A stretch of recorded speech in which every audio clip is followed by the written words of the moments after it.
All right, let's get started. Good morning, everyone.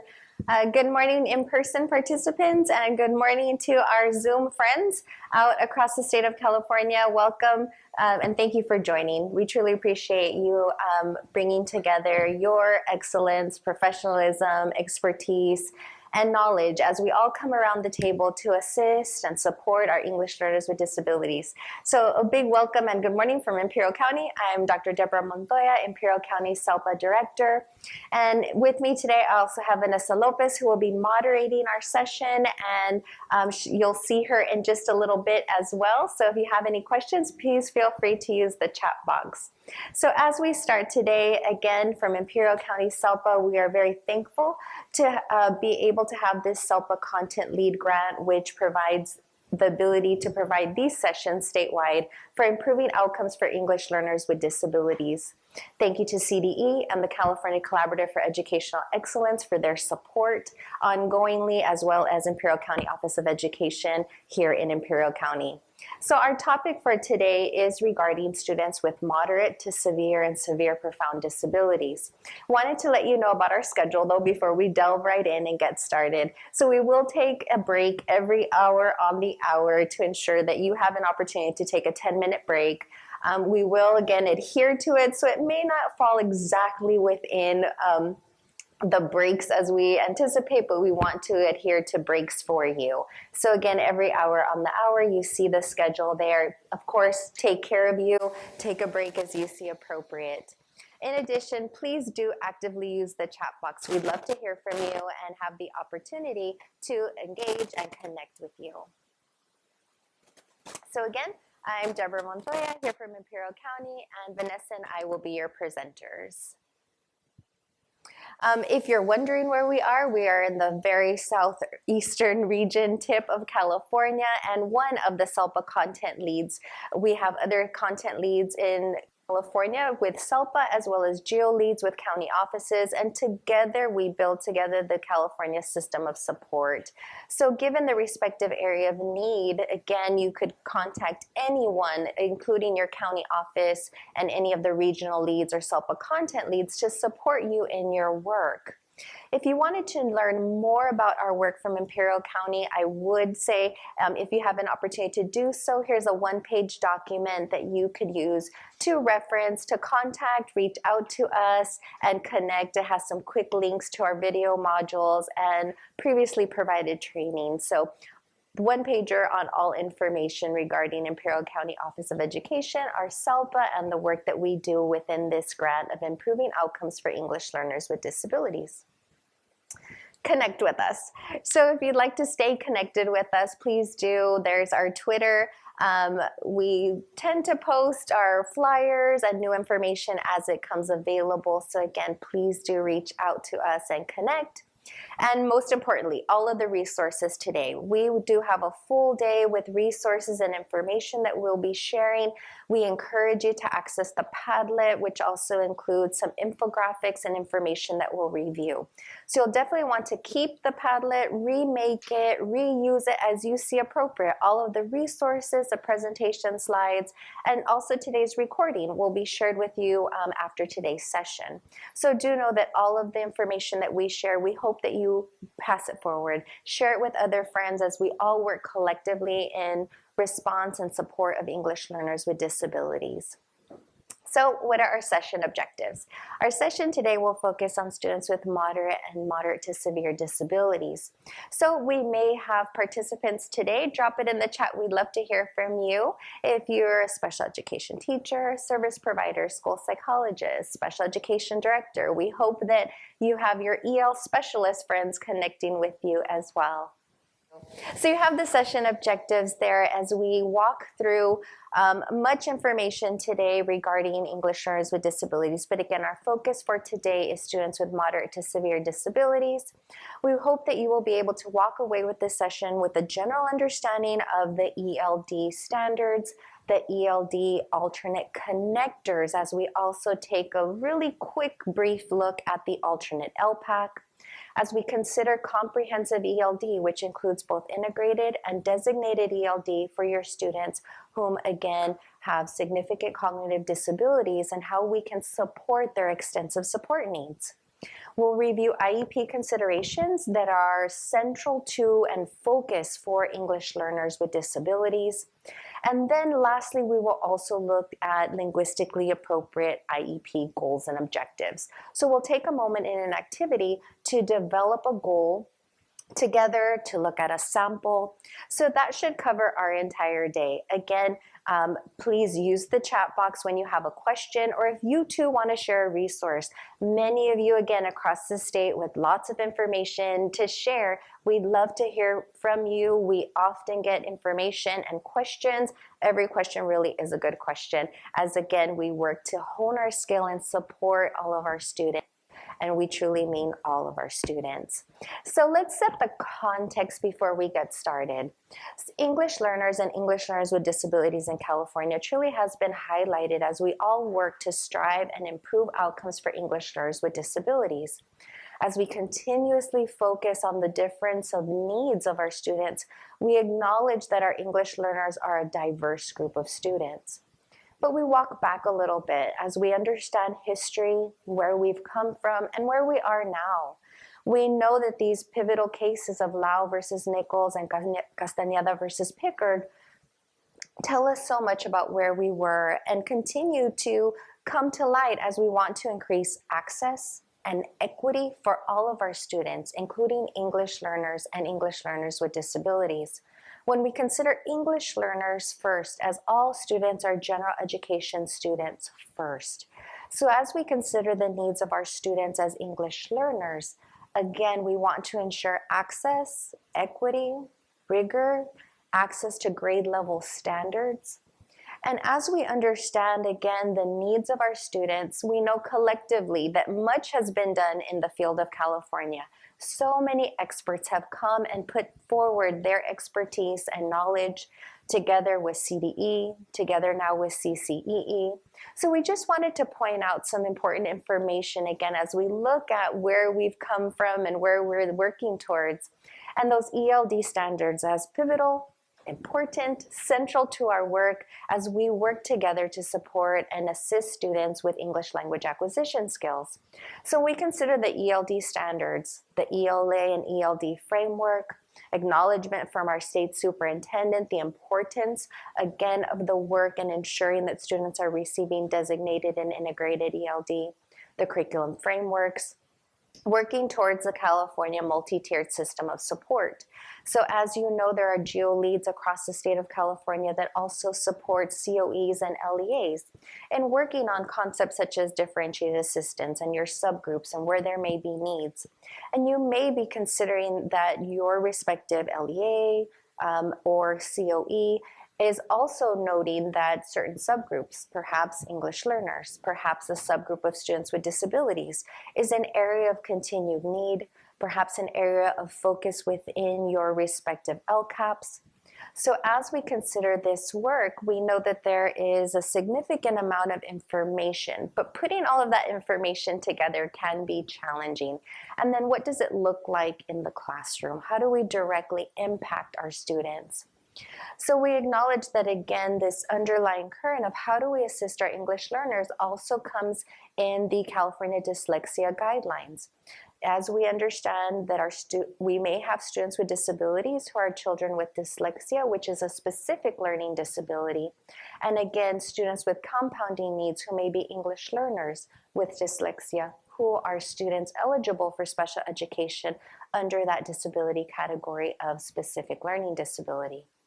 When we continue to move forward, Prop 58, again highlighted and important as we focus on global economy and ensuring that our students are prepared, that they're prepared again to be active and have independent living skills. So then when we come to 2019, very importantly, the California Practitioner's Guide. The California Practitioner's Guide is where our work in Imperial County lies, and we are very thankful and truly commend all of the experts that came together to build the California Practitioner's Guide, and ensuring again that students with disabilities and English learners with disabilities are focused, and that we ensure best practice as a foundational document.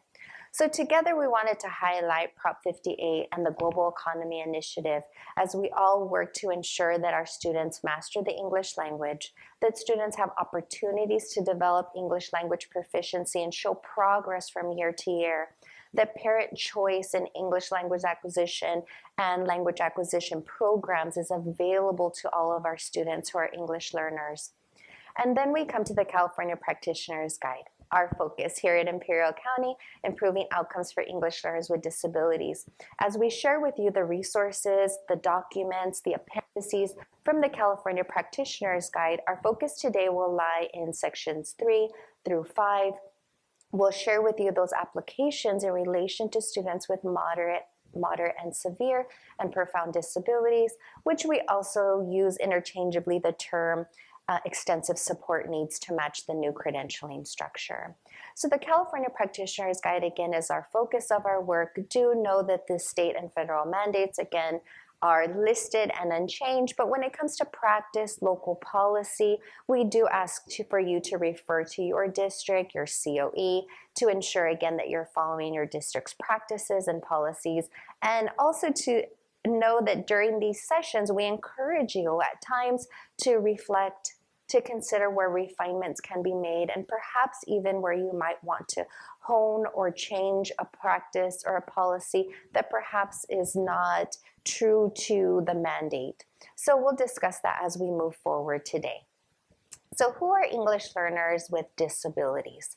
When we consider our dually identified students who are English learners with disabilities, we know that approximately 28% of students with IEPs are English learners with disabilities in California. And that number changes between 25 and 28. We've seen a flux there. And our students with disability are students who have been assessed with valid and reliable assessment tools and practices, and that are within one of those 13 disability categories as indicated by the Individuals with Disabilities Education Act. We also acknowledge that we have English learners with disabilities that are in our LCFF subgroups, foster youth, and students who are free and reduced price meal or low SES. We also know that throughout the state of California, we have students who fall into each of these three brackets: English learners who are foster youth, English learners with disabilities, and English learners who are low SES, or who may be all three. When we think of the comprehensive needs, and I know as special educators, so my special educators out there, much of our work is truly in whole child thinking, comprehensively. How are we meeting the needs of our students and ensuring, again, that we're being supportive through accommodations, through potentially modifications, so that our students are successful. And we know that, again, to truly be receptive to learning, that we understand, again, who our students are, where they come from, what their needs are, and what supportive structures they require. So with that, we know that our English learners are a diverse group. So know that as we speak of English learners throughout the session, we acknowledge that our English learners are a very diverse group. We have students who are newly coming to the U.S. that are maybe new again to the school system, new to learning. We have students who potentially are U.S. born, but again come from a home where there is a language other than English spoken, and who are bilingual students, emergent multilingual students. So as we consider the various needs of our English learners, we also want to acknowledge where are our students now. The information, the data that we'll share with you a little bit later. And as you look at your IEP from that standpoint, ensuring that the necessary information is integrated into the IEP to reflect what the student's English language proficiency is as of today, or as the data that you have, so that we can use that to inform and shape our practice and instruction. And students with disabilities, as we know, is a diverse and unique group of students. Within any one of the 13 disability categories, each child is one. Him or herself, students, again, with disabilities have a range of needs, and it's very unique. So as we consider students with disabilities, also keep in mind, again, the variance a bit amongst our students and the varied needs that they have. Being that today our session is focused on students with moderate and moderate to severe disabilities, just want to call out specifically, and I'll speak more to that in just a little bit. But again, for today's purposes, we will be speaking in relation to students who have moderate and severe disabilities, who may be children who have an eligibility category of autism, intellectual disability, multiply disabled or multiple disability, and traumatic brain injury. Given that the term moderate severe disability doesn't belong to one eligibility category, but rather based on the need of the student. And with that, we always remember that every child is unique. Every child is unique, and we want to help and assist students to develop to his or her potential, that students have an opportunity to grow, to learn, to have opportunities to grow and learn. And this is where the difficulty comes in. We understand that it is compounding, and it makes it challenging as we learn more about our students and the progression regarding English language proficiency and English language acquisition, as well as our understanding of students and their unique disability category, the supports and structures that students need given their respective IEP. So when we consider the intersectionality, we completely understand that there are compounding effects there. And how do we disaggregate English language proficiency and disability? And that will be our focus today as we consider the needs of our students. So we would be remiss to not also mention that we often refer to the roadmap. And the English Language Roadmap policy and its principles, again, central to our work just as a California practitioner's guide. These 4 principles, again, thank you to Californians Together and those who have worked and the experts behind this work, as we all see, again, this commonality that we have in advocacy for students, for English learners and English learners with disabilities, as we hope that we can all get to a place where we can say with true confidence that our schools are assets oriented and needs responsive, that students have opportunities to demonstrate skill, that they're provided with access and equity to rigorous content standards, that students have opportunities to share and grow. So as we also consider, again, the parallel of the work and the intersectionality of the work, as we know that our students require multiple supports. So in response to, again, assets-oriented and needs-responsive schools, today we'll be sharing with you these concepts that are found in element E of the roadmap policy, which also correspond to our work in the California Practitioner's Guide, as we consider valid assessment practices. So first and foremost, ensuring that if students are made eligible for special education, that it's based on valid assessment practices, reliable and comprehensive assessments, that IEP teams have the tools and data and information to make valid eligibility determinations, that our IEPs are culturally and linguistically responsive and appropriate. And that's what we'll cover again during the course of today as we leverage our expertise together. So we truly hope that as we've encouraged that you have your EL specialists and your special educators working together, leveraging expertise together, as we can't do this work alone. We need our collective expertise and information so that together we can ensure effective practices for English learners with disabilities. I have to share that in my 20 years now in the field of special education, 9 of those years we're working and supporting teachers and special education programs here at Imperial County Office of Education for students with moderate to severe and profound disabilities. So when I think of this session, it is true and near and dear to my heart as we work on academic goals and supports and structures and ensuring that our information, our assessments down to the classroom environment, that we are truly taking and encompassing all of the needs of students with moderate and severe disabilities as they too demonstrate progress. And we want to encourage their progress so that they have opportunities to live as independently as possible. So with that, that starts us with Chapter 4. Let's dig right into the California Practitioner's Guide in all things assessment. Chapter 4 is related to pre-referral, referral, assessment, and IEP processes. So we'll have the most of our morning. We'll quickly go through assessment, and then we're going to start right in with the IEP and some considerations regarding English learners with disabilities. We do have a great infographic in the Padlet as well as linked into this presentation. Do know that there are several links within our presentation which take you to various resources. Again, please do utilize those resources as you see appropriate. The chapter does have its own infographic. Again, should you want to share this information moving forward or look at key highlights of, again, assessment practices and IEPs.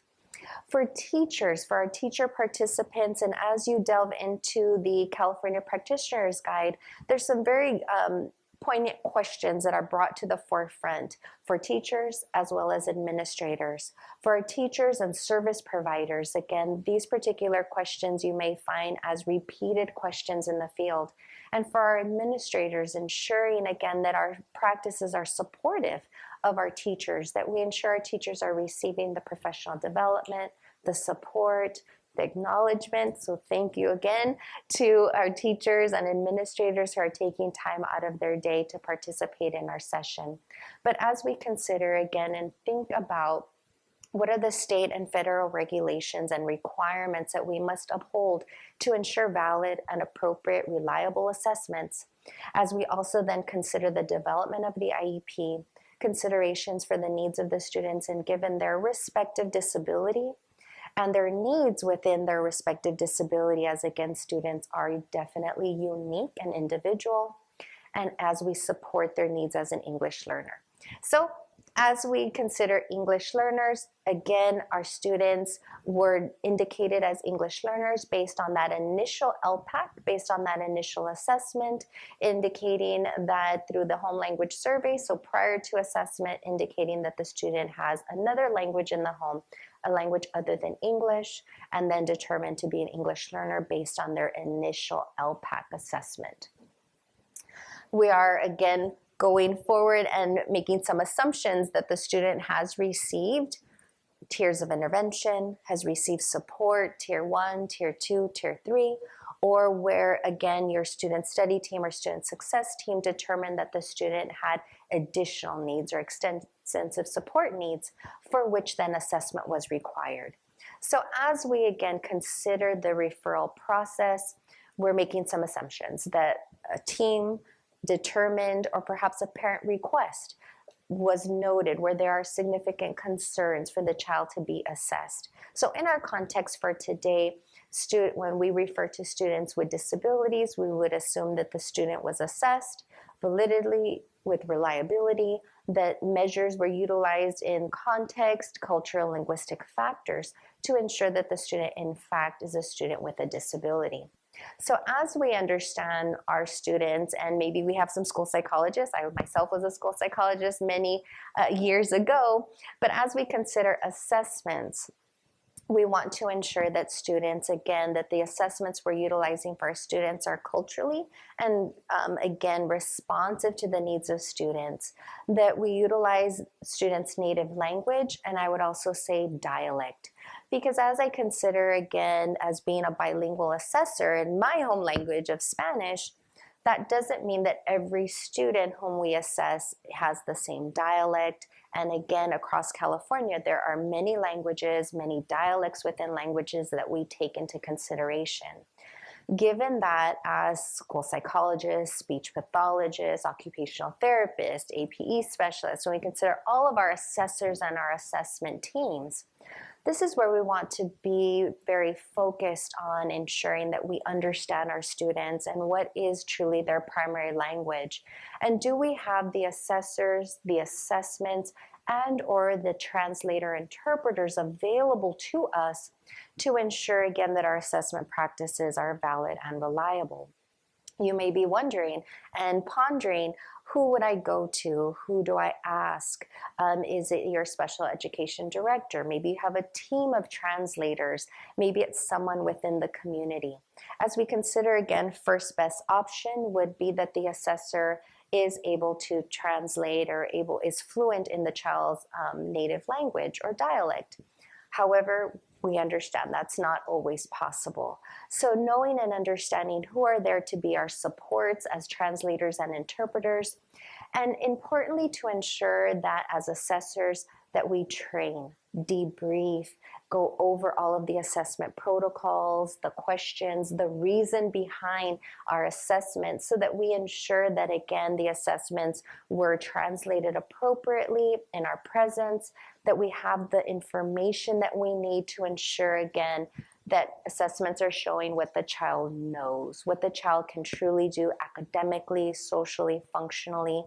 That we, again, when we're observing in those multiple environments, that we have opportunities, again, to engage with the students in their natural environments as needed, because it also may extend ourselves to further interview and dialogue with families as part of that assessment. So as we consider assessment of English learners and the use of bilingual assessment tools, I also refer you to Appendix 4.1 in the California Practitioner's Guide. It is not an exhaustive list, so do know that, again, if you're looking for assessments, we always love to hear in the chat box assessments that you might be using, assessment tools that you are curious about. Please drop it in the chat, because, again, Appendix 4.1 for our assessors today is not an exhaustive list. If you also wanted to learn more, we do have a prior recorded session with Dr. Samuel Ortiz regarding, again, the free version of the CLIM and information, again, regarding linguistically appropriate assessment practices. So if that is more information that you want to gather, we encourage you to visit our SELPA website and see our recorded modules. So as we consider assessments, we focus here first as the basis, ensuring that students are neither misappropriately under or over-identified for special education.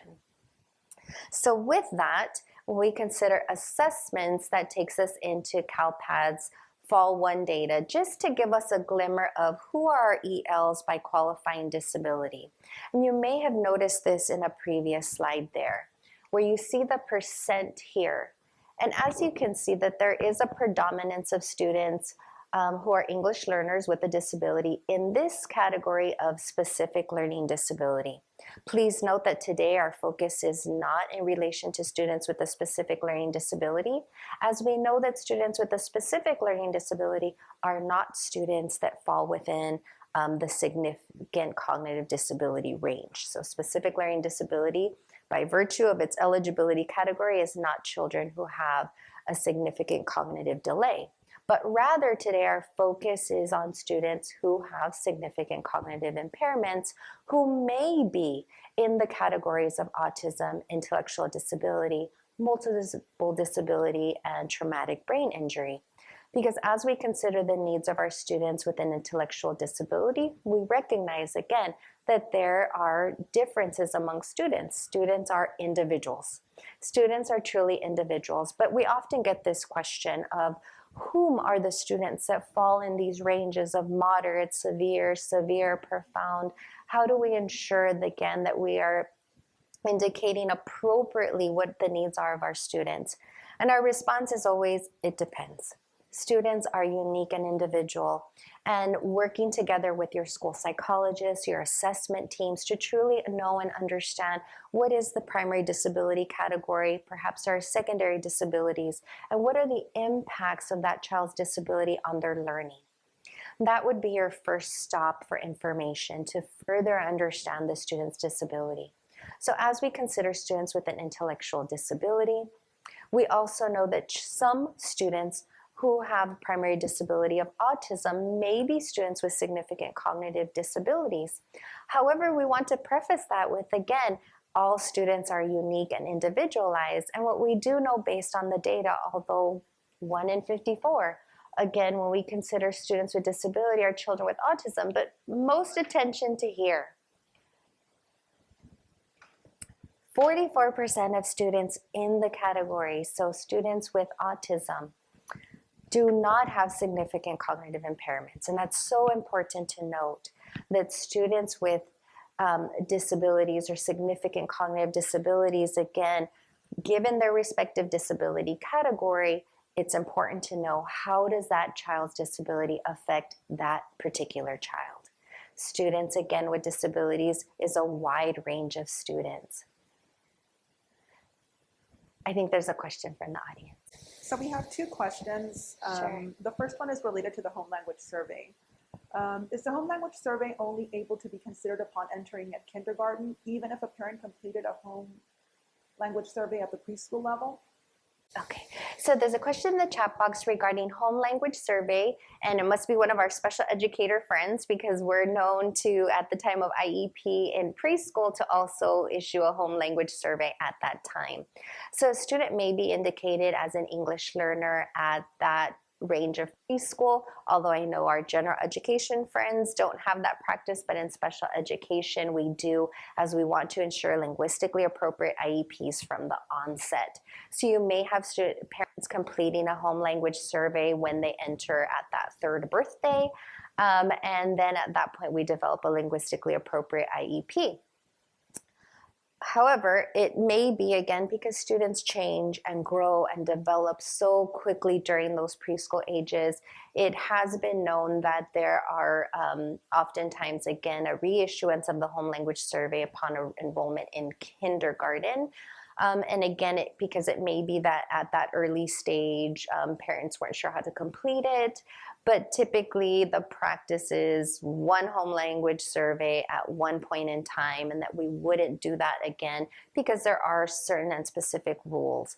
And most importantly to note is that once the family is given that home language survey and it is completed, then when students are in kinder, then the student would then be eligible, or TK kinder, be eligible to take the LPAC.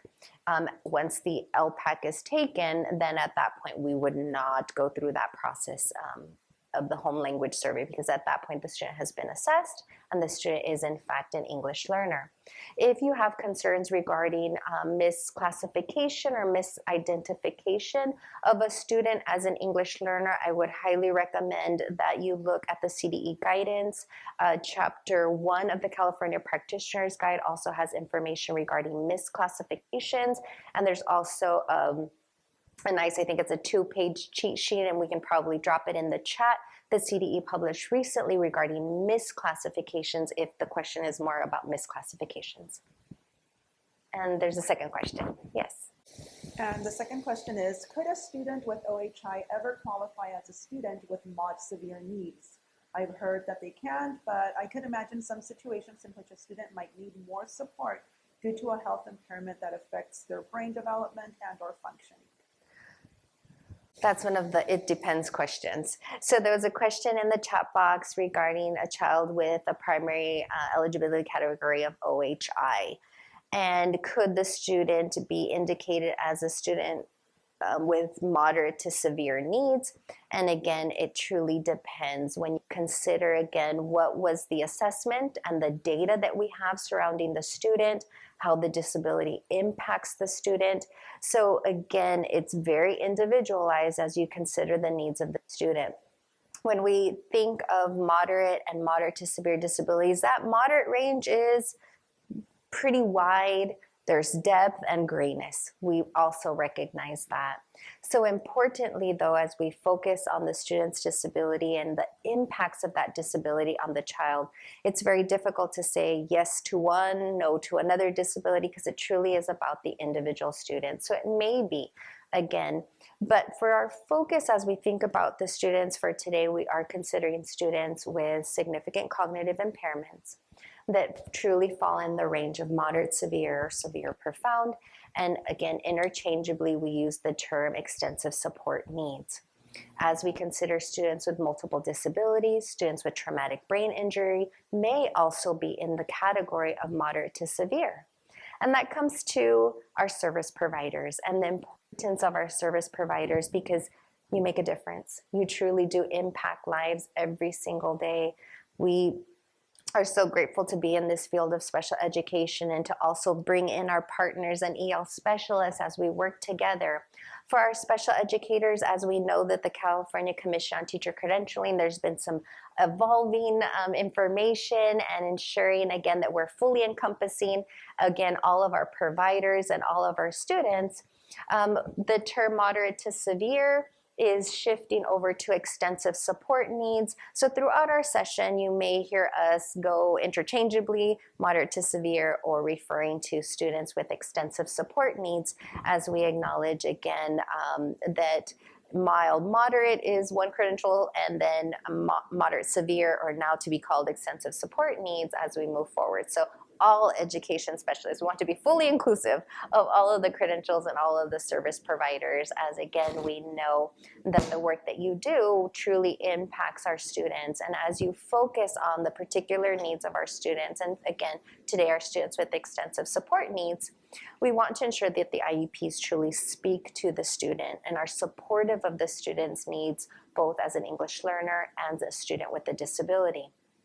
For our special educators, as we consider the IEP, again, first and foremost, our focus is the student's unique disability, the impacts of the disability, the student, again, and how the supports, what are the accommodations and modifications that we'll speak to a little bit later.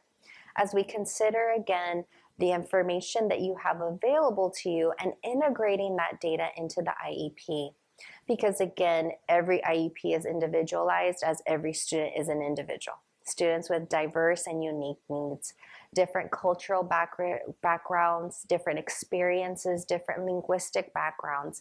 And the more we know about our individual student and truly see our students for whom they are, it gives us an opportunity to truly write IEPs that speak to the individuality of our student, to ensure that the supports and the needs that they have, respective to their disability, are met. And that's truly what we hope to do as we work together in California to increase access and equity for all students. We're going to, again, have the focus today on English learners and improving outcomes for English learners with disabilities. So Vanessa is going to take over in just a second as we delve into Chapter 5 and work right into the IEP.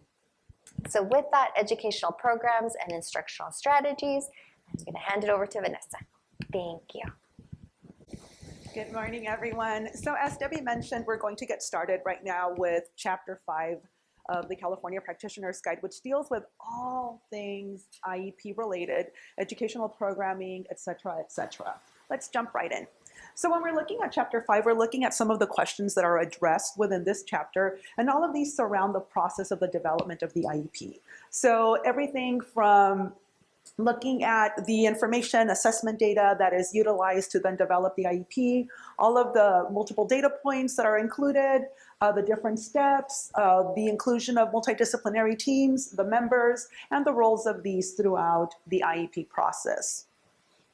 So Chapter 5 identifies the required steps for developing culturally and linguistically appropriate IEPs for English learners with disabilities. So again, the thread of educational benefit.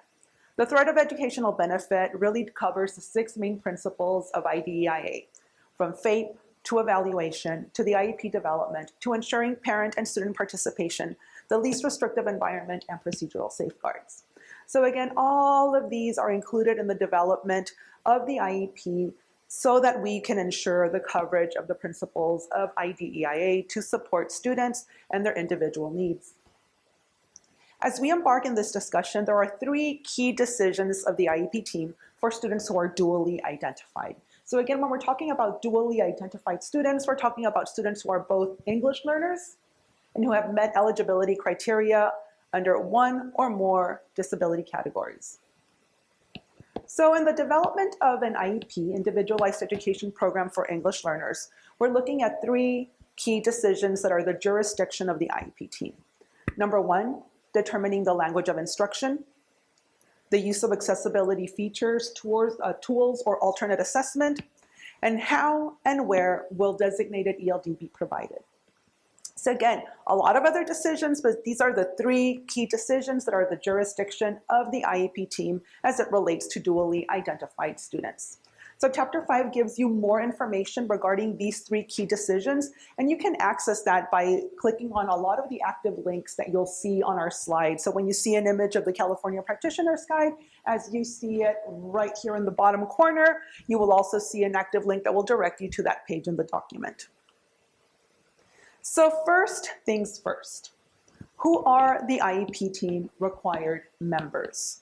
When we're looking at required members in the IEP team, we must ensure that we have a multidisciplinary team approach. Again, we have our core membership, which is established by having the special education teacher, the case manager, a general education teacher, an administrator. If it's an initial determination of eligibility, you would have the school psychologist and any other persons that might know the student in the development of a more robust, comprehensive IEP. Let's take a look at the IEP meeting invitation and who potentially would make up the IEP team. So when we are looking at required IEP participants, this is a list, but not all, of who could be included in the IEP team development as part of the multidisciplinary team. As mentioned earlier, you have your parents, guardians, or their assigned representative, general education teacher, a specialist, whether it be a reading coach, an EL coach, an intervention specialist, an occupational therapy specialist, a special education teacher, your administrator, designee, the student if appropriate, and individuals with any knowledge or expertise related to the individual student, such as a school psychologist for an initial or a triennial IEP or eligibility determination IEPs. If transition age, you would want a transition specialist or a person who has knowledge of an agency or who is representing an agency for transition services.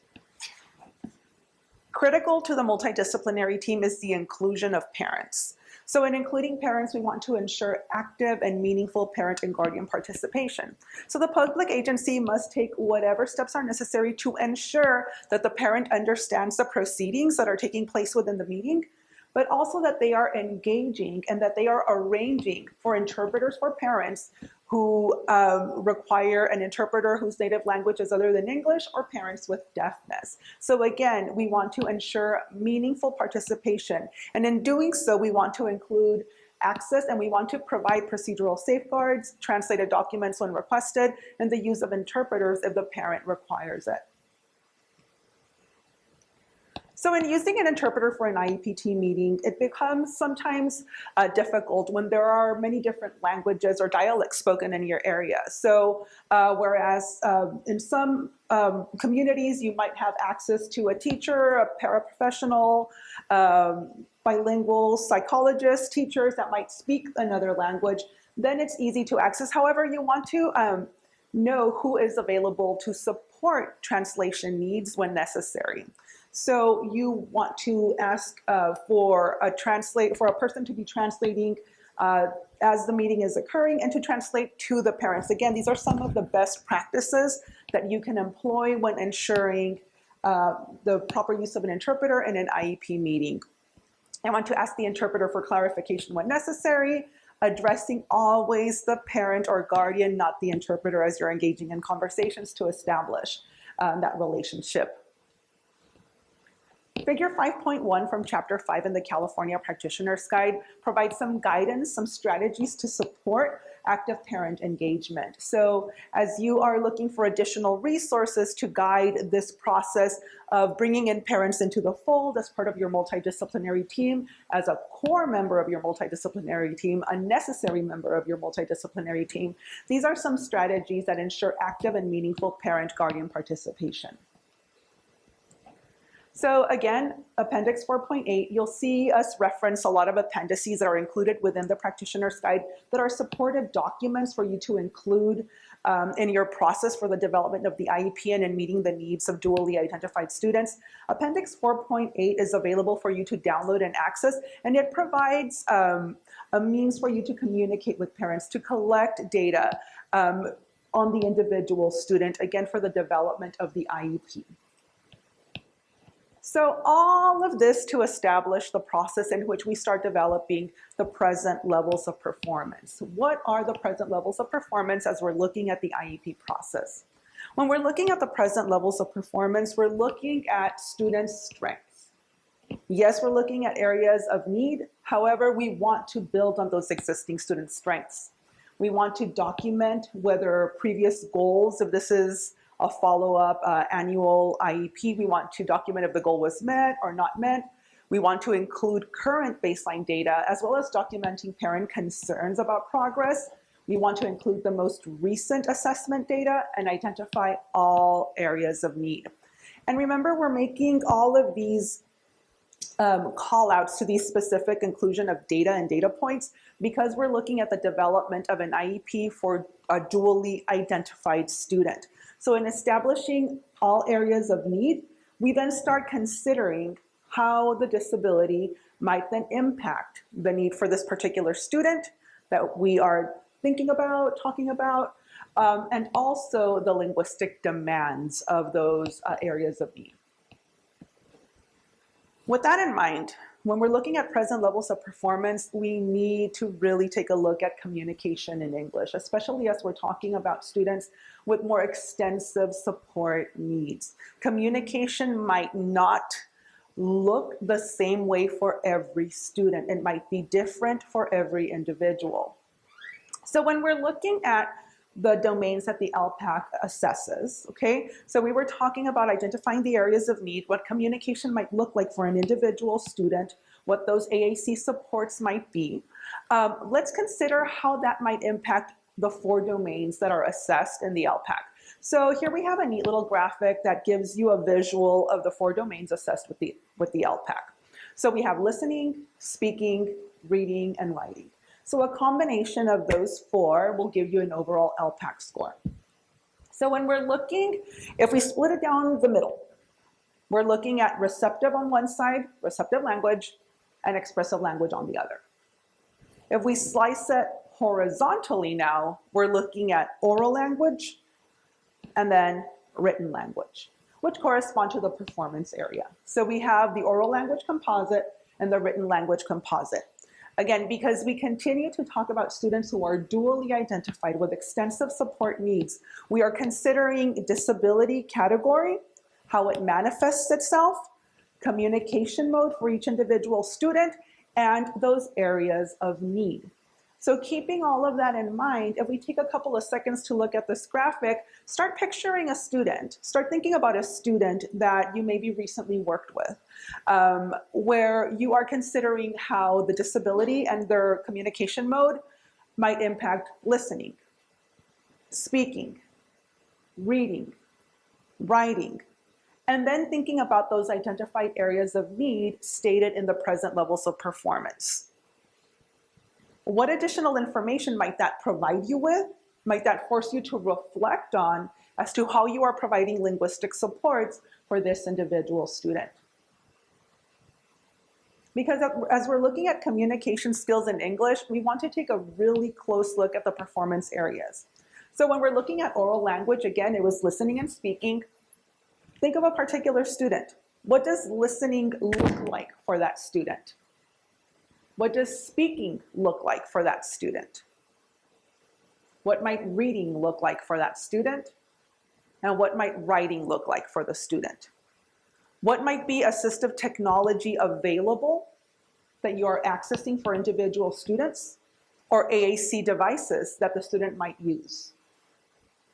So considering all of these individualized student needs are critical as we're developing the IEP, because it's going to help us then structure, as we go further on in our day-to-day, a process of thinking on how to develop linguistically appropriate goals and objectives. So because we talked about English learners and the home language survey, which then determines whether they're going to be assessed with the LPAC or not, depending on the parent's responses, a student might be given the LPAC if the parent indicates a language other than English in the questions included in the home language survey, or the locally determined alternate English language proficiency assessment, which has been retired as of fall 2021. So, but you might have scores for students who took, let's say, the VCALPs, as the image here shows. So if you have scores for students that have taken the VCALP because that was your locally determined alternate assessment, then you can use those scores then to start looking at the student's communication development. So when we're looking at the LPAC and the VCALP as a comparison, the VCALP is aligned to the ELD standards. The LPAC assesses listening, speaking, reading, and writing, and so does the VCALPs. The VCALPs, of course, stands for the Ventura County Comprehensive Alternate Language Proficiency Survey, and it is aligned to those ELD standards as it assesses those 4 domains. So when you're looking at that VCALP summary score sheet, you're able to see that it is also aligned with the proficiency levels. You have your beginning, emerging, and your overall levels aligned there as well. And that will then help you start developing a more robust profile of where your student is language acquisition wise, right? Because we want to establish linguistically appropriate supports that align with the student's language proficiency. And we know, of course, that this is a spectrum. So in developing those present levels, a lot of the forms that are included in the development of the IEP require us to enter some scores. And you will find areas for you to enter those scores, whether the student took the LPAC or the locally determined alternate assessment, which we know after fall 2021 will be the alternate LPAC from now on. So again, you would enter those scores there, but what's critical to remember is that those numbers aren't just numbers, they stand for something. However, we also want to keep in mind that this is just one measure. We want to have multiple measures to really determine where the English learner is, where the multilingual learner is in their language acquisition process. So when we're looking at drafting the plot now, we've talked about communication in general. Now, if we're looking at communication in English, there are specific considerations we want to keep in mind. So these considerations are the student's performance towards grade level with access to those ELD standards. Again, that preferred mode of communication. What does reading look like? What does writing look like? Listening, speaking. What does it look like for those individual students with extensive support needs? To help you determine what some of these linguistic supports might look like, we've included a screenshot of Figure 1.1. Figure 1.1 points us to the relationship of the LPAC performance levels and the ELD standards performance levels.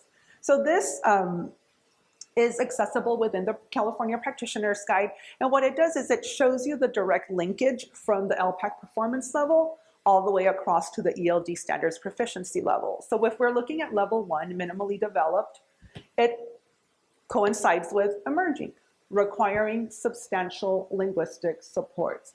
What does substantial mean? Again, it depends. It depends on the student's communication mode of preference. It depends on task and purpose. It depends on whether it aligns with an identified area of needs. They might be more substantial there than any other area that the student might be a relative strength for. Level 2, somewhat developed, then corresponds to the expanding proficiency level. Level 3 in the LPAC to expanding and bridging. And finally, level 4, well-developed to bridging, which is a student that is going to require light linguistic supports, especially in areas where the student might be familiar with.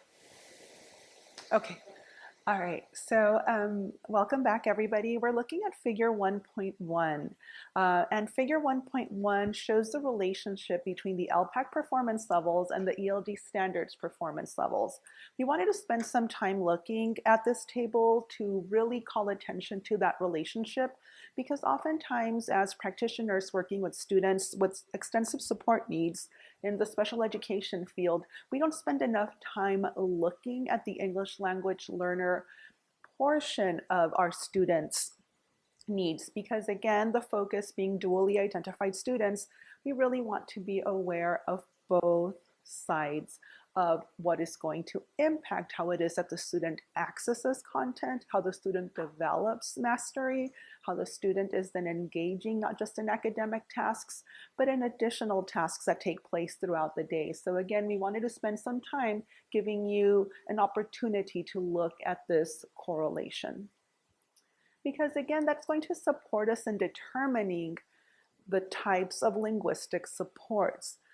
The linguistic supports necessary for students who are native language speakers, who are at the emerging, expanding, bridging, or continue to be lifelong language learners.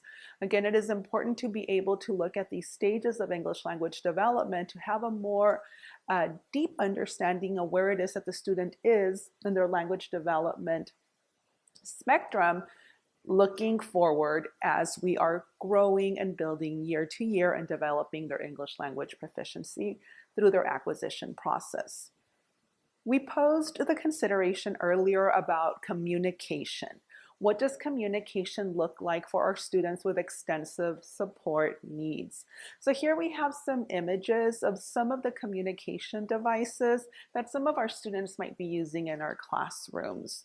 We have switches, we might have an iPad, Proloquo, Dynabox, additional resources that you might use in your classroom that support a student's communication needs, because we know that these are individualized and determined based on student need.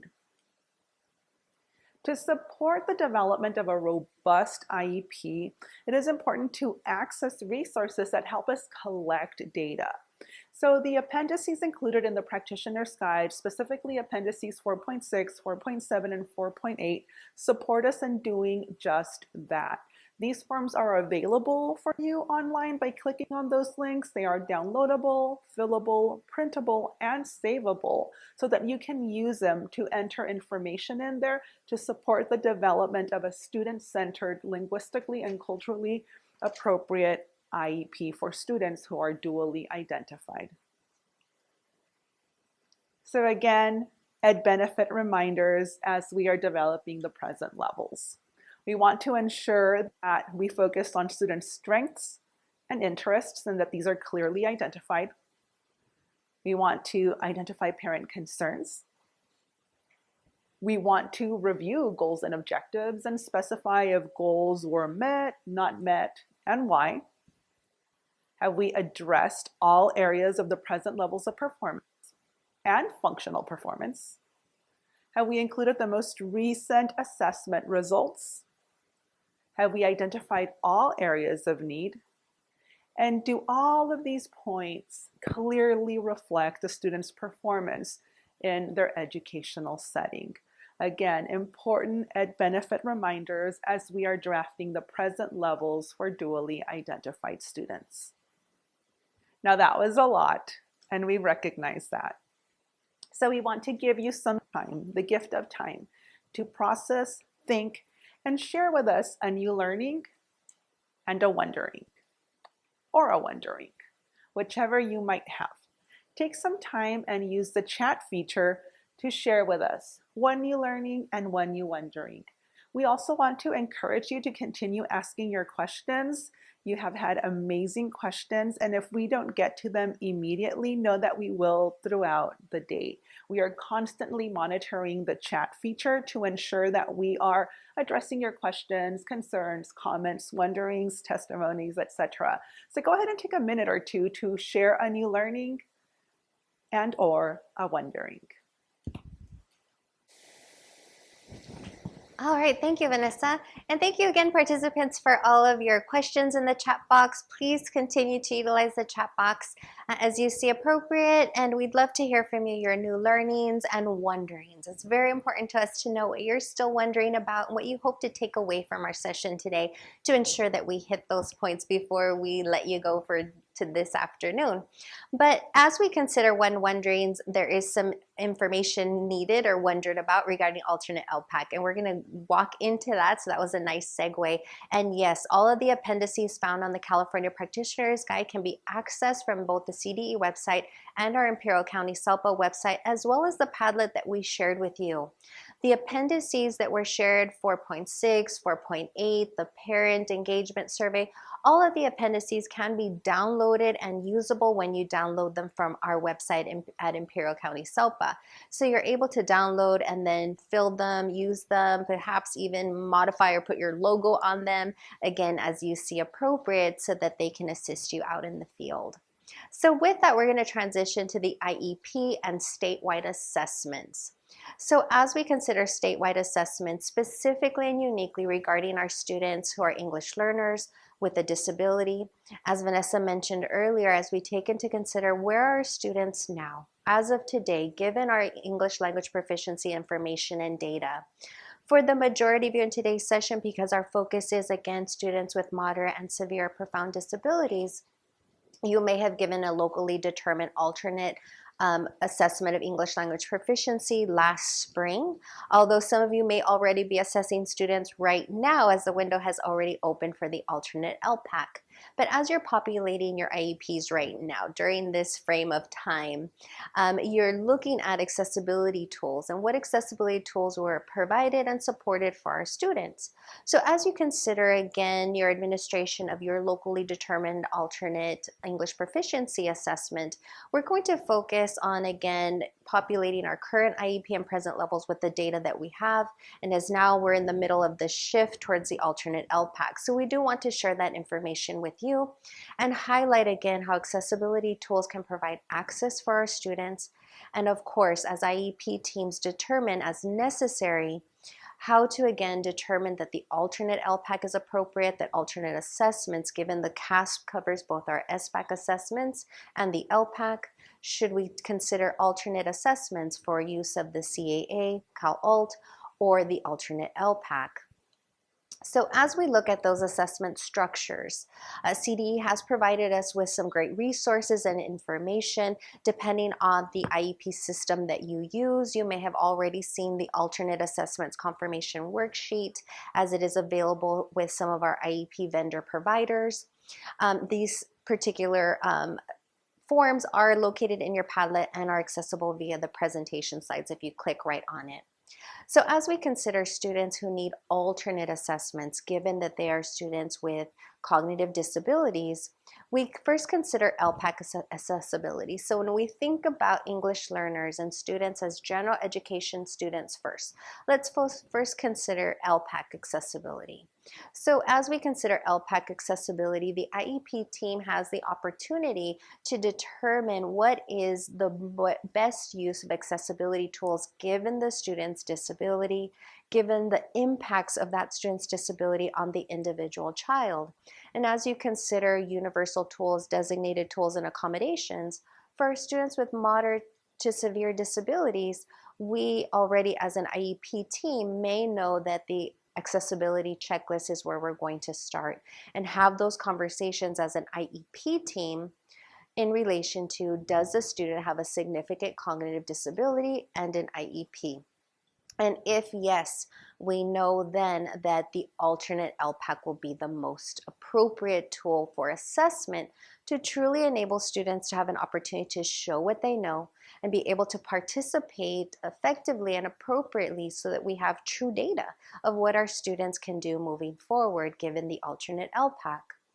So this raises questions. This often is a hot topic when IEP teams perhaps are challenged with, is an alternate assessment appropriate? SBAC versus CAA, LPAC, or alternate LPAC. For some of you who serve students with more severe or profound disabilities, it's clear and an understanding of the right assessment for students. But we do recognize that there is some gray areas there where IEP teams perhaps are challenged with these conversations. And I think that's where the alternate assessment confirmation worksheet truly provides some guidance, provides a grounding document for teams again to have these conversations, and the first question being the most important. Can the IEP team confirm and truly confirm with confidence that the student has a disability or multiple disability that significantly impacts intellectual functioning and adaptive behavior? For assessors, this sounds very familiar again with the definition, the Ed code regarding students with an intellectual disability. However, as I noted before, it isn't solely for students with an intellectual disability, as we may have students under other disability categories such as traumatic brain injury, perhaps multiple disability, students with autism who fall under this category. And that's why it's so important to gravitate to the artifacts. What does the data that we have tell us? And when in doubt, let's go back to our data. What does a psychoeducational assessment indicate? What was noted there by means of assessments that were provided regarding cognitive ability assessments, adaptive behavioral assessments, interviews and information that we've gathered through the present levels of performance, progress perhaps even on prior goals, if the team is now determining that perhaps the SBAC or the LPAC is not appropriate and we are now considering an alternate assessment. So as we consider, again, this will be our grounding question: does the student have a significant intellectual disability and adaptive behavioral needs? If yes, the team then proceeds on. If no, we need to then reconsider use of universal supports and definitely accommodations. Has the student been provided with accommodations on the assessments to ensure that, again, the student's able to show what the student knows? The second of these confirmations is the IEP team acknowledging and confirming that the student is receiving access to curriculum and instruction based on California Common Core standards. For our students with moderate to severe and severe profound disabilities, as we consider their extensive support needs, we answered this question, yes, with all confidence that the student is receiving access to grade level Common Core state standards by way of the California Alternate Achievement Blueprint. We do have the links to the CAA Blueprint for ELA and Math linked into this presentation slide deck, and they also are on your Padlet. So as you develop your IEP, your curriculum and instruction, your daily lesson plan, you're keeping into consideration for our students who do take the alternate assessment that we're utilizing, again, access to Common Core state standards at grade level for the student as required and mandated of us as we look at the California Alternate Blueprint. In addition, you'll see there for our English learners with disabilities that we're adhering to the California ELD standards. And we'll share with you a little bit later today the alternate ELD connectors, which I think is a very valuable tool. We'll spend some time exploring that as well. There's a quick question in the chat box. So there's two questions. Sure. The first one is, can students who are not on an alternate curriculum take the alt LPAC? Not on an alternate curriculum, take the, okay. So if the student, again, has an IEP, does in fact, I'm gonna go back a slide, does in fact have a disability, that significantly impacts intellectual functioning and adaptive behavior. So those are the criteria, and that's where we start to say yes. Because it may be that, again, we are providing access. That's number two, that we're providing access to curriculum and instruction that's aligned to Common Core state standards. Perhaps you're providing extensive modifications for which, again, meet the needs of the student, but that's not to say that you have to provide an adopted curriculum that's considered alternate or an adopted curriculum that is considered already modified, let's say, but it's truly about adherence and access to the California content standards. If you visit the California Alternate Achievement Blueprint, you'll see there as well, if this is a resource that you're not already using, it's a great resource to assist you, again, in affirming that you're ensuring students are receiving access to Common Core state standards. It'll have the California Common Core standard, the content connector, as well as the essential understandings for your students with more severe and profound disabilities. So that, again, is your guide for your use, regardless of the actual adopted curriculum that your specific district is utilizing. It's truly ensuring that all students with disabilities are receiving access to grade level Common Core state standards. I hope that answered the question, yes. And the other one is a concern when comparing the ALPS to the alt LPAC. I don't know if it's ALPI or ALPS, ALPS. But it says that there's a concern that compared to the ALPS, which measures and compared English ability versus home language ability, the ALT-LPAC doesn't compare the two and seems to be more of a reflection of general comprehension versus English language comprehension. Okay, so I hope I understood the question correctly. If not, feel free to continue to add into the chat box. So it sounds like there's a question regarding the use of your locally determined alternate English language proficiency assessment versus the new alternate LPAC, which has been adopted. Just to be clear, all locally determined alternate English language proficiency assessments will now be retired for use as a summative assessment. So if you were using the ALPI, the VCALPS, maybe you were using combinations of ALPI and maybe the Sandy or things like that, know that for that purpose it will be retired. Yes, if you were using the ALPI or the VCALPS, there was a version in English as well as a version in Spanish. However, you are not required to use the Spanish version, as English language proficiency assessment was based on the English version. So that was the version and the data that we used to then populate our IEP and to assist us with then moving through the ELD standards and supporting students with English language proficiency. The primary language version of your locally determined, absolutely helpful. I always valued the primary language version because it gave us so much insight of where our student has acquired language in their primary language and how we can use the primary language as a bridge to English language proficiency. So not to say that we're going to abandon those tools. If you're able to provide the Spanish version, by all means, that's so helpful as you consider language that has been developed and how we use those primary language skills as a primary language resource. And we'll speak to that as we talk about lesson design. And as you consider, again, primary language involvement, as we use all of those clues to assist our students to continue to build upon as they are emerging multilingual learners. So absolutely, we'll continue to use that. However, for data as the true alternate assessment of English language proficiency, the alternate LPAC will now be the assessment that we utilize. It is only in English. It is an integrated assessment for both receptive and expressive, and we're going to share a little bit more about that with you in just a second. So as we move forward, again, primary consideration is, does the student have a significant intellectual disability and adaptive functioning or adaptive behavioral needs? Our first prong. Then we consider, again, access to Common Core state standards as well as the ELD standards for our English learners with disabilities.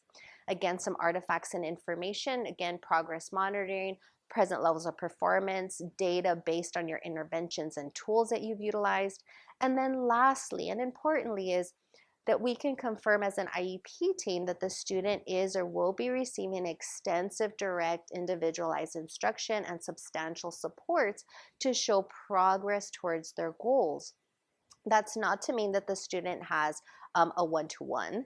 I've had that question come up before, but rather that the student requires direct individualized instruction, that support and modifications that are, again, are needed and necessary by our students with extensive support needs, as they need consistent supports. And there are some examples, again, of some artifacts that you might be utilizing, which may be, again, example of the curriculum, tools, and resources that you utilize to support, again, the student receiving access to Common Core state standards and supports.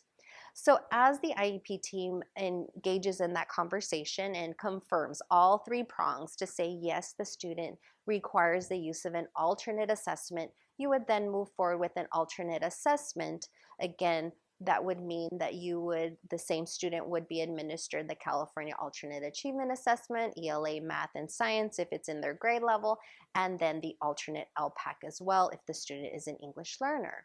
CDE has provided us with some great guidance that I wanted to highlight on this slide is regarding students with a specific learning disability. This has been a hot topic question, and please note that students who have a specific learning disability listed as their primary eligibility, that is their reason for eligibility, we know that that automatically rules out consideration for the student as having a cognitive impairment. By definition, again, that's one of the rule outs for specific learning disability. If you visit again the CalPADS website, the Ed code, you'll see there the definitions. Speak to your assessment teams. If this has been something maybe that you've been grappling with, but please note that students with a specific learning disability are not considered students who would be appropriate for taking the alternate assessment. So having said that, if you find yourself in this predicament where the student has a disability of a specific learning disability, we highly encourage you as an IEP team to come back and reflect on the accessibility, LPAC administration accessibility checklist. As you review by domain, each of the respective universal supports, designated tools, and accommodations, as we want to ensure that students have received full ability to access their accommodations during the assessment and of course during everyday instruction. But specifically as we consider again the appropriateness of assessment, we want to ensure by domain. So the LPAC does differ in that way than from when you're having the conversation regarding your SBAC. So as you consider accessibility tools for the LPAC, your IEP team, again, can review all of the accommodations as listed as, again, we acknowledge what is the student's disability, what are the impact of that student's disability on their learning, and what accommodations do they need to support and, again, to have them access. And it's really about access because as we know, again, accommodations do not lower expectations. Accommodations do not lower the score. That question often comes up. Accommodations, again, will provide valid and reliable scores, again, if those accommodations are appropriate for the specific student to support his or her learning. So again, accessibility resources important, again, with all assessments for students with disabilities. Another consideration that your IEP team may take and perhaps want to rediscuss if alternate assessment is not appropriate is the considerations for a domain exemption. So as we know on the LPAC, domain exemptions are allowable. They are permissible for students. However, we want to be cognizant that before deciding and determining a domain exemption, that we fully have and can affirm that yes, the student has been given access to accommodations. We always want to try the least restrictive measures, if you will, even during assessment. So even with accommodations, if there is a domain that the student could not access, given the student's respective disability category, we may determine that a domain exemption is appropriate, but important to note. So very important to note here, we can only exempt one of the oral language scores. So as we consider listening or speaking, and then one of the written language domains, reading or writing, because what we want to ensure is that we were able to achieve an overall composite. So it may be that one of the oral language domains is exempted and perhaps one of the written language domains is exempted. But again, we'd want to first exhaust universal tools, designated tools, and accommodations before then determining that a domain exemption is necessary. However, yet, if you determine that given the student's individual disability, even with accommodations, the student is not able to access assessment. So what does that mean? So when we determine that the LPAC is actually assessing the disability rather than English language proficiency, that's when we would then potentially consider domain exemptions. But this is an individual decision, an IEP team decision, and here again is a resource to support you as you engage in that conversation. As accommodations may change year to year, we may consider again that the following year we want to consider a domain exemption. Please talk to your IEP teams. Please ensure that families are informed as part of the IE team process, again, that this is being considered for their respective student. Here's again a little bit of information on domain exemptions and again with some highlights regarding domain exemptions. So with that, there are some questions in the chat box. Yes, hot topic. This is a hot topic. It is. So we have a couple of questions. First, when will the initial alternate LPAC be available?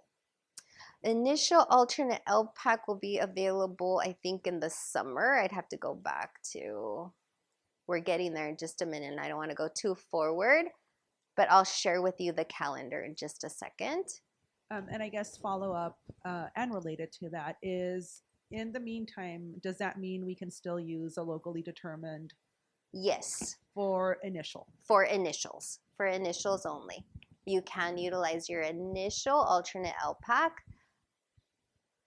locally determined assessment. So if you're utilizing, for instance, your VCALPs, you can continue to use that as your initial until CDE does launch the initial alternate LPAC in its operational form.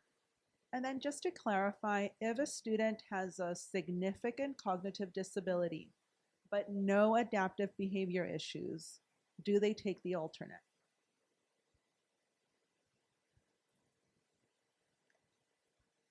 Oh, that's one of those, it depends. Like, I'd love to read that psych report. So there is a question about a student has a significant cognitive disability but has not been identified as having any adaptive behavioral needs.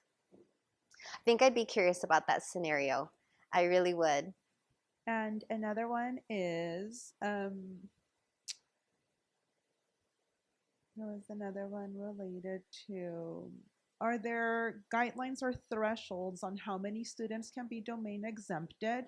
And what is the effect on overall score? What is effect on overall score? Okay, so there's a question about alternate LPAC and domain exemptions, and there is no threshold. Also know that the 1% threshold, the deadline already passed. So I hope your district already met that deadline. CD's deadline was November 15th for the 1% threshold, and that was regarding alternate assessments and the CAA. So it did not include the alternate LPAC at this time. Moving forward, again, more to come.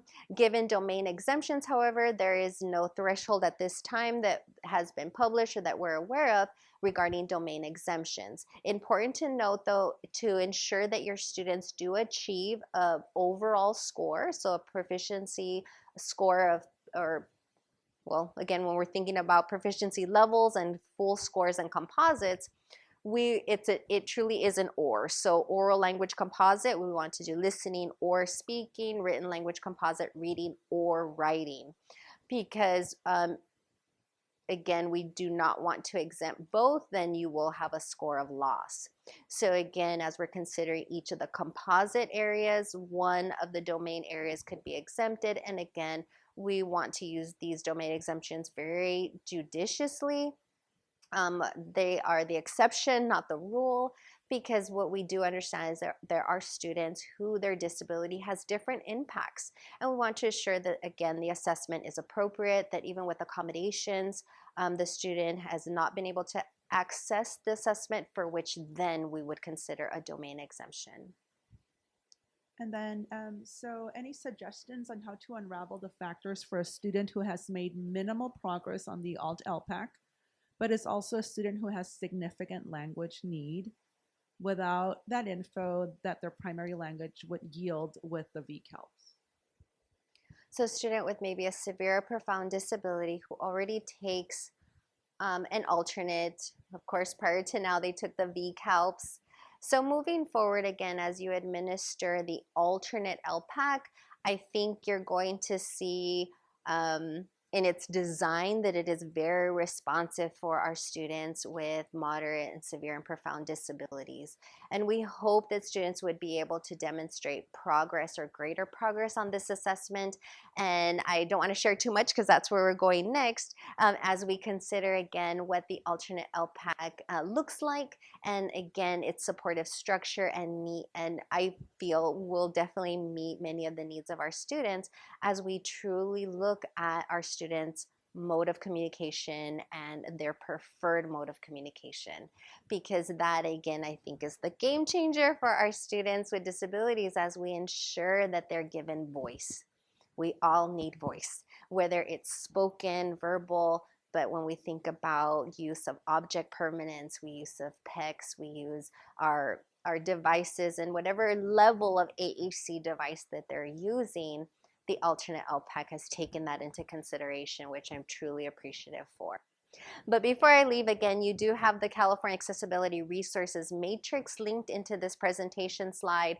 Again, if you are in an IEP team and considering, again, further accommodations on the LPAC, as perhaps the alternate LPAC is not appropriate, we wanted to ensure that you had the newest version from CDE regarding all of the accommodations, including accommodations for the LPAC, as well as supports and accessibility tools for the CAA. So that information is there included for you. But let's take a deeper focus now as we consider the alternate LPAC, as we consider English language proficiency assessments in our IEPs, specifically for students with significant cognitive disabilities. So we do have some updates on the California alternate assessments and the alternate LPAC. I want to say a humongous thank you to Tracy Albee and Brittany Baus, who did provide a short clip, and we want to share this with you as we know there has been much conversations surrounding the alternate LPAC. Some of you may have already gone onto the Moodle website and have been provided time to train to administer the alternate LPAC. So if you are a teacher of students with moderate to severe disabilities who are eligible for the alternate LPAC, you may have already gone through the Moodle site and participated in the training so that you can then administer the alternate LPAC. However, there may be some administrators or EL specialists who still have some curiosities about the alternate LPAC, and this is a great short video that we're going to share with you.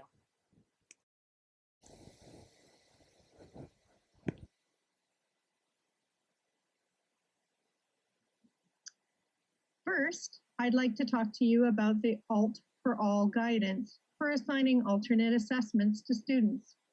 A student who meets the criteria for one alternate assessment should meet the criteria for all alternate assessments. Students who truly are the most significantly cognitively impaired will display those issues across all areas of function and performance. There are no options for taking a mix of assessments this year. Additionally, the Test Operations Management System, or TOMS, will not allow a student to be registered for the alternate LPAC and a general English language arts, mathematics, and science assessment, or vice versa. The Individualized Education Program, or IEP teams, should carefully consider the test assignment decisions on the basis of student need and the appropriateness of the assignment. This is particularly important for our English learner students identified to take the alternate LPAC in kindergarten through grade 2. Alternate assessment guidance on the California Department of Education website has been updated to reflect this requirement and is provided to you in your note-taking guide. So, historically, students with a specific learning disability has been the third largest group identified for alternate assessment. When students are identified with a specific learning disability, the determination that the student has a specific learning disability rules out the consideration of the student having a cognitive impairment and the consideration of an alternate assessment.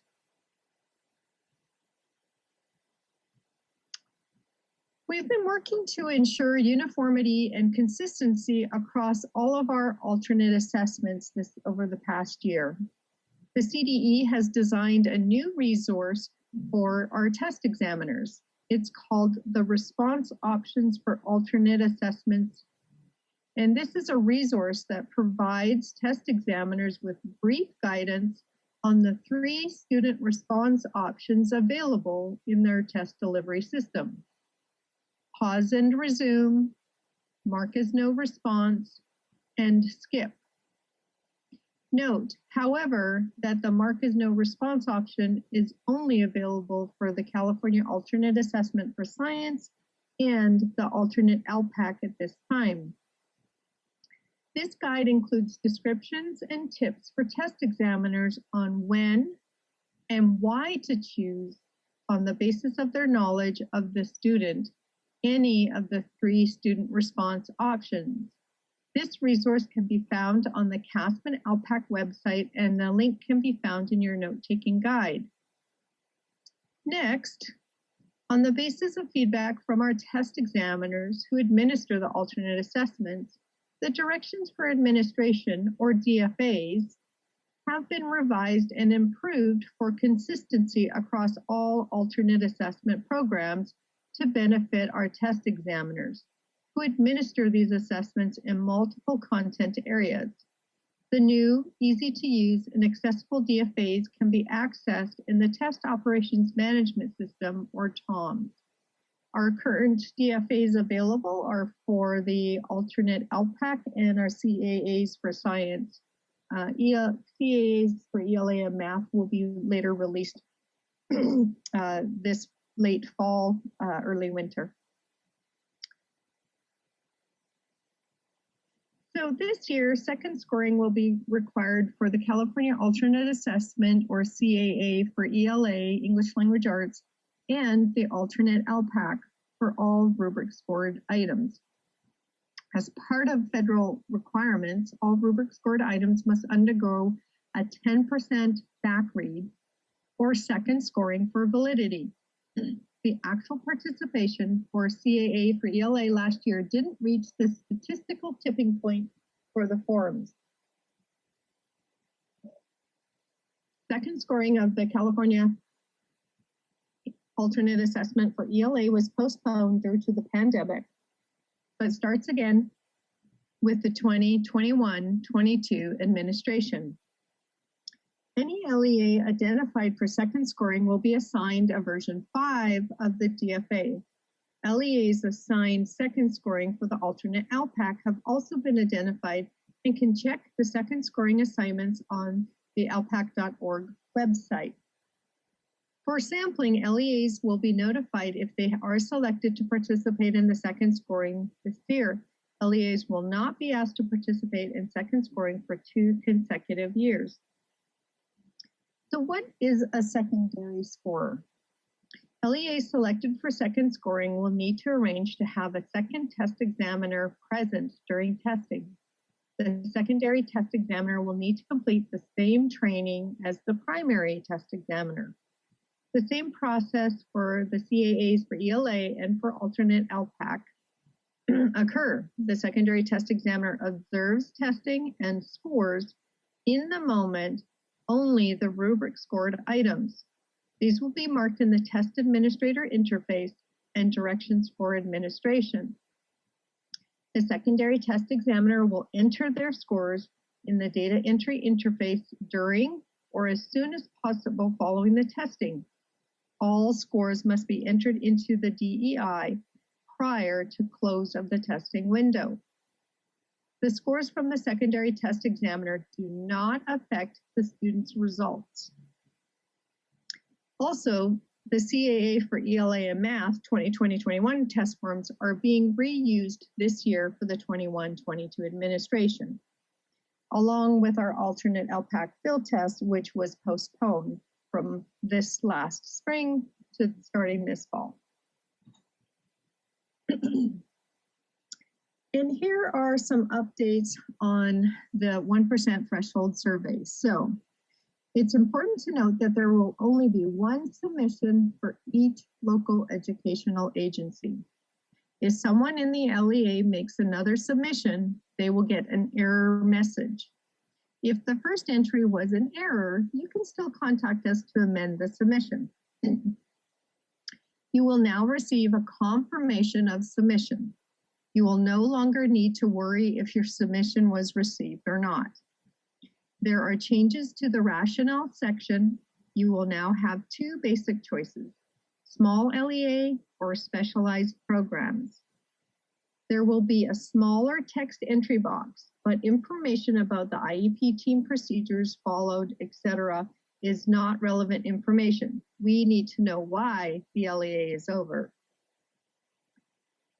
Additionally, the 1% threshold survey does not apply to the alternate LPAC. Administration of the alternate LPAC is not included in the count. And now I'm going to turn it over to Brittany, who would like to share some updates for the alternate LPAC. Thanks, Tracy. Hi, I'm Brittany Baus. Now, I'm going to share some updates for the alternate LPAC with you, starting with some of the 2021-22 alternate LPAC milestones. The alternate LPAC operational field test will be held November 1st, 2021 through February 15th, 2022. All eligible students must participate in the field test. This includes all English learner students who have the most significant cognitive disabilities and who have been determined eligible for alternate assessments by their IEP team. In spring 2022, standard setting meetings will begin. In May 2022, threshold scores will be proposed to the State Board of Education, and summative alternate LPAC student score reports are anticipated to be released in summer 2022 after the board approves the thresholds. Finally, in July 2022, the initial alternate LPAC will launch. So at this time, it is essential for IEP teams to begin preparations well in advance for this test. The alternate LPAC operational field test is a census field test, which means that it must be administered to all eligible kindergarten through grade 12 students. LEA should begin identifying eligible students as soon as possible. Students must continue to be administered the initial LPAC through 2021-2022, which may include a locally determined alternate assessment and be determined to be an EL prior to participating in the alternate LPAC operational field test. It is important to make sure that LEA staff has been properly trained to administer the field test. So be sure that the virtual training has been completed and all staff have been trained to ensure a successful launch. LEAs who have had historical enrollments that do not have current enrollments should complete certification. LEAs must be certified to train their staff. But if an LEA has no history of eligible students, then there is no need to certify. All test examiners will be asked to answer survey questions, which are embedded in the alternate LPAC testing interface. A preview of the in-test survey can be found in the alternate LPAC online test administration manual, and you can find a link to that in your note-taking guide. The alternate LPAC assesses the 4 domains of English language proficiency, which are reading, listening, writing, and speaking, through receptive and expressive communication modes. This ensures that students can respond to test questions in a manner that they are most familiar with, whether it involves the use of picture cards, augmentative and alternative communication devices or AAC devices, gesturing or pointing, etc. The directions for administration, or DFAs, include directions for optional individualization for students who need additional individualization to respond to test questions where appropriate. So now I'd like to talk about a special comparability study called the English Only Study, or the EO study. The EO study is being conducted to gather evidence of validity. A special comparison group of students with the most significant cognitive disabilities who speak only English will take the alternate LPAC operational field test. This is crucial to ensure that the operational field test items are measuring students' English language proficiency. A sample of English-only students with the most significant cognitive disabilities are being recruited by the Sacramento County Office of Education to take the alternate LPAC operational field test to support the test content validity. The plan is to compare the item statistics from the alternate LPAC population to the item statistics from the English-only group and evaluate items that may be performing differently. If the test is measuring English language proficiency, it's expected that English-only students will perform better than English learner students on lower complexity items. The results from the English-only sample will help inform whether there are issues with any of the items. So this is, a very important study, but success depends on your participation. So we need your help. We need a sufficient number of English-only students who have comparable abilities as their English learner counterparts to make sure that this test is measuring students' English language abilities and not their test-taking abilities. These English-only students must have an IEP that indicates the use of an alternate assessment. For most LEAs, we're seeking test examiners who are already administering the alternate LPAC field test to administer the test to one or more additional English-only students.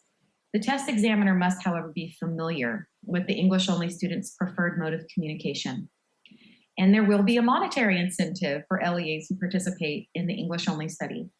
For each English-only student tested, the Sacramento County Office of Education will provide to LEAs a stipend of $150. So please refer to the note-taking guide to learn more, and please consider how your LEA can be part of this important study, and take a look at which students in your LEA might be good candidates. Now I'd like to discuss standard setting for the alternate LPAC. The purpose of standard setting is to work with educators to establish recommended threshold scores to distinguish the 3 performance levels for the alternate LPAC. The threshold scores are expected to be presented to the State Board of Education for approval in May 2022. The CDE will be recruiting educators soon. Educators who have experience working with English learner students who are eligible to take alternate assessments are needed. We're specifically looking for 10 educators for each of the operational field test grades and grade spans. Educators working with kindergarten students and students in grades 1 and 2 will meet during the first week, Tuesday, February 22nd through Thursday, February 24th. Educators working with students in grades 3 through high school will meet Monday, February 28th through Wednesday, March 2nd. The process will be conducted remotely, and all training and preparation for the workshop will be provided.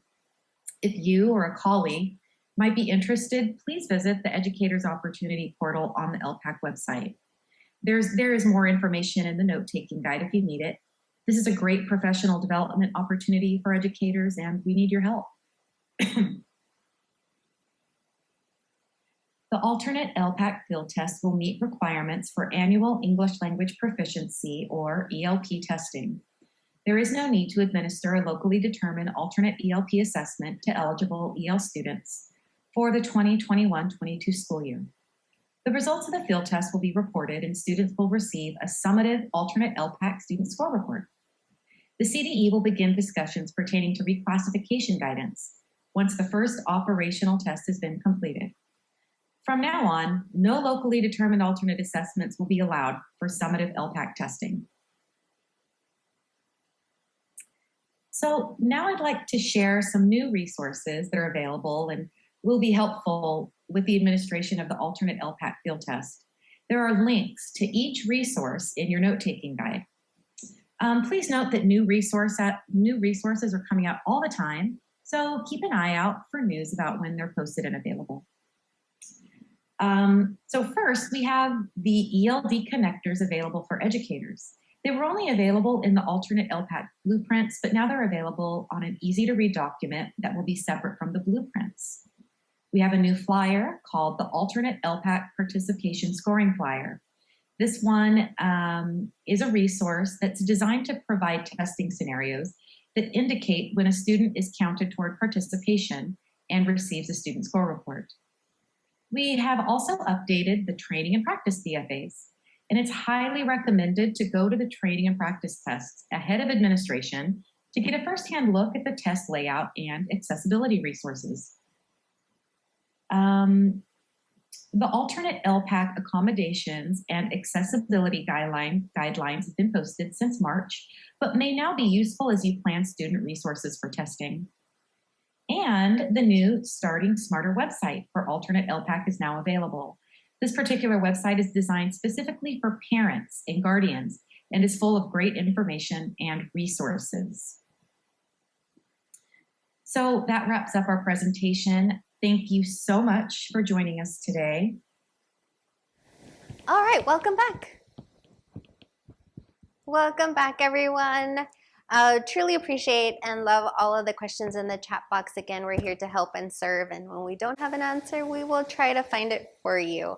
So again, thank you so much for your participation. Keep the questions coming. I hope that was helpful and informative for you. A huge appreciation to Tracy Albee and Brittany Baus, who provided us this quick clip again to kind of orient all of us for the alternate LPAC. But please do remember, if you will be administering the alternate LPAC, you will need to go onto the LPAC Moodle site, receive the key from your district, so then you can go through the training. If you are a test administrator, will be administering the alternate LPAC. So just as a recap, the alternate LPAC again meets the summative requirements. So you will no longer provide the summative locally determined LPAC that you were using, whether you're using the VCAPS, the ALPI, or other form of assessment. You will now use the alternate LPAC. The alternate LPAC will suffice as the summative assessment, English language proficiency for this school year. So you won't be administering it and then also administering your locally determined. You will only administer the alternate LPAC as your summative for this particular school year. Again, the alternate LPAC, unlike the LPAC, is assessed in an integrated manner of receptive and expressive skills. So again, your receptive being your reading and your listening, and then your expressive, your writing and speaking. Specifically for our students with moderate to severe disabilities, it's important to note, though, as we assess receptive and expressive skills, we're truly assessing the skills of our students and what their preferred mode of communication is. So planning well in advance will be very, very important as you determine, again, what is the primary mode of communication for your student. Is it that I need to have the objects available for the student, the icons, the pictures, whether real pictures, whether you're your board maker user, whether you're a symbol sticks user, but again, what is true and familiar to the students.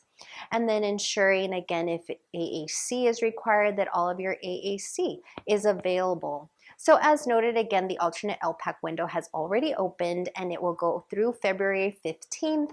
And then in July of 2022, we'll have the initial alternate LPAC go live. So again, more to come. And as you administer the alternate LPAC, we do have an infographic. So I wanted to share this infographic with you again, as there has been many questions regarding the alternate LPAC. This particular infographic, again, brought to you based on all of the information that's been shared thus far from CDE regarding the alternate LPAC, the task types, and there are some embedded links also to further resources regarding alternate LPAC.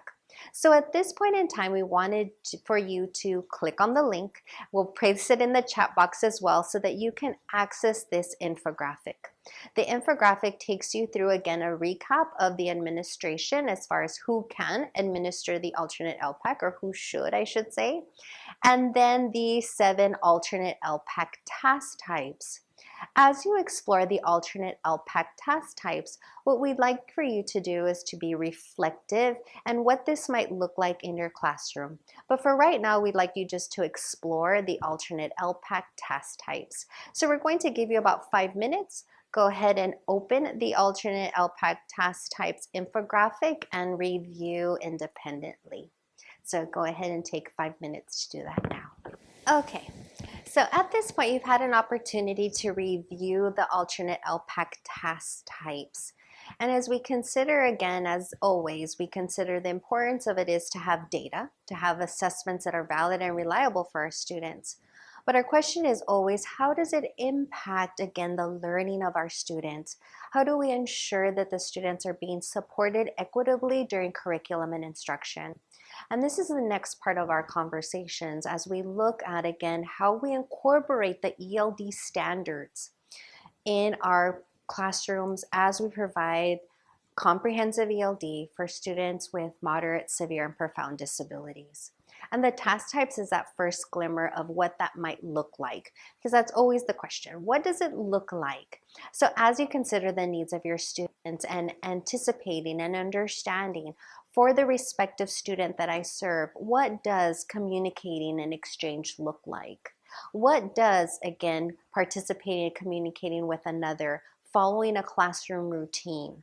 Again, for your respective student, you have in your mind what that might look like given the student's needs, given the student's disability needs and their needs as an English learner.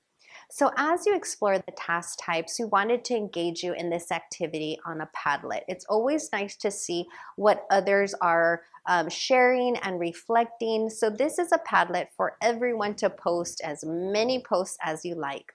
And what you'll find when you open the Padlet, the link is in the box, or click here on the bit.ly if you have the presentation slides open. And what we would like for you to share with others via the Padlet is how might students utilize their preferred mode of communication to demonstrate receptive language skills? So again, how do your students with moderate, severe, profound disabilities demonstrate reading and writing skills? Reading and listening skills. And then for your students with, again, moderate, severe, and profound disabilities, how do they demonstrate their expressive skills of writing and speaking? So what does that look like given the context, your classroom, your students whom you serve? Share with one another via the Padlet. So open the Padlet. We're going to give you about 3 more minutes so that you can, again, just free flow of posts. It's always nice to see and to examine what others share, and share resources if you also have resources that you would like to share, given again what you use to inform your practice and curriculum and instruction regarding receptive skills and expressive skills. So we'll give you a quick 3 minutes to again free flow post of what this might look like for your respective students. So at this time, as you open the Padlet, you may notice that there are multiple columns. When you open the Padlet, you're only going to focus on the first 2 columns. So the first column, how might students utilize their preferred mode of communication to demonstrate receptive language skills, so reading and listening? And how might students utilize their preferred mode of communication to demonstrate expressive language skills, writing and speaking? So as you consider your classroom, your students' modes of communication, we'd love to hear from you again in those first 2 columns. Thank you for all the Padlet posts. I love the Padlet posts. And you absolutely are correct. And again, the variance and the difference is the individuality. What is it that our students need? So for instance, I saw some posts where it indicated AAC. Someone was specific to say dynamic display and eye gaze, nodding. And we consider again that based on the students, again, depending on their need, as it relates to their disability, we may have students who, again, it is more of a point to, show me, give me. Our students who utilize eye gaze, whether again with technology or without, but again, that we ensure that the students are able to demonstrate and show what they know. The nice feature again about the alternate LPAC is that will be your number 1 question, is what is the student's current preferred mode of communication, their primary mode of communication. And as we ensure that students have voice, regardless of the setting, because as we know, students need to have access. So if they are a student with dynamic display, that they have access to that device in the classroom, in the lunch line, in the playground, so that again, when we come back to this understanding of the task types and what it looks like, that students have opportunities to use voice again, whether spoken, whether verbal again, or via a device, whether it's picture cards, whether it's object permanence, whether again, if someone is supporting as a communication facilitator for the student, as they utilize again PECs or as they use picture exchange. So as again, students are being noted as an individual, we'll want to take that with us into the administration of the alternate LPAC. And again, why planning ahead is so very important to ensure that students again are able to show what they know, and most importantly, are provided what they need to be able to show what they know. So if you could drop in the chat 1 new learning and 1 wondering, we'd love to hear from you. As again, thank you, Vanessa, as she moderates the chat box. And again, if there are pertinent questions, she'll be sure to unmute and I can answer those questions out aloud as well. Again, we appreciate your questions, as there are many wonderings when things are changing. When things are changing, again, we know that many questions come up as we again walk through this shift together. But with that, we're going to leave assessments for just a bit, and we're going to go into the IEP special factors forms as we consider again the needs of students who are English learners with disabilities. In our special factors page, we have the ability to also consider again accessibility tools.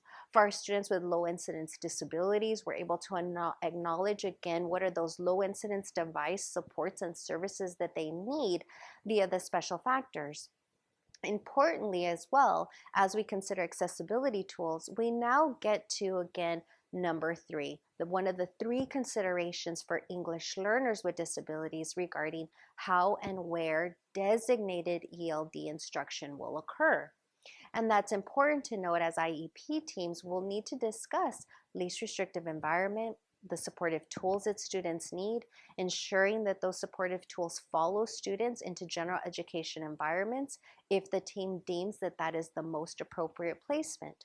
So let's delve into this particular section.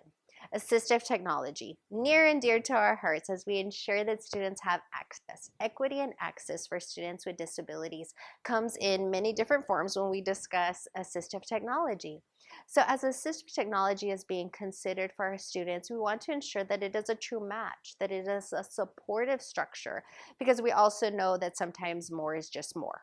We want to ensure that that more is truly responsive to the student's unique disability, that it enhances, supports, and gives them the opportunity to have access to curriculum and instruction. So we are ensuring that we are intentional in our selection of assistive technology, just as we are intentional when we select our accommodations for both the classroom and assessments. So as we consider assistive technology, there's so much information on assistive technology that of course is its own series of sessions, but we do have some resources that we linked in into this presentation. And again, Vanessa is our lead when it comes to assistive technology, so feel free to flood the chat if you have some assistive technology. But I also wanted to note Placer County SELPA and the amazing work that they're doing as a SELPA content lead.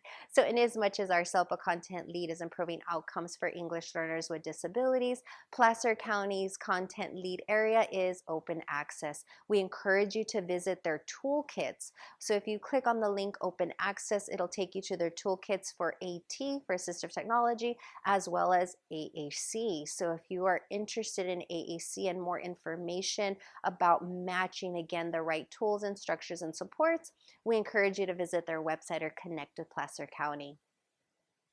So the next question as we consider the special factors page, and again important to those key determinations for IEP teams, is together you'll have conversations about English learner supports, which is comprehensive ELD. All English learners in California are required to receive comprehensive ELD. Comprehensive ELD includes both integrated and designated ELD.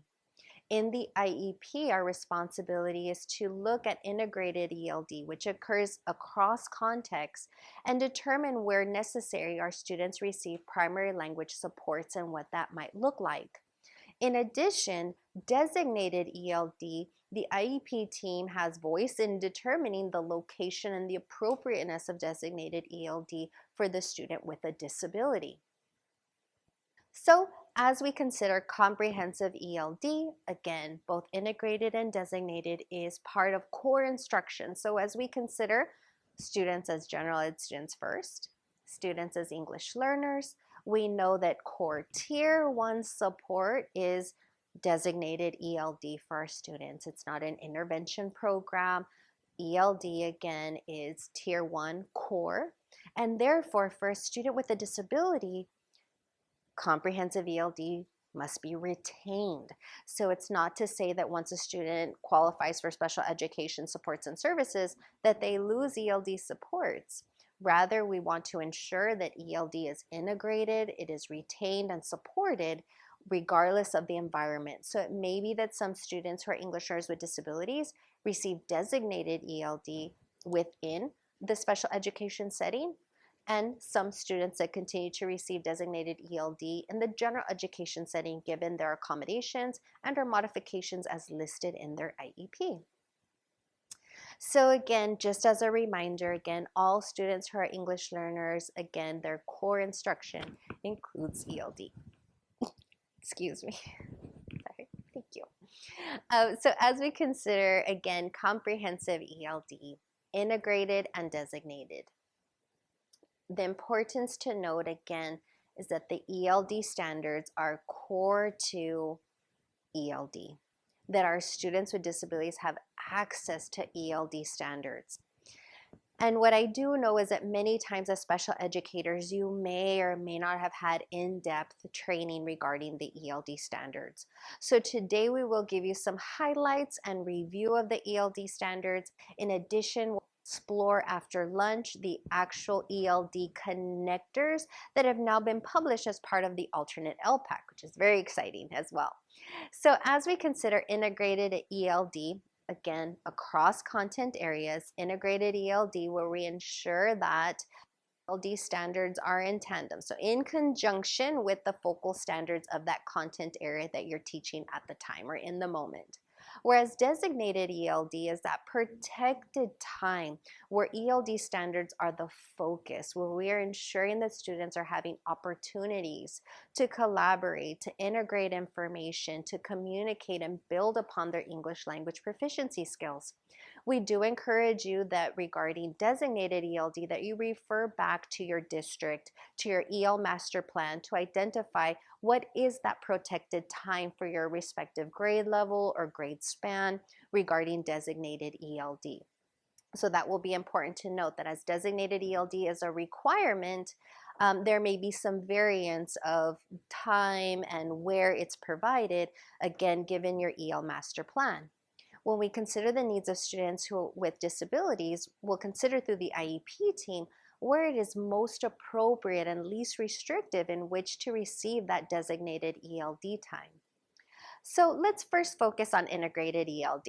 So when we first consider integrated ELD across content areas, this is regular class time where we are again utilizing Common Core State standards in addition to the ELD standards, again, as a supportive structure.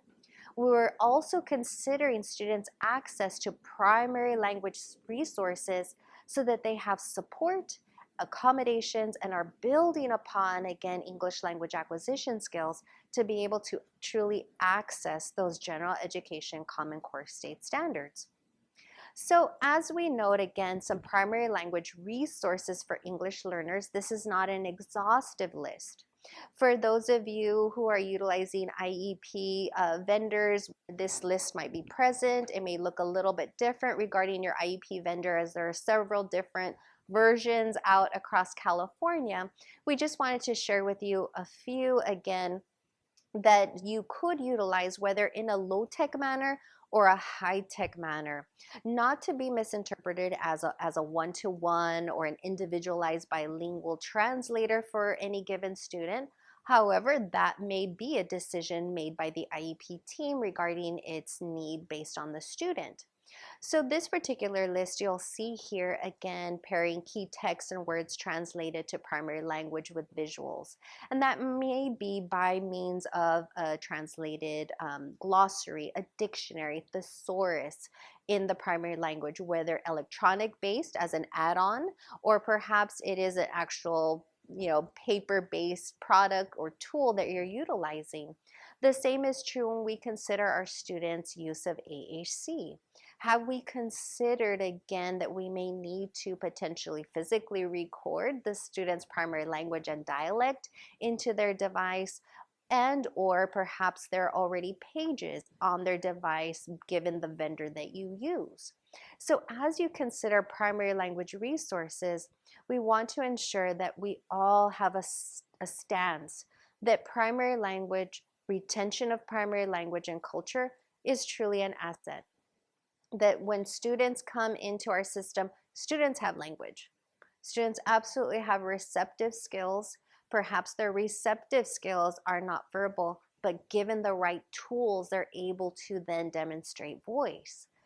When we think about our students, and again, this question comes up, and as to why I bring it up, when we have students who are perhaps nonverbal, students, again, because of their disability, yet they have been receptively receiving their primary language, their home language, and have utilized that again to assist them with making sense of the world and communication and understanding others. So as we consider again the many needs of our students as emergent multilingual learners, we understand that students with disabilities can learn another language given the right supportive tools and structures. So as we consider our students and the language that they've received receptively, again, how much do we know about primary language and the students' access, the students' acquisition of primary language, and how we might use that to help support our instruction. And here again are just some primary language resources that you may be able to utilize in your classroom to again support the student in further accessing curriculum and further being able to understand, utilize, and interpret information. So again, this is not an exhaustive list, but it's some examples, if you will, of what it might look like in your respective classrooms as you provide primary language resources. Again, and it may be that it is in an electronic format, a paper-based format, in an actual person that's interpreting and translating. Again, that varies. But when we list it in the IEP, we're making note that this is a resource that the child needs, again, to have access and to ensure that, again, integrated ELD across content is occurring and supportive of the student who is an English learner with a disability. So as we consider primary language supports, we want to ensure, again, that this is not to be confused with language of instruction. And for today's purposes, we are implying that language of instruction is English. And I know there's probably a flood of questions in the chat box regarding dual immersion programs. That is not our focus for today's session. So again, we are implying that, again, language of instruction would be English, but rather primary language supports are options that we will need to consider to further support our students who are English learners with gaining access, equity, so that they can build upon their English language acquisition skills.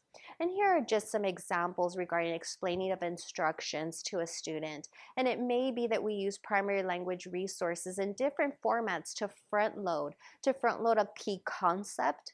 Perhaps it's also to front load key vocabulary, or both, as we consider our students who access video modeling, for our students who need, again, pictures paired with text. We make these determinations to help us identify, again, how can we best support the student with bridging over, if you will, that extension from primary language into the new language.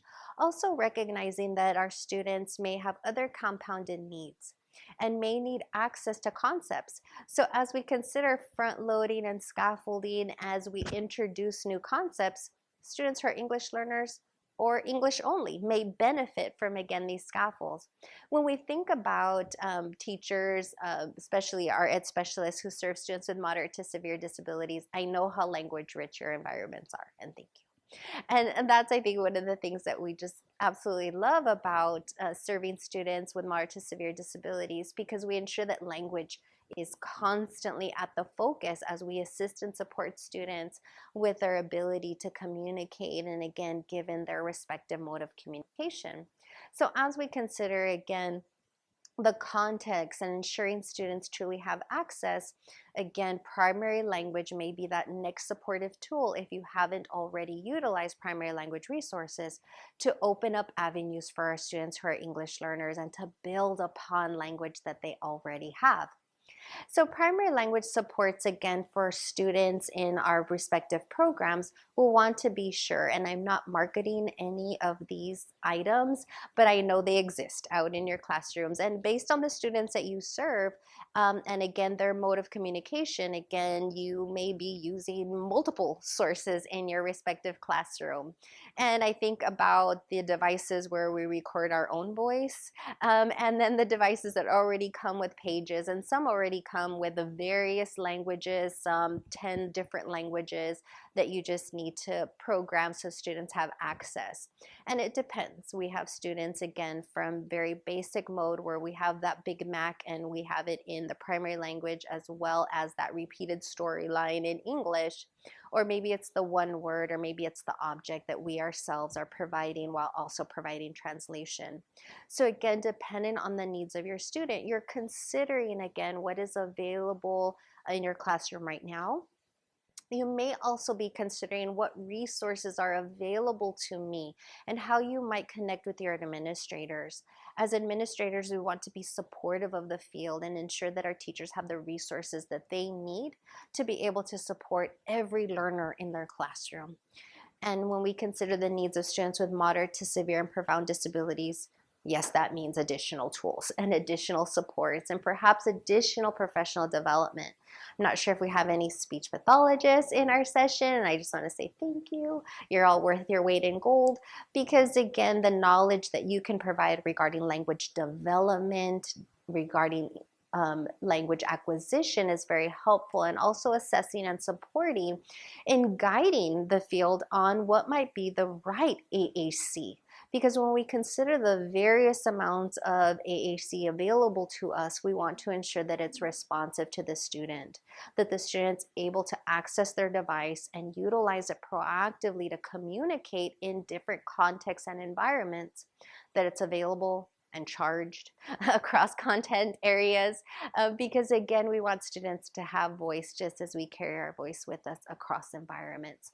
So regardless of the tool, the brand that you're using, again, I highly encourage you to consider again how we can utilize their existing tools and devices to also embed primary language resources and give our students that additional layer of access that's needed and warranted to them.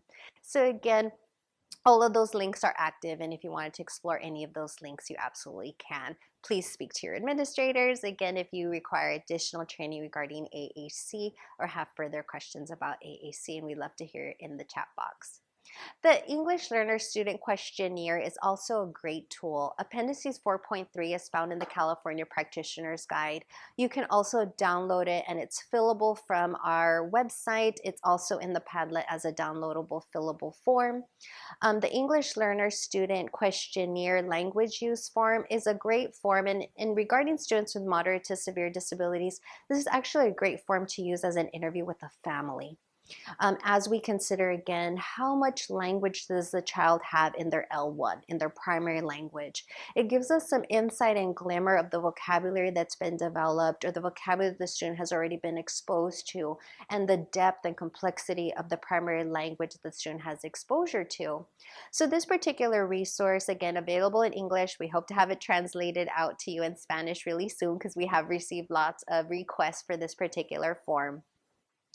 But again, this might be a supportive tool as you learn more about the family and the student, and as we work collectively to support students in gaining English language acquisition and utilizing that primary language as a resource, really, to support us again and then developing into English language proficiency. So again, we share with you Appendix 4.3 as another tool to support you throughout this process. So with that, now let's focus on designated ELD. Designated ELD being that protected time where ELD standards now take front and center stage. Dependent on your respective district and school site, your EL master plan will indicate what that protected time is, again, based on your grade level or grade spans. The ELD, again, as your focus standards, now available, super exciting, is the alternate LPAC blueprints. This is an active link. We will give you an opportunity to explore them in just a little bit, but I know everyone wants to link right to them, because the English language development connectors are absolutely going to be a resource to us in the field as we further deepen our understanding of the ELD standards and what it looks like and how they are applied in our context for students with moderate to severe disabilities who also take the alternate LPAC. So just as we have the CAA blueprint to further support us, the alternate LPAC ELD connectors are now another resource available to us as we shape instruction and as we also develop our linguistically appropriate goals, which we'll share with you this afternoon after lunch. So before we delve into the actual ELD standards, which we'll talk about after lunch, we first want to speak a little bit to your decisions, the decisions that you're making during the IEP team process. And that's, where will the student receive designated ELD? Will the student receive designated ELD during general education setting or special education setting? What does that look like for the student, so that we ensure that students are being provided what they need? So in the IEP, most IEP forms have a question like this or similar to this. What program is a student who is an English learner currently participating in? Structured English immersion, which is the baseline, if you will, or required at minimum for all English learners, structured English immersion. Or parent-selected multilingual language acquisition program. So that is a parent choice. That's even prior to the IEP. That's a general ed function where a parent of a student with or without a disability may select the child to receive a different program, whether it's a dual immersion program, a heritage program, a bilingual program. Again, that would be a decision the parent would make. So for all intents and purposes today, we're speaking to an English program and structured English immersion, but the IEP team would need to acknowledge that in the IEP itself, to then further discuss the English learner instructional setting. So this is where the conversation again is so dependent on the individual student, and for which it's an IEP conversation. Because as we know, again, each IEP is built upon the needs of the student for whom we're speaking about in that IEP. So as we consider the various needs of the student given the student's respective disability, the impacts of that student's disability, we then make determinations of what is the most appropriate, as special education is not the place or a place, but rather the special education supports and services that we provide, as those supports and services may additionally be provided in the general education setting. So let us first consider from the lens of LRE. To the maximum extent appropriate, children with disabilities being served alongside their non-disabled peers. That again our goal, if you will, to the maximum extent appropriate, unless again, even given all of the supports and services, assistive technology, supplemental aids and services, the student cannot be sufficiently or adequately supported in the general education setting, we then consider our special education environments.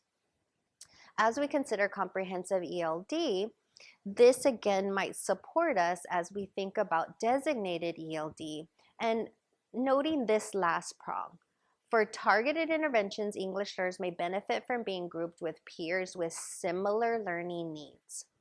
So we ask that as you consider LRE for students with disabilities, we consider LRE for all students. So as you make determinations for, let's say, English learners, even prior to identification, we consider what is the need of our English learners based on the LPAC. We now will have our data based on the alternate LPAC. Based on that data, we're able to then indicate the student based on similar English language acquisition needs and similar English language proficiency. We could then provide adequate groupings to ensure that students are given opportunities to be with like peers alongside language models, where we say good language models, to support our students again in continuing their growth and development. So as we move forward, we always encourage you to consider students again as general ed students first, and how are English learners being supported and provided designated ELD, and ensuring that our students with disabilities are also able to retain access is so important. That again, if it's rotations or certain groupings or certain general education environments where again we could push in support or support the general education teacher with accommodations or guidance on modifications to ensure the student can access the ELD standards, we would again consider that first. And then if the student, again, based on the IEP determination, the needs are so extensive such that the student needs designated ELD, within the special education environment, that discussion is also carried forward so that the student can continue to have access to the ELD standards in the special education environment. So at this point of the IEP, from our lens, considering English language proficiency of students, their English language acquisition needs and supports, as well as disability category, knowing again variance amongst English learners at different stages of their English language development, and our students with disabilities, given their respective disability and how their disability impacts that child's learning, we make decisions again appropriate to the individual child. So as we do this, again, those three key considerations for every IEP team is a discussion regarding language of instruction, accessibility tools and resources for use or the use of alternate assessments, and then how and where designated ELD would occur. So those are the important conversations that we are required to have so that again we ensure access and equity for all learners, including our students with moderate to severe disabilities. So you do have an infographic. So we have an infographic on chapter 5, which is all things of this particular chapter. You may have noticed that we haven't got into linguistically appropriate goals just yet, because that is also chapter 5 and very central to writing IEPs. But we wanted to first give you some access to the ELD standards and what curriculum and instruction, so designated ELD and integrated ELD, may look like for your students as you fully understand the ELD standards.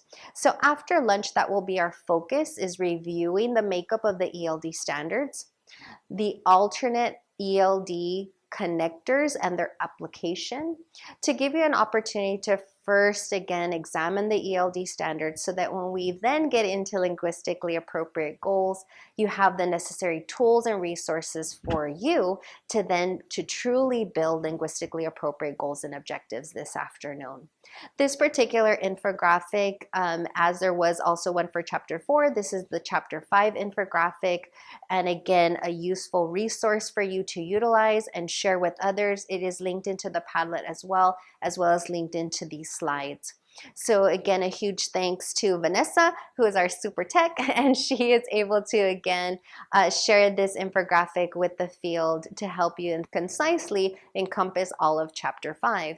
When we come back after lunch, we're going to delve into chapter 6 and 7, all things instruction, and ensuring students have access to instruction as we today look through the lens of meeting the needs of our students with moderate to severe disabilities.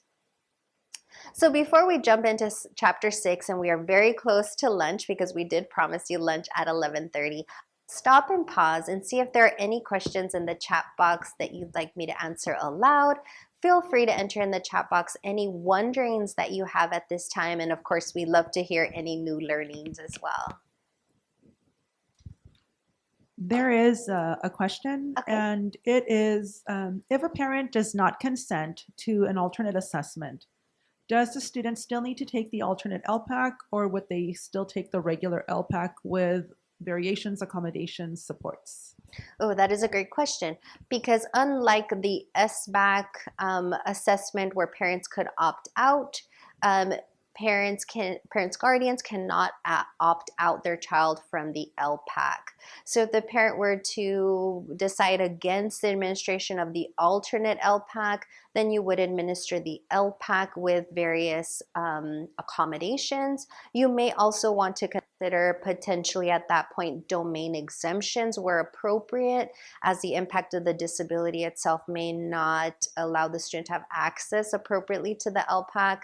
Providing parents with the information from the Starting Smarter and the information, I think we dropped it in the chat box a little bit earlier, where parent resources are very important so that parents understand the assessment, the purpose for the assessment, and wanting to ensure that students have access may assist you also with furthering that conversation.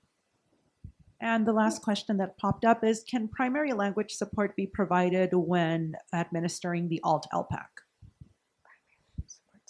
Yes, so you'll want to look at the accessibility guide and where it lists all the accessibility resources. It's also linked into the infographic if you want to list it there. And again, we just want to be clear on when and how we're doing that, and ensuring that if you're using someone else to provide translations other than yourself, that that person has also been trained on the administration of the assessment so that we don't deviate from assessments. So again, we'll refer you, we'll drop it in the chat box one more time, the accessibility resources for the alternate LPAC, and then the California Accessibilities Matrix that was shared with you a little bit earlier had where you're able to use primary language resources for the LPAC. So you'll see the column there for the LPAC and where you can use primary language resources and not invalidate the test, but continue to retain the test metrics. Okay, so that rounds up our questions for now. We're going to go ahead and break for lunch. It is exactly 11:30. We will be back and ready to go at 12:30. So we'll get started at 12:30 and we'll keep on moving forward. If you have any last questions you'd like before lunch, if you want to drop any questions during lunch in the chat box, we'll be sure to be reviewing questions, and then we'll recap a little bit after lunch and we'll delve right into instructional practices for English learners with disabilities.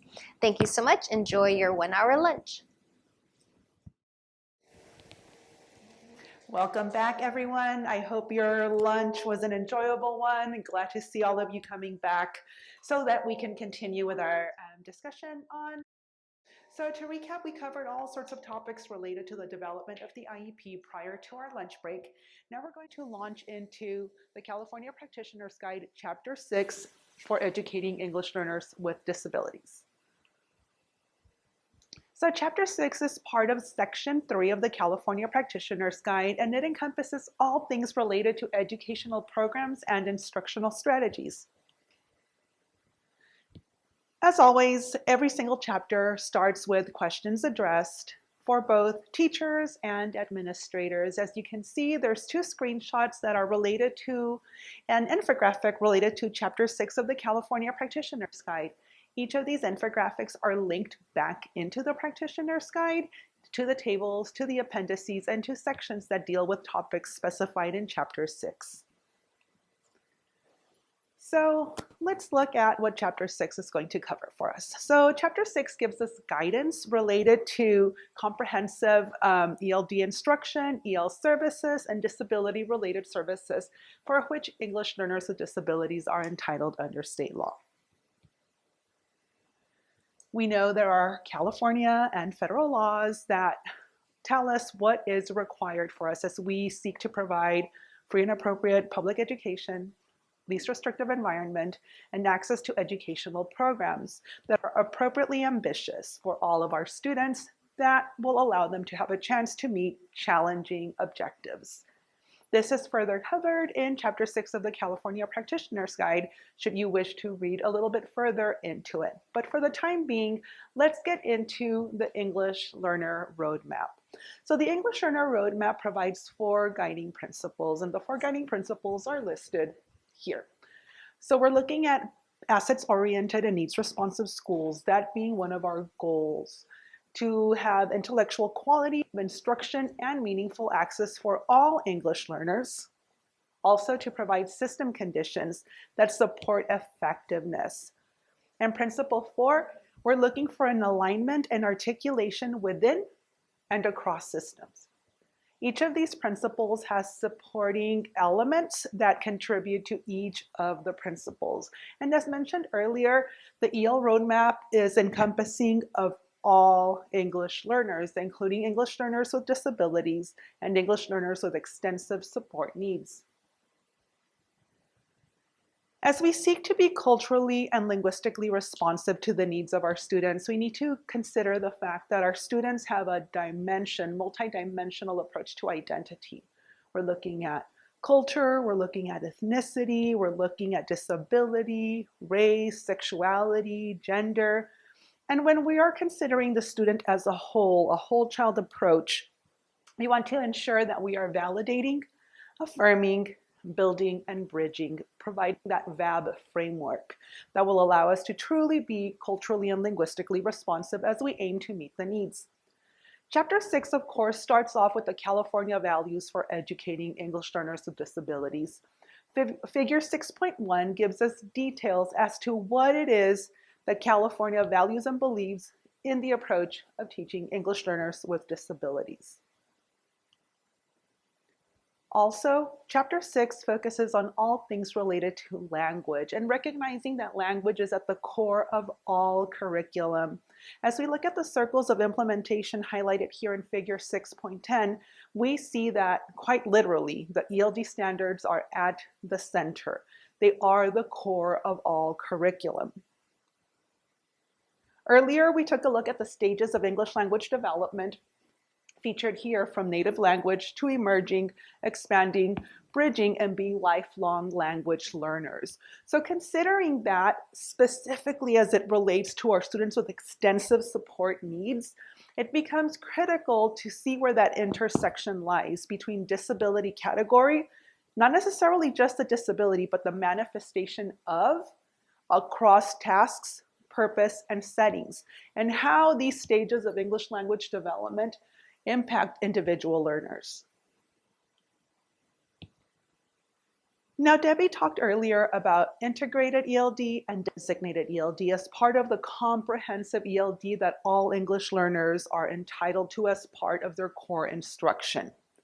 We are going to continue using our dual lens of disability and language proficiency.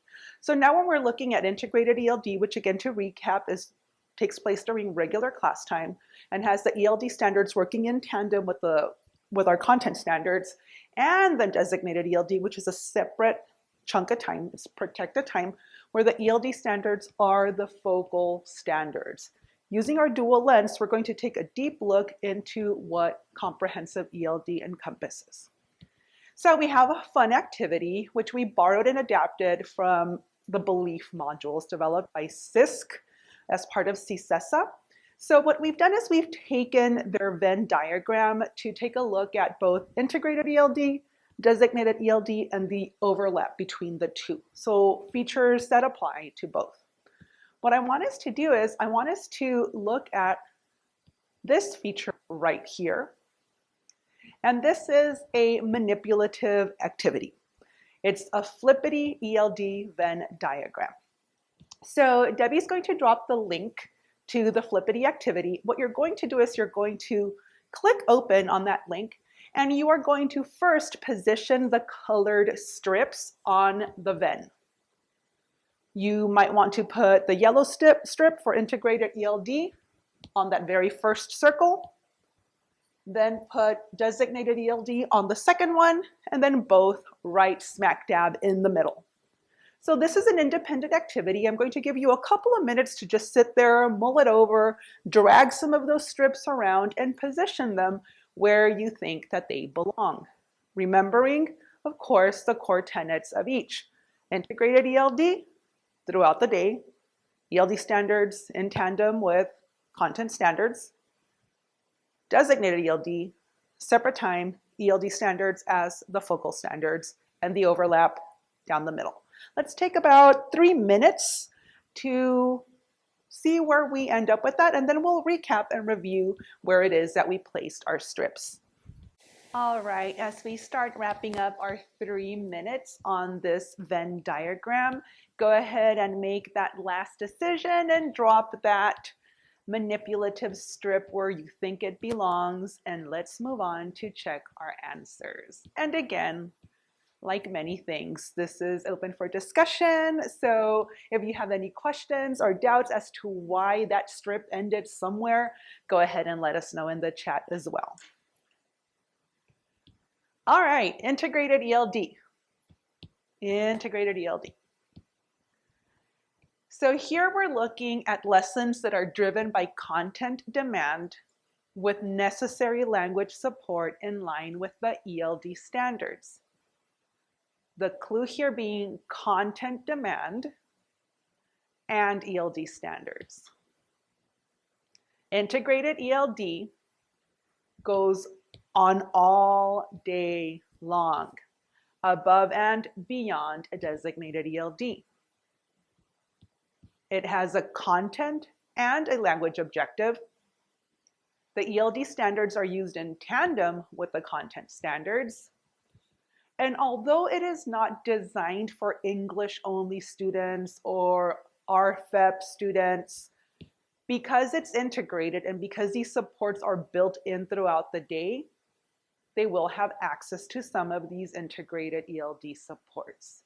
So it's important to realize that although it says any and all students, it does not mean that integrated ELD is designed for English-only learners. When we're looking at both, they both include the ELD standards. They provide supports for English learners. They aid in the development of English language, are not dependent upon any particular program. They are both rigorous content provided by qualified teachers across discipline, and it occurs daily. What does across disciplines mean?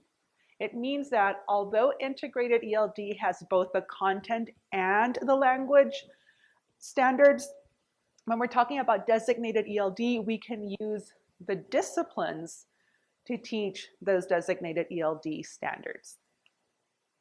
Now, when we're looking at designated ELD, we're looking at language that is taught connected to language needs in content areas. Here, the language comes first. ELD standards are the focal standards. There is a language objective, takes place during a specified time of day. It's protected time, meaning it won't get canceled for an assembly. ELs are grouped by proficiency level, knowing, of course, that our students seldom come in neat little groups of 20 that are at a level 2. But ideally, that's what we're hoping for, to have students grouped by proficiency level. And finally, they address specific demands of proficiency levels. So hopefully this is an activity that helps you organize your thinking between integrated ELD, designated ELD, the overlap between the two. And know again that this activity, like all the ones included in our presentation today, are shareable and available for you to use with your peers, PLCs, or community of practices back at your sites. So now that we've sort of set the context, the structure of designated ELD, integrated ELD, let's get down into the nitty-gritty. Let's take a closer look at the ELD standards. And although this is not an ELD standards training, it is important for us to be familiar with the structure of them as we then aim to develop linguistically appropriate goals and objectives. We cannot have linguistically appropriate goals and objectives if we don't have access to the ELD standards. So let's do just that. So comprehensive ELD is tier 1. I know we keep repeating it, but it's important for us to remember that both integrated ELD and designated ELD make up comprehensive ELD, which is ensured for all students. It is part of all English learners, including English learners with disabilities, even those with extensive support needs. It is part of their core instruction. So much so that there's been a need to develop some very specific alignments between evidence-based practices and English learner strategies. So when providing support in comprehensive ELD for students, again, because we are putting a lot of stress on the fact that we're looking at the intersection between disability and language proficiency, let's consider students who qualify for services or who meet eligibility criteria under autism spectrum. So we need to have an alignment between some of those evidence-based practices that have been proven to work for students, and in doing so, in considering that and the needs of those students who are also English language learners, we've developed this infographic in partnership with our friends at Captain and at Marin County SELPA. So what we've done is we've worked on this document that aligns EBPs to EL strategies. So if you click open this document, it will publish it up open for you, it will make it visible, and it will have clickable links where you can explore these evidence-based practices further or those ELSWD strategies. Again, if you're trying to determine a means of providing comprehensive ELD that is responsive to the individual needs of the student. ELD standards, part 1. interacting in meaningful ways. So using our lens of disability, language acquisition, language proficiency, communication mode, what does comprehensive ELD look like for students with extensive support needs? So earlier we touched on AAC, AT, manifestation of disability, language proficiency, how it demonstrates, how it shows in a variety of tasks and purposes. So when we're looking at part 1 of the ELD standards, we're talking about collaborating, listening and speaking, producing, speaking and writing, and interpreting, reading and listening. Considering your students' preferred communication modes, language proficiency, and required linguistic supports, task and purpose, what might comprehensive ELD look like for your students?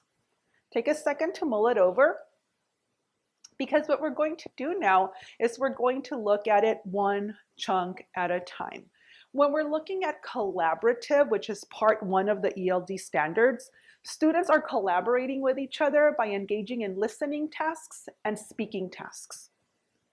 Considering our students' preferred communication mode, what might listening look like for some of our students? What might speaking look like for some of our students? When students are engaging in producing language through speaking, producing, and writing, what might that look like? Might there be AAC required? Might there be AT required? Might an individual be providing support? What types of supports?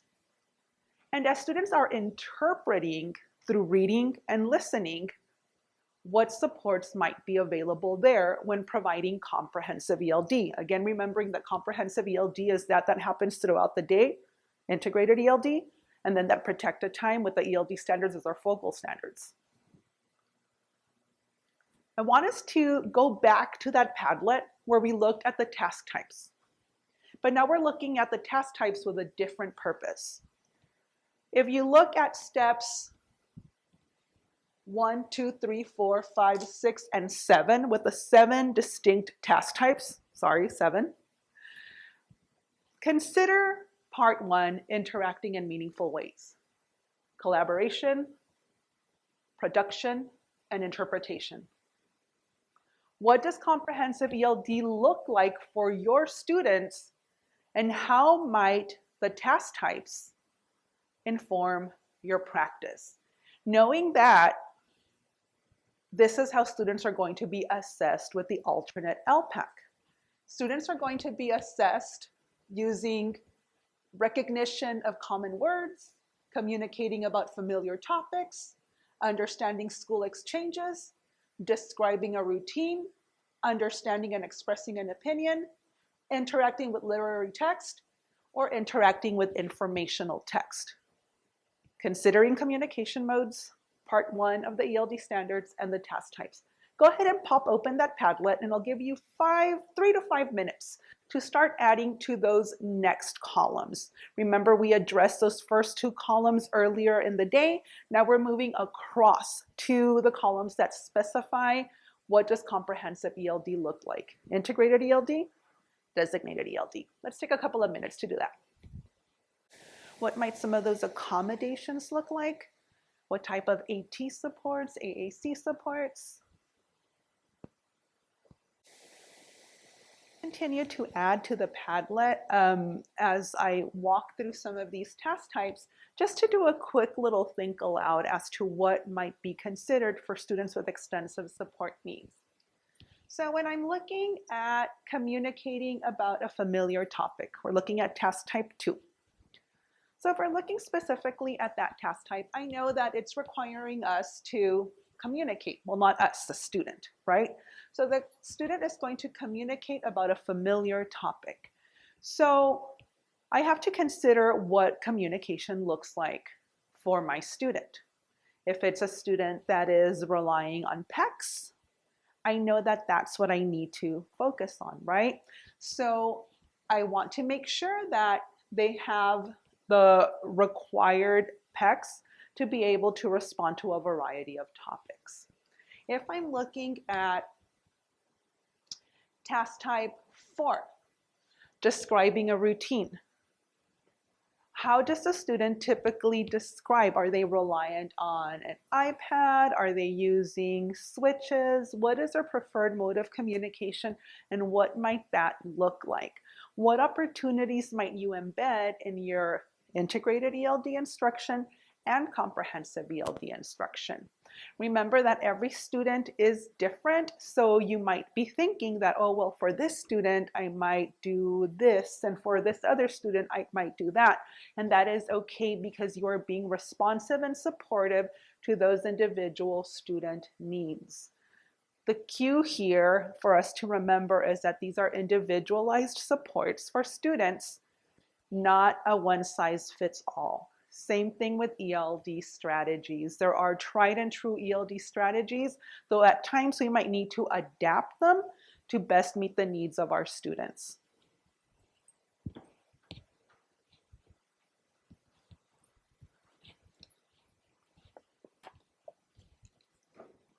Let's move on. So, as Debbie touched on earlier on the least restrictive environment, we want to be cognizant that this is a continuum of supports and services, considering ELD instruction. Again, if you follow that spectrum, that continuum, you go from general education classroom all the way to home and hospital instruction. This is, of course, applicable as well to comprehensive ELD. When we're looking at figure 6.11, we're looking at collaboration and co-teaching models. So these models are covered more in depth in the California Practitioner's Guide, and you can access that section of the guide by clicking on the figure or going to chapter 6 of the actual guide. What is important to remember is that in each one of these models, comprehensive ELD is retained. So there is no such model that would exempt a student from receiving comprehensive ELD. Remember, as part of their core, Tier 1, First Best Teaching, we are giving integrated ELD instruction and designated ELD instruction. One of the ways that you could use a self-reflection tool or to gauge where it is that you're at is through using the English Learner Roadmap Reflection tool. So it gives you a step-by-step tool to reflect on the implementation of the practices delineated in the 4 principles and their corresponding elements. This is a great guide to utilize with your teams, whether it be your PLC, your COP, or any site-based team that is reflecting on the systems and the alignment and articulation of the systems provided for supporting all English learners, including English learners with disabilities. That takes us straight into chapter 7. And in chapter 7, again, part of section 5, which is educational programs and instruction strategies, now we're looking at teaching and learning to meet student needs. We're looking now at what it is that we do during instruction to support students and their individual needs. This chapter focuses on effective teaching and learning practices for English learners with disabilities, all aimed, of course, to ensure that students have opportunities to make academic, English language, and social emotional learning progress. Now, it is critical to come back to this point that English learners are a diverse group. And then as we saw earlier in the graphic with the little boy in the center and the considerations given to gender, culture, ethnicity, we also have to recognize that English learners are a diverse group. We have various English learner typologies. We have those students that are newly arrived with adequate schooling, students who are newly arrived with limited formal schooling, and then also we have students who are English learners developing normally, long-term English learners, and students who are at risk of becoming long-term English learners.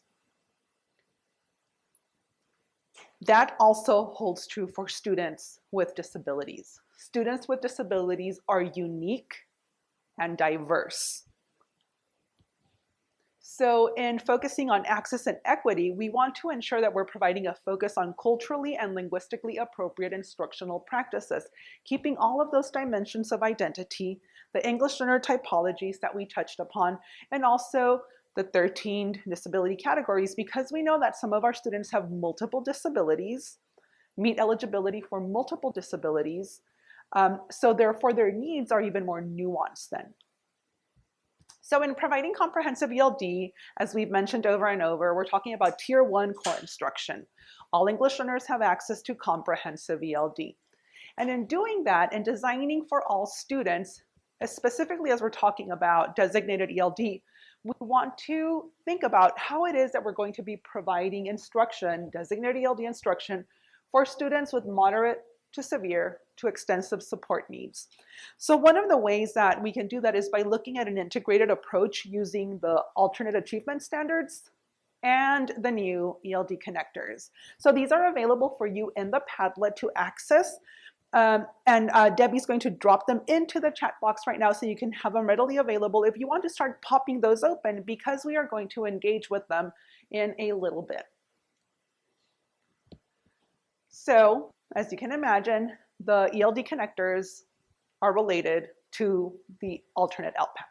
So the alt LPAC aligns with the 2012 ELD standards via these ELD connectors. And you can find the connectors through the blueprints. So those are available for you. And again, considering again, receptive language and expressive language. So when we're looking at receptive language, we're talking about reading and listening. When we're talking about expressive language, we're talking about speaking and writing.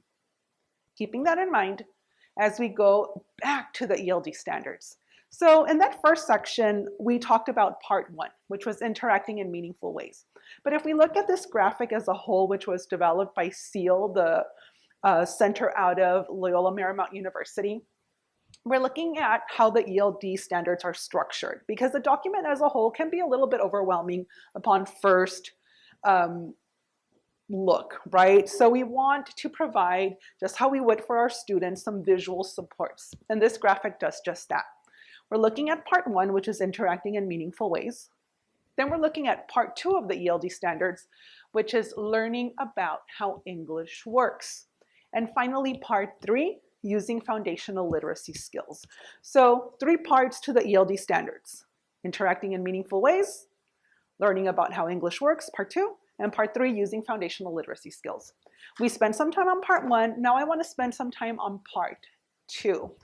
But before we do that, what we've done is we've taken the ELD standards and given you a visual support of sorts so that you can see what each section refers to. Because as we move forward in a little bit, as we're looking at linguistically appropriate goals and objectives, you're going to see some abbreviations that might seem a little out of place for you. So we're giving you a decoder ring of sorts to help you be able to read what those standards refer to.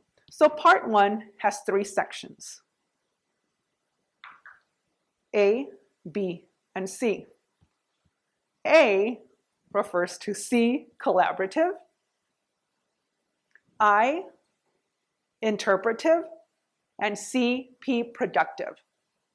So when we're talking about collaborative, we're talking about engagement and dialogue with others. And you can see those 4 points, which correspond to the 4 standards that are aligned with that section. Then when we look at I, interpretive, we're talking about comprehension and analysis of written and spoken texts. When we're looking at productive, we're looking at the creation of oral presentation and written texts. Now I want us to stop here and think preferred mode of communication. Always referring back to that when we're considering our individual students.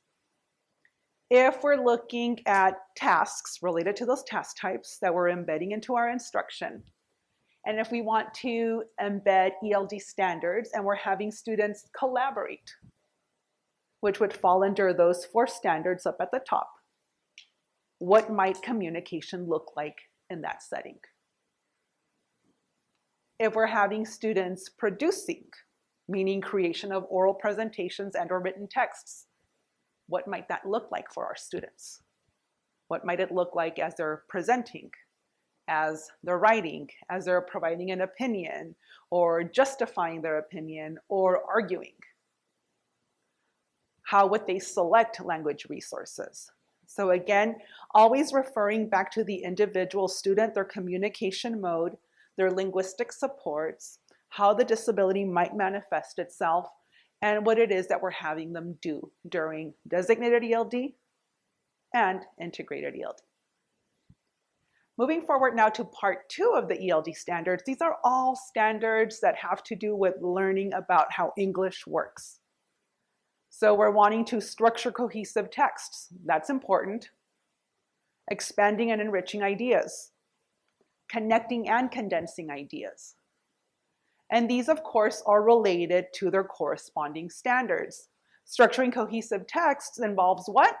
Understanding text structure and understanding cohesion. When we're talking about expanding and enriching ideas, we're using verbs and verb phrases, nouns and noun phrases, modifying to add details. When we're connecting and condensing ideas, we want to connect ideas within sentences by combining clauses, or when condensing ideas, we're going to condense ideas by using sentences with a variety of language resources. So again, considering closely what communication looks like for our individual students in each of these domains. And finally, part 3, using foundational skills, literacy skills. So when we're considering foundational literacy skills, those of you familiar with the content standards know that these are the same standards included in grades K through 5. So K through 5, you have these foundational literacy skills, which have to do with print concepts, phonological awareness, phonics and word recognition, and fluency. These are part 3 of the ELD standards. So now that we've taken a look at those 3 components, I want to call our attention to other components of this graphic. None of these sections can actually exist on their own. You're going back and forth. For example, as you're connecting and condensing ideas, you're probably collaborating with somebody. You're probably listening as you are connecting to what it is that they're saying, or you're probably reading. So again, it goes back and forth. These standards are seldom times standalone standards and occur within the support of the others. Another point that I want to call your attention to is the arrows that run across: emerging, expanding, and bridging.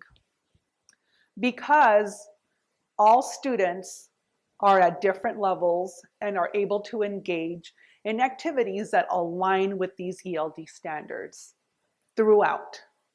No one proficiency level lives in any one of these standards. They look differently as they move across, as they're developing their English language.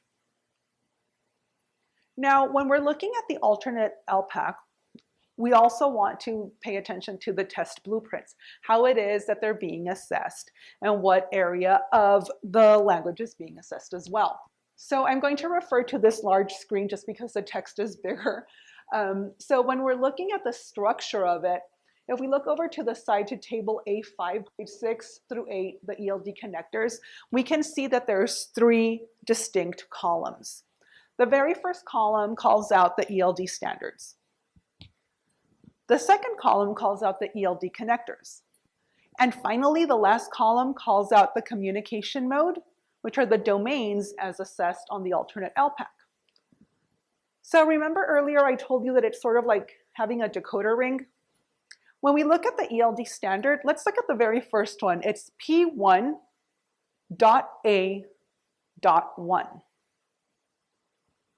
When we see that, if we have had no previous exposure to how the ELD standards are structured, that might not mean much to us. However, now we know that P1 means part 1, which is interacting in meaningful ways. Okay, I know that this standard is about interacting. More than that, I know that it addresses part A. Part A is collaborative, engagement and dialogue with others. Standard 1, it relates to that very first standard, which is exchanging information and ideas with others through oral collaborative discussions on a range of social and academic topics. However, the work of this document doesn't stop just there. As we move across to that very next block, now we're looking at that ELD standard through the eyes of the ELD connector. So here the ELD connector is telling us more specifically that you are exchanging information and ideas by participating in short conversations, asking and answering questions, responding to the ideas of others, and expressing one's own ideas about familiar, social, and academic topics. Using that ELD connector, it is now a little bit easier and clearer for us to determine how it is that we're going to embed that ELD standard during designated ELD instruction, right? Because now I know that I can break it up into all those different sections and start thinking bit by bit. How would I provide for opportunities for students to be able to engage in opportunities to produce language, to be able to collaborate, to engage in dialogue with others within those specified areas indicated by the connectors. I also look across on the very last column, and I know that the communication modes that are assessed on the alternate LPAC that are related to this standard are both receptive and expressive. So now I have a means of reading and connecting with this ELD standards as part of my designated ELD instruction. So we're going to go into a quick breakout room session. So what we're going to do is we're going to give you some time to pop open the blueprint, the alternate LPAC proficiency standards, the test blueprint. You're going to pop it open, and in your breakout room, you're going to review a grade level or a grade span of the alternate LPAC blueprint, the ELD connectors. Then you're going to discuss how the alternate LPAC blueprint ELD connectors will inform your lesson planning. Okay, so in a little bit, you're going to be sent out into a breakout room where you're going to discuss how the alternate LPAC blueprint ELD connectors will inform your lesson planning. Hot tip, you can also pop open the alternate LPAC task types to support you in thinking through how you might use the blueprints. Let's go ahead and do that. We're going to be sending you into a breakout room, and we'll see you back in about 5 minutes.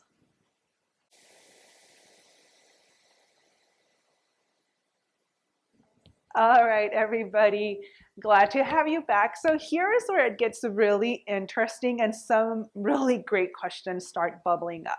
So if those start bubbling up within you, please don't hold back and add them to the chat. Or if you're feeling brave, go ahead and unmute your mic and let us know what you're thinking as far as it relates to our wondering. So take some time right now as you've rejoined the large group, our big Zoom room here, and take some time to pause and process. How might you use the ELD connector as you're thinking about comprehensive ELD?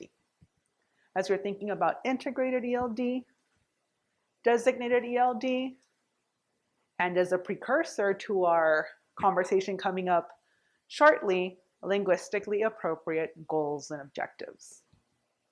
So start thinking that through and start dropping some reflections, some questions, some wonderings, some ahas, some new learnings into the chat as we continue. Yeah?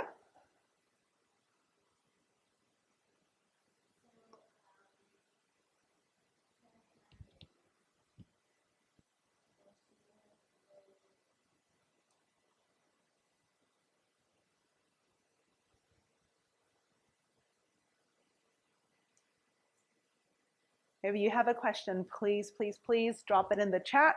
If we don't get to it right now, we will do our very best to address it. So again, as we're regrouping here in the main Zoom room, how will the alternate LPAC blueprint ELD connectors inform your lesson plan? Any new learnings? Any wonderings? If you have them, please drop them in the chat. And again, as we go through the day, we'll be sure to refer back to the chat to be able to address any questions that might have arisen. Because our goal, as always, is to provide access and equity using that dual lens. We're using an integrated approach now, using the alternate achievement standards and the ELD connectors when addressing the needs of English learners with extensive support needs. Because as shared earlier, language is the core of all instruction. Without language, we cannot engage in any learning task. We cannot engage with our environment, whether it be in a social situation, academic, in the community, or in a school-based activity as well. Because California educators, we all share the belief that English learners with disabilities, like all students, are able to attain the content standards, but will require specialized supports to do so. And it is here where that intersection of English language proficiency and disability category intersect and make us be reflective on what students require to make appropriate progress. And with that, I'm going to hand it over to Debbie to take us into linguistically appropriate goals. Thank you, Vanessa. So as you had an opportunity to explore the alternate LPAC ELD connectors, think of it, if you will, as the ELD connectors provide us with your power standards for ELD for students who have significant cognitive impairments. So students who are eligible for the alternate LPAC, the ELD connectors give us an opportunity to see again that connection from the ELD connector as it stands, or I'm sorry, the ELD standard as it stands, and how it's already scaffolded and adjusted and even modified, if you will, to then be able to address the needs of students with significant cognitive disabilities.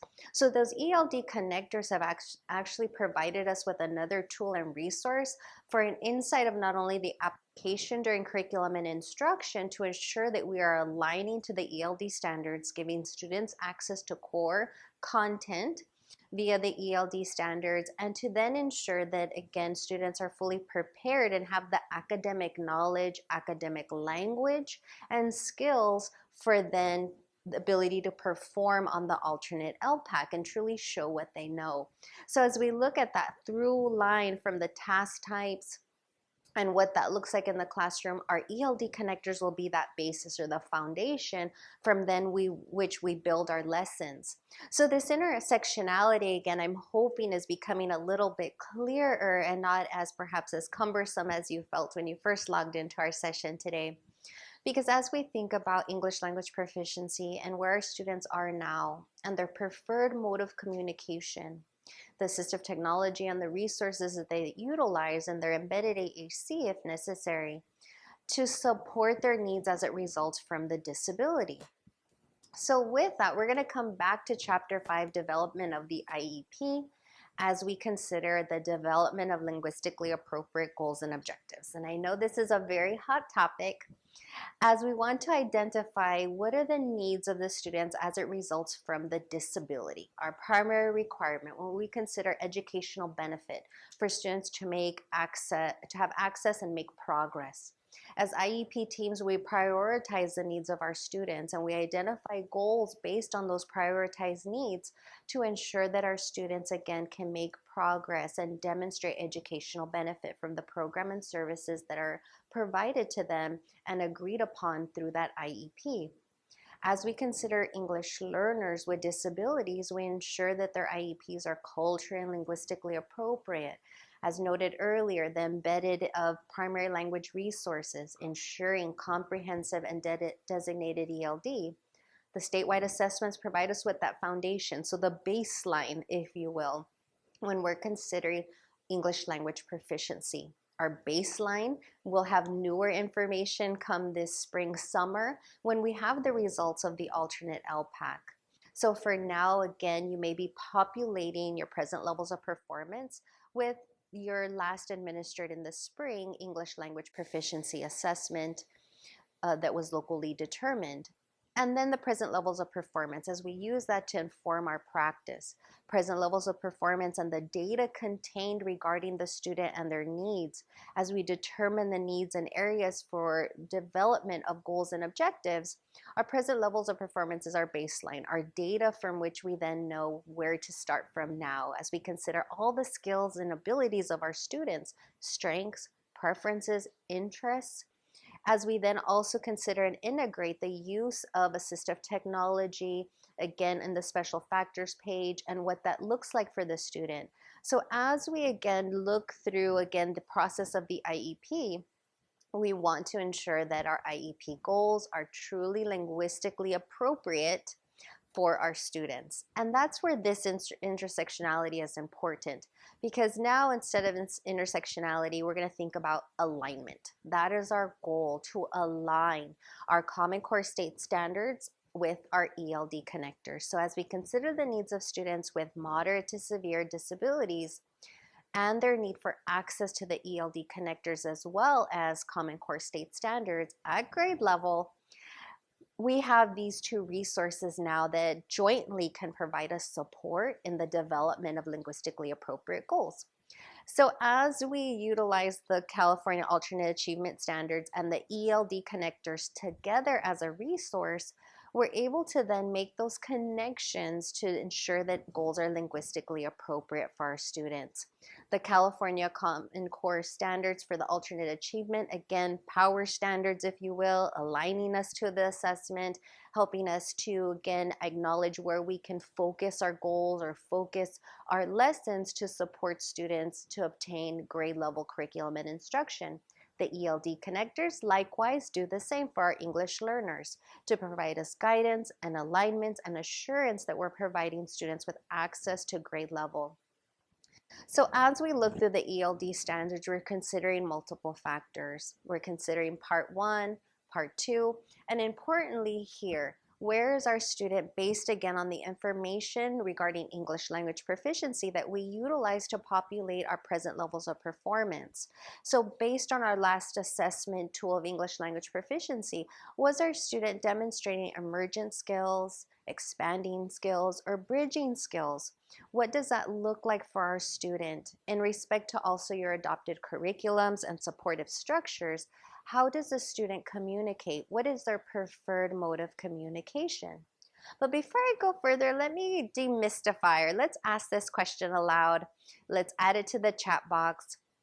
Must English language development goals be included in the IEP? So if you're brave, add it to the chat box as opposed to a poll. We don't want to single anyone out, but if you're brave, go ahead and answer. Would you say it was a yes or a maybe so? I'm not sure. So let's give you a quick second. Must ELD goals be included in the IEP?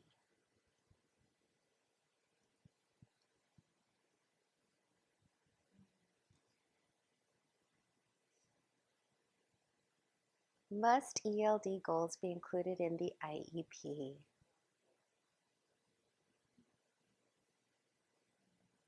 And it wasn't me. I didn't make this trick question. It's a great question. It's a valuable question, and it is directly linked to the California Practitioner's Guide.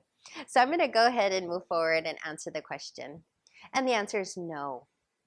Everybody's kind of sitting back in their chair. To access frequently asked questions such as this one, please do click on the link that says FAQs. There are many FAQs in the California Practitioner's Guide, but let's focus on this one specifically. So as we consider the needs of English learners with disabilities, we first consider what are the needs as associated with that child's disability. Because one thing that we know for certainty is that English language acquisition students that are bilingual, it is not a deficit. And bilingualism or lack of English language proficiency in and of itself is not a disability. We know that.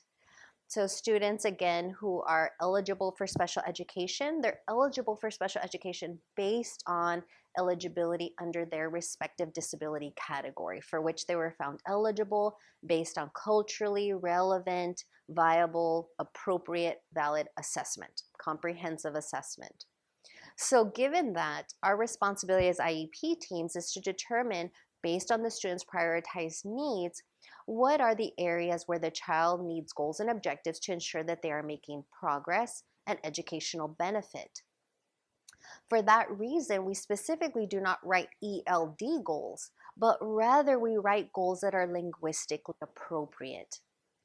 So taking that into consideration, again, goals that are written in the IEP are written to be linguistically appropriate, and for which the alignment. We are aligning that the goals are written taking into consideration the baseline skills. And in this respect, students who are English learners with disabilities, their baseline also includes what is their baseline in relation to English language acquisition skills.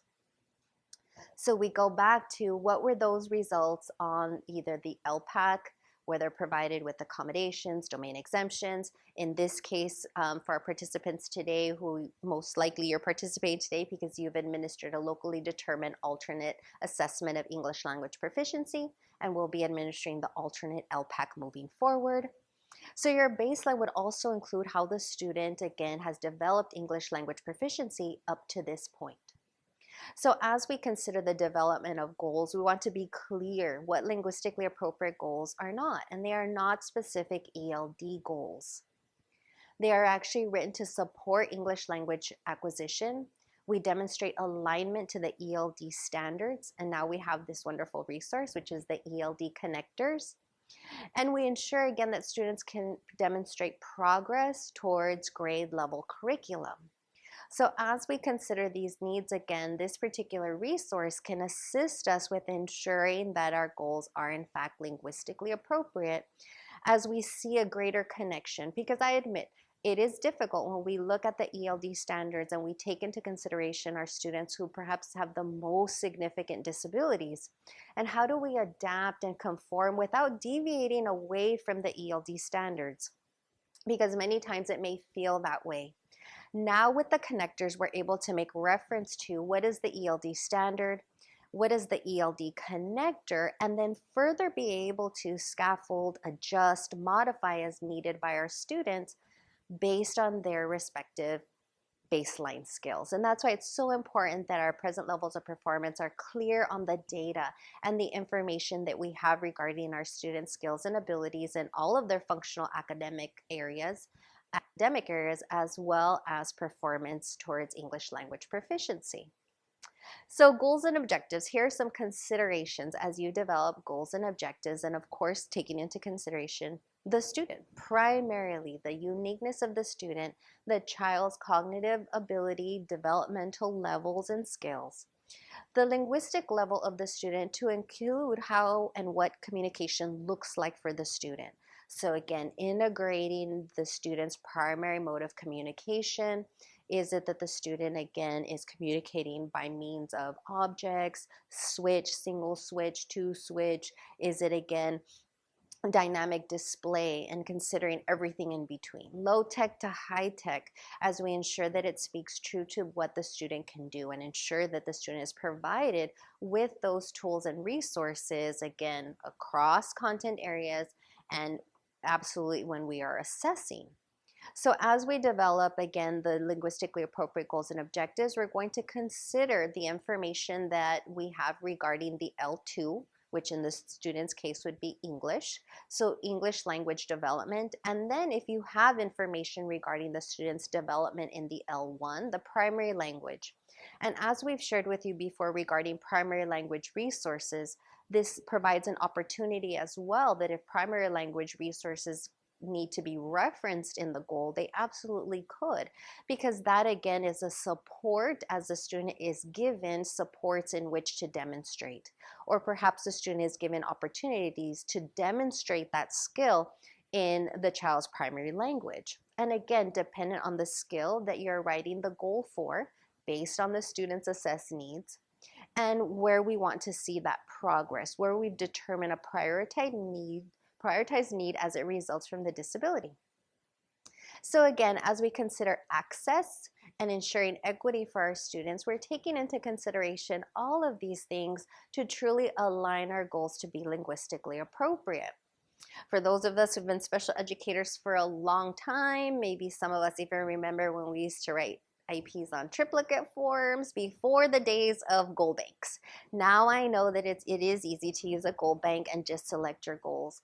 But what I think we can all stand together and say is that when we consider the needs of our students with moderate to severe and profound disabilities, even with goal banks, you further need to develop and look at that particular goal and modify and or accommodate as appropriate, integrate given, so the given what and the conditions, the AAC, the supportive tools, to ensure that when it comes to measurement and performance, that we're truly measuring what we anticipate to measure, that we're measuring that skill, and that student truly has access to really show again that they have mastered that skill or met the skill to the proficiency equivalent that you indicated in that goal.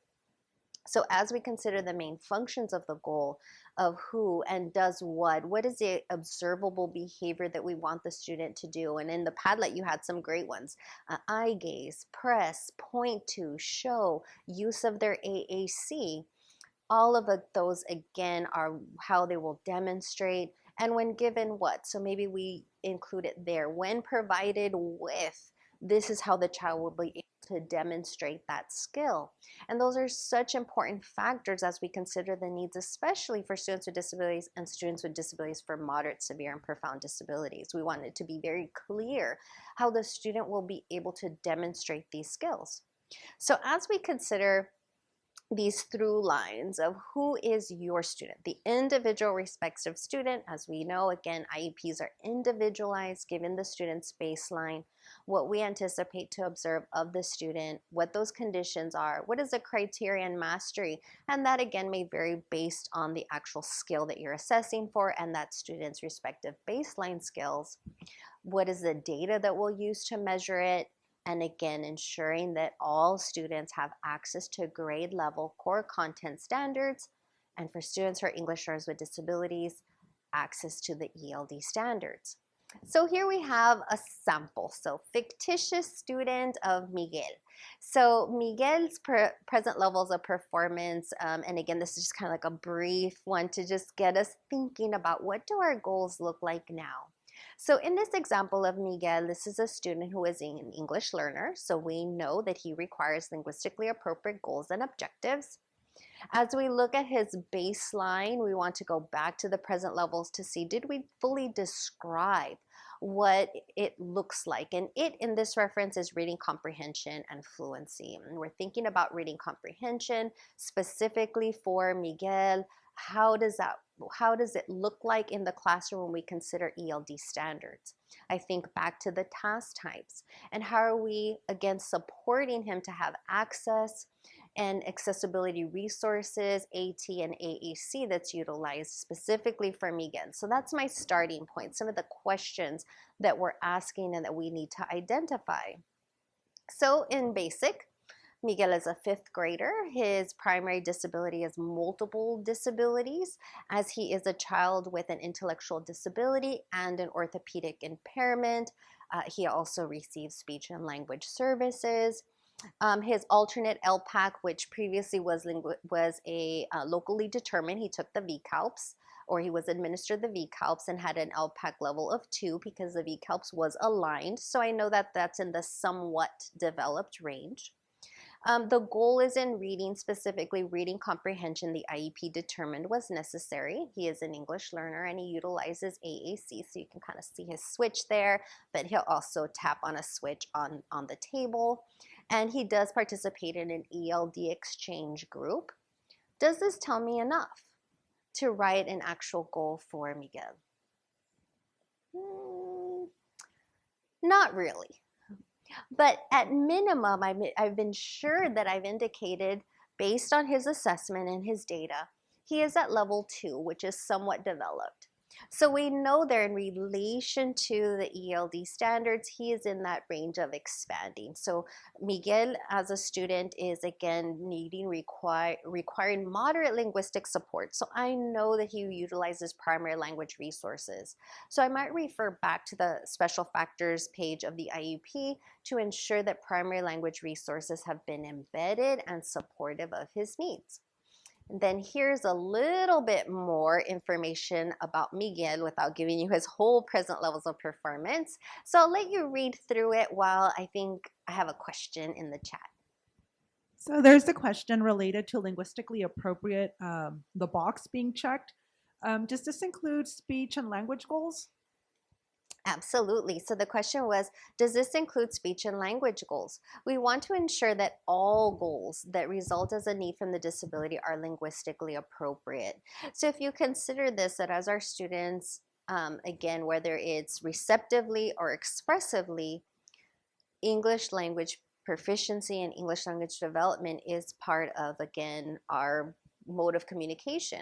So for our speech and language pathologists, as you write goals in listening and speaking, again, you could refer to the ELD standards and ensure alignment there.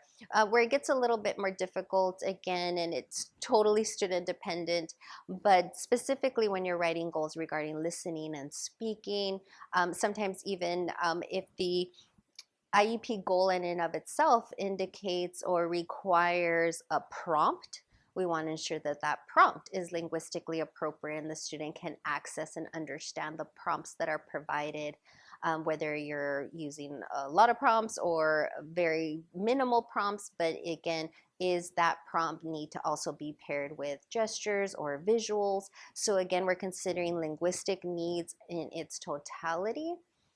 So I hope that answers the question. Feel free to use the chat box if you have further questions. So you may have already been reading the information regarding Miguel that's on your screen. So again, a little bit more information, a little clearer to give us an idea of what Miguel needs and requires, what his baseline skills are today. So if you see there on like that last arrow there, so Miguel is a student who does utilize AAC. He's able to use his switch or multiple switches with a repeated storyline. So as you think, many of you utilize thematic units, that you're adapting books, you're adapting curriculum to ensure, again, that students have access. In this case, Miguel is a 5th grader, so I want to ensure that he is provided with reading and literacy skills, that we're ensuring that he has active engagement with genres in his particular age group. So as we modify those books to have a repeated storyline paired with pictures from the story or created pictures to match the story, then again, he's having access and involvement with the story that we're reading at the time. And at this point in time, he uses his device actively, and about 70% accuracy is his current baseline when it comes towards identifying or pointing, or sometimes it's eye gaze, and we'll accept that as a response as well, because sometimes he might be a little bit tired and it makes it difficult to him either cheek press or press onto the table. So for Miguel, again, we're considering these multiple modalities and what his needs are. And when we provide him a field of 2 pictures, he has the ability to select based on the story that was read to him. But that's a skill that we're continuing to refine. So as a student with a moderate to severe disability, we're considering the California Common Core standards by means of the California Alternate Achievement Standards Blueprint. I highly recommend, if you're not already utilizing the CAA Blueprint, that you print it out. This link is an active link because it definitely is a resource to assist you, again, as we struggle sometimes identifying how do we ensure that we're modifying and still retaining grade level access to Common Core state standards. So here again, you have an example of what that looks like. And again, for our students with more severe, profound disabilities, I've gravitated to the last column, which is the essential understandings. So as you see there here, for Miguel, his goal, as I considered first the California Alternate Achievement Standards for his grade level at grade 5, identifying characters, setting, and events in a story is, again, my forward thinking, again, what I'm keeping at the forefront of my mind. And he is a student that can identify characters when I provide the picture on the switch from an adapted book that's been read to him. And now we're moving more to settings. We want to then identify where the students are. Where is the student in the story? And he is also an English learner. So now I can lean to, and this is just an excerpt from that original example that you saw from the alternate LPAC that Vanessa shared with you. So again, the first column here indicating the ELD standard, then following to the connector. And this is a receptive skill, and I am looking for reading comprehension. Again, the alternate LPAC assesses in an integrated manner receptive skills and expressive skills. And for our students who utilize AAC devices, for our students who have more significant impacts as a result from their disability, sometimes it is also hard to disaggregate the two. So for my student Miguel, I'm looking and focusing on the alignment of this middle one, which is here. So part 1, if you see there, and then B, when we want him to again interpret and again identify. So you'll see some commonalities there. Oh, and I didn't give you a break. So we'll go ahead and take a break, 10 minutes, and we'll continue to look at. So during the break, take your 10-minute break. I would highly encourage if you wanted to open the California Alternate Achievement Standards meanwhile, as well as the alternate LPAC blueprint, save them to your desktop, and as we will use these as you move forward with developing a goal. So let's go ahead and take a 10-minute break. We'll see you back at 1:57. Thanks so much. Welcome back, everyone. So I hope you had an opportunity again to review the alternate LPAC blueprint. I've absolutely appreciated the questions that you've shared in the chat box as we again work towards further alignment. So as we know in the past, we've marked linguistically appropriate goals, and there may have been times when we just weren't too sure. Like, is this really linguistically appropriate? Are we ensuring that the student is receiving access? And absolutely, question was, are we providing the child with access to the ELD standards? So when in doubt, again, now we have another resource to support us in our work as we again ensure that students with moderate to severe disabilities who are also English learners have again greater access through the alternate LPAC ELD connectors. So as we utilize this tool, again, it has these multiple features: assisting with shaping instruction, ensuring goals are linguistically appropriate, and again, ensuring that students are having access to the academic vocabulary skills so that they can demonstrate skill on the English language proficiency assessment. So in this example, again, to recap, again, a fictitious student, Miguel, who's a 5th grader working on identifying characters. And now again, to meet grade level, we want to also integrate the identification of setting as we again develop his goals.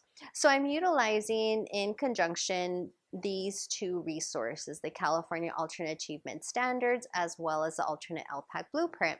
There was a great question in the chat box regarding how do I then reference that I truly am writing a linguistically appropriate goal and objective as I reference both the California Alternate Achievement Standards, which again gives us the numeration for the California Common Core State Standards, and then now with the use of the alternate LPAC blueprint, we're able to then give the numeration to then demonstrate again reference to the fact that we integrated and were responsive to the ELD standards. So now as you develop your goal, you could reference both again the numbers for the Common Core State Standard as you see here, and then you see here the ELD standard. So these are the two that I again have extrapolated, if you will, from those resources to ensure that I'm providing my student Miguel with 5th grade access to standards, both Common Core and ELD as an English learner.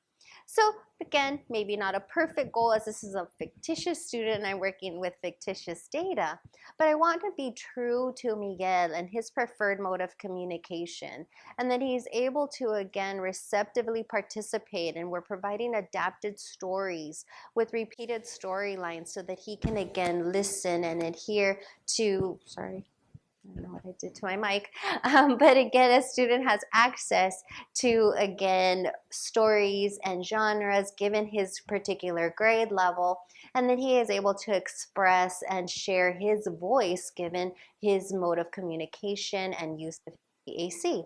So here again, you have a sample goal for Miguel, who identifies from a field of 2 pictures as found on his AAC device, the main character and the setting in which the story took place after the story has been read aloud to him. So when given the opportunity to listen and be read aloud to, Miguel will select the main character from a field of 2 pictures and setting from a field of 2 pictures with 80% accuracy in, again, trials over a 2-week assessment period, teacher-made assessment tools. So again, this may sound very familiar to goals that you have written, or I should say, I should hope that it sounds very familiar to goals that you have already written.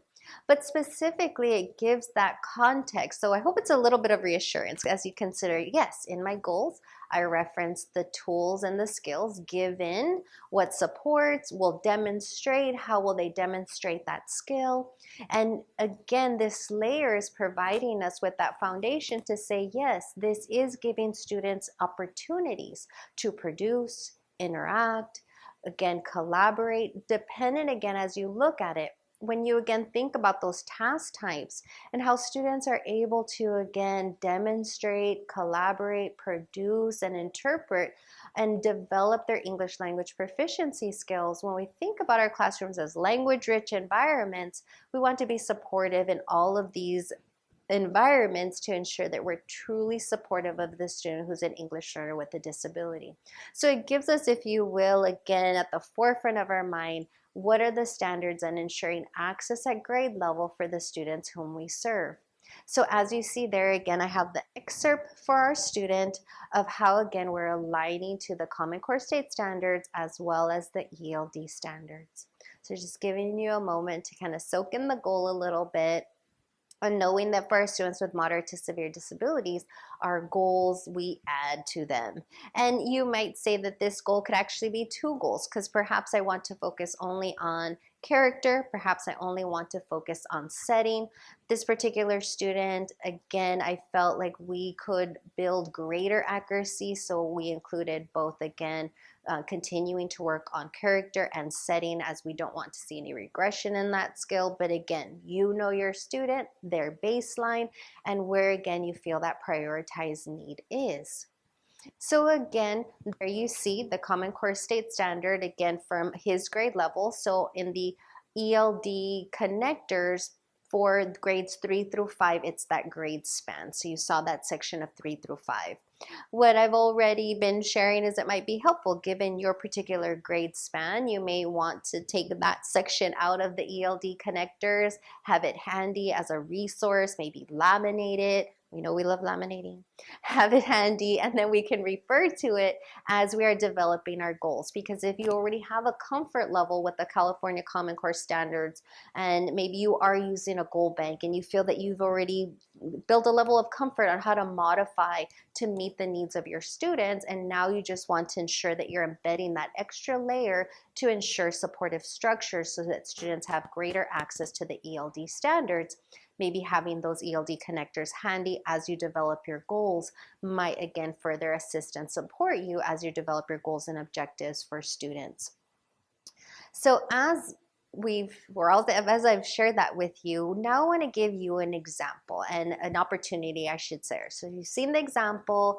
I think I've shared with you again the steps and the process, but feel free to ask any questions in the chat box.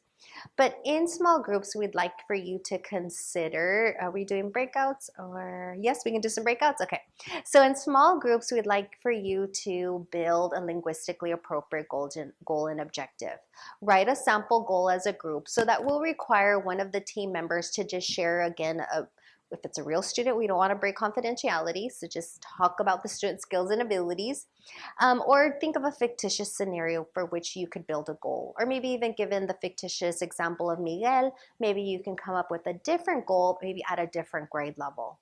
But what we'd like you to do is write a sample goal that's linguistically appropriate that references both the California Common Core State Standards at grade level as well as the ELD standards. We also would like you to consider, given the existing goals that you've written in your IEPs, how might this help you to refine your goal writing process moving forward to truly ensure that your goals are linguistically appropriate? So as you join your breakout and talk to your friends, Again, you'll want to access the alternate LPAC blueprint and the ELD connectors, the California Alternate Achievement Standards. Again, those are your focal resources as you develop your goal. We do have a sample formula that you may use if this is helpful to you. Many of you you're so naturals already after all these years of writing goals. But again, we do have this frame in a bit.ly that will be dropped in the chat in just a minute. So again, as it prepares you to enter into your breakout, we want to make sure you have all the scaffolds and resources ready to go before we let you go off into your groups. So again, the link is in the chat box with the sample goal formula, if you will. And as you go into your breakouts, again, you'll have about 5 minutes to develop a goal. And again, as a team, you'll have to decide of the grade level of your student, some baseline skills for which then you're going to delve into the California alternate Common Core standards, the connectors or the essential understandings, and then the alternate LPAC ELD standard connectors. So 2 resources, the bit.ly for the sample goal formula if you choose to use it, and we're sending you off into your breakout rooms. Thank you. Okay, so I think participants are slowly returning to the group.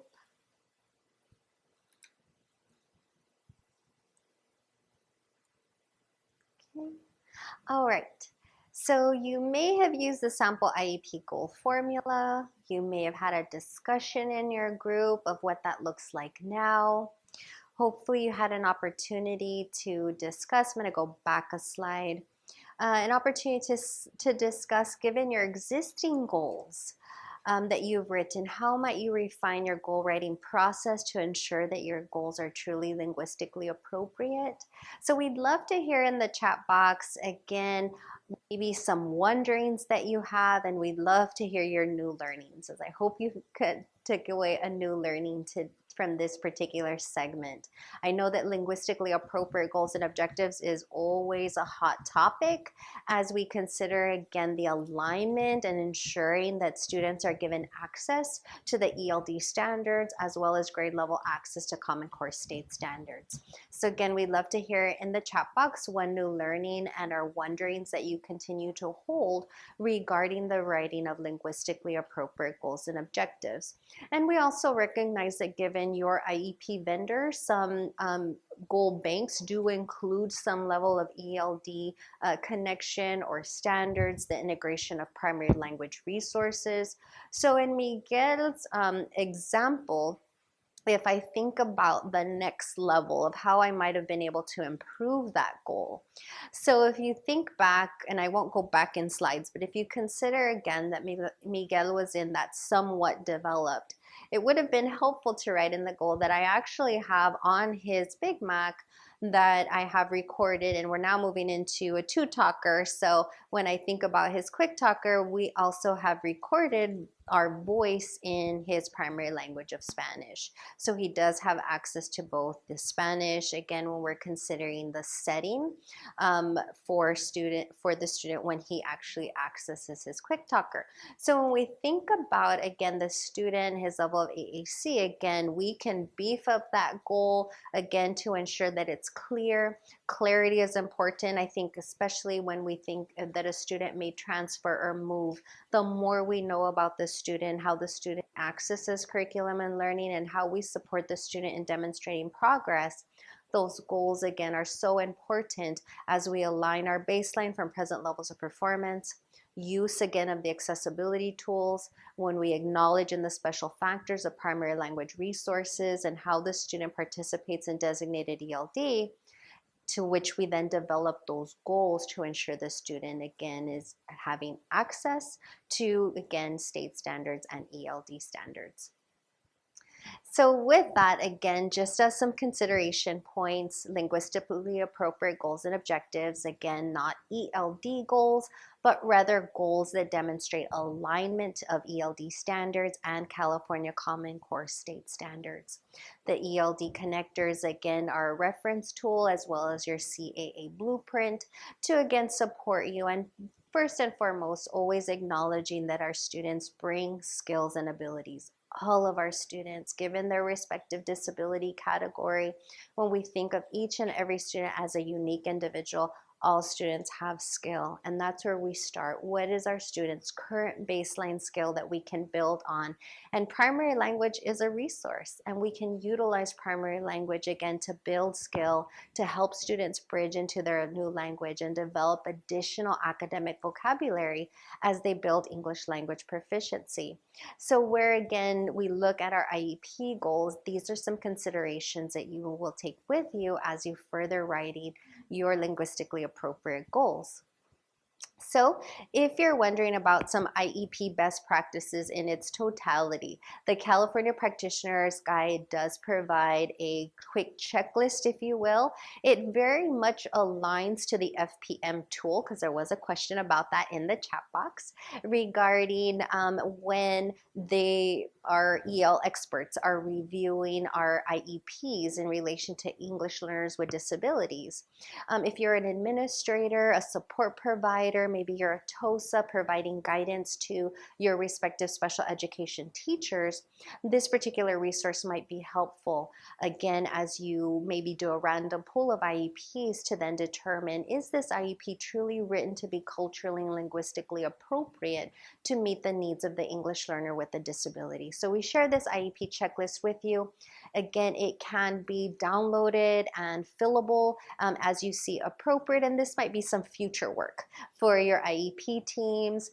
We hope that again your IEP or your special education experts are working in conjunction with your EL specialists. I know I said this early in our session today, but again, having that cross collaboration with our departments in special education and English learner divisions is so important, because only together can we leverage our expertise and supportive practices to ensure that not only are our staff supported to be able to provide this, but that our students truly receive what they need to ensure that we are working together to provide for all of the needs of our English learners with disabilities. So this might be a next steps for your respective LEA, COE, or support with your SELPA as you consider the needs of English learners with disabilities. So as we move forward, we have shared this infographic with you, which is chapter 5. You can download it and utilize it, whether you utilize it in blocks to support your future presentations as you perhaps carry this forward and train other staff members within your respective SELPA, COE, or LEA. This is a tool again to provide you with some guidance. So having said that, we then get to chapter 9, another very hot topic. So with that, we also jump into what is reclassification.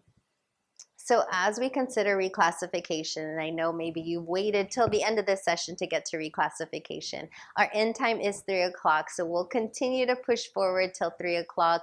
But if I don't get to the very end of our session, I do want to share that we will have a session in and of itself, a quick 3-hour session on December the 6th regarding all things pathways for reclassification for English learners with disabilities. So chapter 9 is specifically the chapter that you want to gravitate to, section 5, chapter 9, which is all things reclassification for English learner status. When we consider the questions in this particular chapter, again, for teachers and for administrators, I do have to say, please refer to your EL master plan respective to your LEA or your COE, because as we know, there are facets, and I'll review those in just a minute, that certain criteria for reclassification are based in your EL master plan and are locally determined.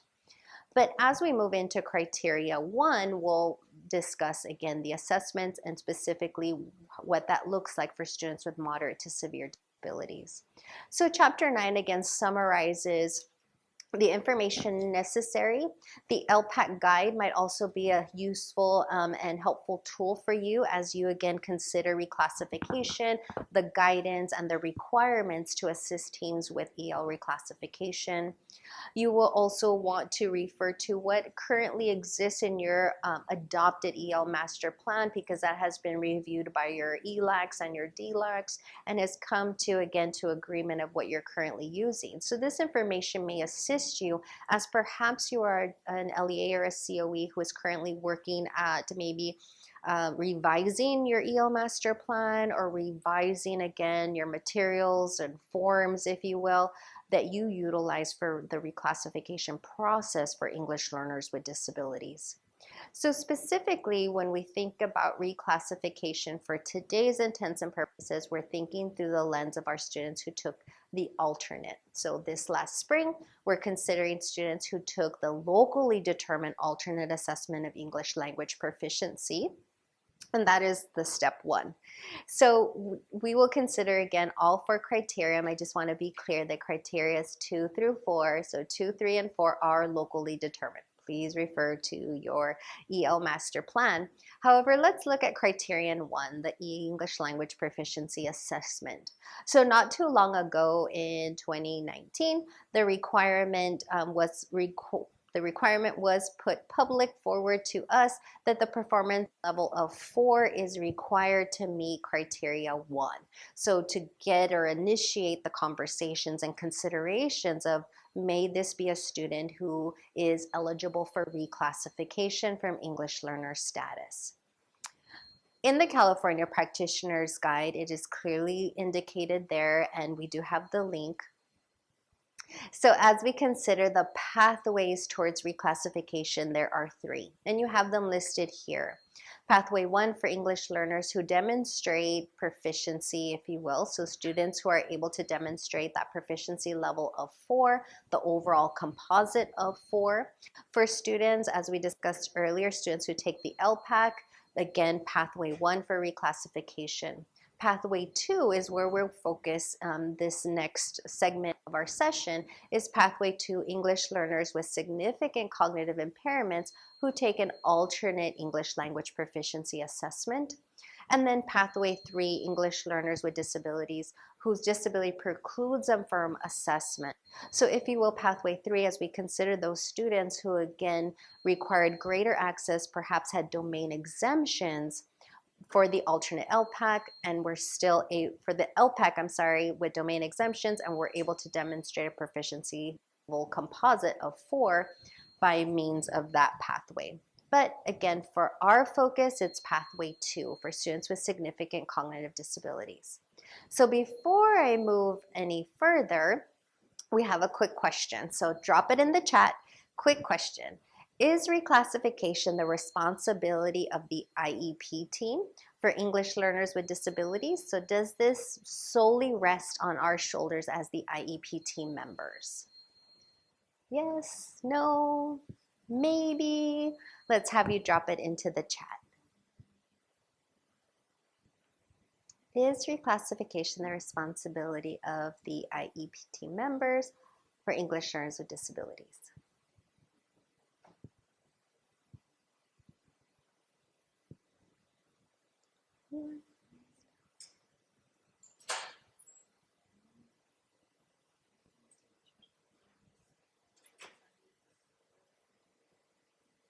It's like the IEP and, right?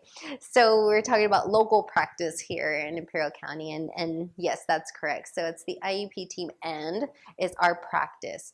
We would say, again, refer to your EL master plan, but what we would encourage you is that if this is a decision that's occurring completely outside of the IEP, that you consider including your IEP team members, because this conversation is truly an active conversation about the student who is an English learner, but also the impacts of that student's disability. So as we consider English learners with disabilities, it really is that multidisciplinary team that we need to make decisions that are appropriate for their respective student. So in light of the student's unique disability and also as an English learner, we want to ensure that our teams are working in collaboration, in conjunction.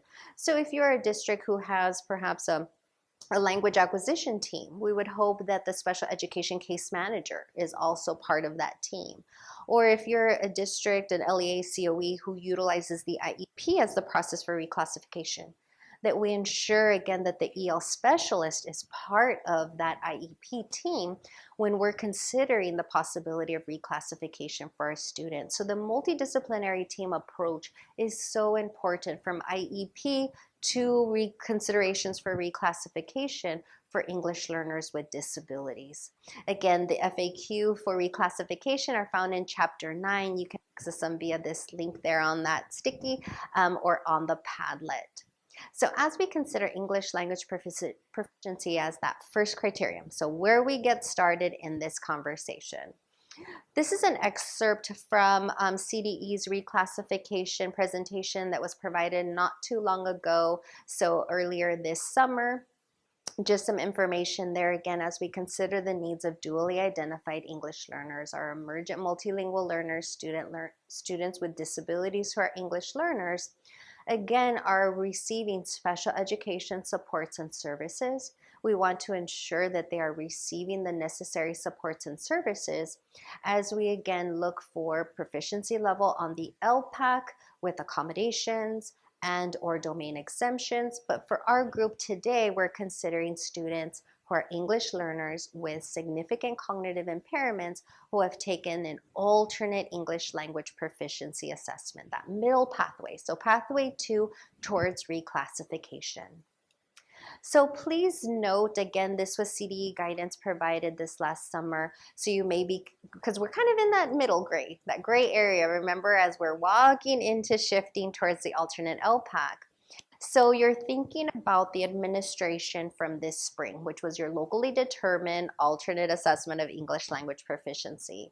So technically what you have is before February 1st. So you may take those results and again, right now, potentially have an IEP amendment to start the consideration and conversation about the appropriateness of reclassification for your students who again demonstrated proficiency on the English language proficiency assessment that you utilized in the spring. After February 1st, however, our decisions will be based on the outcomes of the alternate LPAC that we administer in this window. So we anticipate that we'll receive alternate LPAC scores sometime in the late spring, early summer, for which then we would potentially have conversations regarding reclassification at that time, or maybe even until next fall. So for right now, the data that you utilize to populate your present levels of performance based on the spring summative assessment, which was an alternate to the LPAC that you administered, you could utilize those scores to begin those conversations regarding reclassification. So as we think of criteria 1 in this second pathway for students with significant cognitive disabilities, again, specifically when we look at the alternate English language proficiency assessment that was administered to the respective student. Important to note that again, as mentioned earlier, the alternate LPAC will replace the use of your locally determined alternate English language proficiency assessment. So you'll retire the use of your locally determined assessment beginning November 1st for summative purposes. We'll administer the alternate LPAC during that window. The alternate LPAC will meet the criteria for the 2021-22 school year summative LPAC administration. So at this particular time, if it was a child who was taking the LPAC with accommodations and perhaps now the IEP team recognizes that this child should take the alternate LPAC and is eligible because the child in fact has a significant cognitive disability, this would be the time to have those amendments and ensure that the student is administered the right assessment for the student to truly have access and demonstrate a skill towards English language proficiency. So again, the accessibility checklist might be a resource and a tool as again, the students in this pathway 2, we've been clear that the student is eligible, the child has a cognitive disability for which they've taken an alternate to the LPAC. And when we think about, again, when we use an alternate English language proficiency assessment statewide, I know that a commonly used assessment was VCALPS. It's also the assessment that we use locally in Imperial County as our alternate English language proficiency assessment. And it does have alignment, so thank you Ventura County, I think Orange County and Riverside County before then for all of your great work as you work to align the ELD standards and this particular assessment for our students with moderate to severe disabilities. So we do have scores. So again, if this was your reference, again, where we demonstrated alignment to the assessment, then alignment to, again, students' needs as an English learner, and then again, how that works in alignment with the ELD standards. So students, again, given the VCALPs, are able to demonstrate a PEL composite that would match a level 4. So as we consider, again, use the chat box as your feature, as you might want to discuss, is there additional information that you may have used to inform the reclassification team? As you consider English language proficiency and indicating that it's commensurate with a performance level of 4, perhaps prior to, again, we'll all be in alignment once the alternate LPAC is administered and we have scores for the alternate LPAC. But I know that right now, sometimes it is hard to truly identify, has the student demonstrated English language proficiency, for which then to consider reclassification for students with moderate to severe disabilities who are English learners. So again, feel free to use the chat box if you have any questions or want to further discuss this first criteria. So again, prior to February 1st, so from now to February 1st, you have the opportunity to utilize the assessment results from your locally determined assessment to start considerations for possible reclassification as appropriate, or we'll wait to the alternate LPAC, the scores that we receive in the summer, and then be able to consider reclassification as appropriate for our students taking an alternate assessment. Stop and pause again to process the information. And again, today we're only reviewing pathway 2 as it applies to students with significant cognitive disabilities. Any questions? Okay. All right. We'll go ahead and move forward. Criteria 2 through 4. Oh, we do have a question. So the question that popped up is related to the LPAC and the 3 proficiency levels versus 4. That's like $1 million question. So would 3 be the score that we're looking forward to consider reclass? So given that the alternate LPAC, so it's someone who's already studied up on the alternate LPAC, and yes, the alternate LPAC 3 would be the definition of fluent English proficient. So once we receive the scores, there's still work and conversation regarding alignment of those scores and the cut points. So that's still to come. If you're on that committee, see you in February, as we could discuss cut scores and what that looks like for the alternate LPAC. But as it is designed right now, yes, fluent English proficiency on the alternate LPAC will be a score of 3. And then again, through this pathway 2, that would determine again that this team could then begin discussing considerations for reclassification. So yes, thank you for that one. Okay. So criteria 2 through 4, as I mentioned before, are part of your locally determined EL master plan. We'll have it clearly listed of what are the artifacts and the information that are necessary to meet these 3 prongs. These 3 criteria, again, are locally determined. So what we'll share with you now is some information and some guidance that you can utilize, again, to inform criteria 2 through 4. Please again refer to your EL master plan, and this again may support you if you're working towards a revision of your EL master plan of some artifacts and tools that you might want to include as part of your reclassification process. So teacher evaluation as criteria 2. As we consider teacher evaluation for students, again, with disabilities, that would include the special education teacher. And I say that because as we consider LRE, least restrictive environment, that means that our student with a disability would be supported both by general education teachers and special education teachers. So we'd want to include all of the teachers that are supporting and providing services to the student. So again, criterion 2, teacher evaluation, is a locally determined item or criteria. So you'll want to refer back to what does your EL master plan indicate as appropriate uses. When we consider the needs of English learners with disabilities as all English learners, again, an assets-based approach is so important. as we understand again that our students have language, are coming to us with language. Again, maybe the child is not verbal, but yet has received receptively tons of language in their primary language. And how do we assist and support and use that as a tool, as a resource and foundation for building English language skills? So again, as we look at the tools and the assessments and the resources given the accommodations of the student, we come back to that question: what did integrated and designated ELD look like for our students with moderate to severe and profound disabilities? So if we consider all of our students with extensive support needs, have they received this support? How can we demonstrate, given designated ELD, what artifacts, data, portfolio of assessments, and student artifacts can we use again as your teacher evaluation?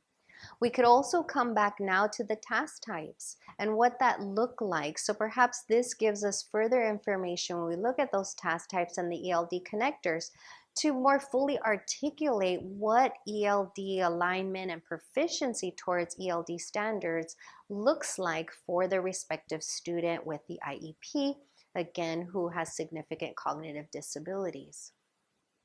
As we look at, again, students' achievement towards English language arts, Common Core State Standards, and the ELD standards, as we shared before, a main artifact and data tool that you will utilize as teacher evaluation is what was the progress on linguistically appropriate goals. And again, that linguistically appropriate goals in and of themselves aren't unique to ELD only or only for application during designated ELD, but rather that our students' goals are based on the student's needs as it results from the disability, and that they are written to be linguistically appropriate.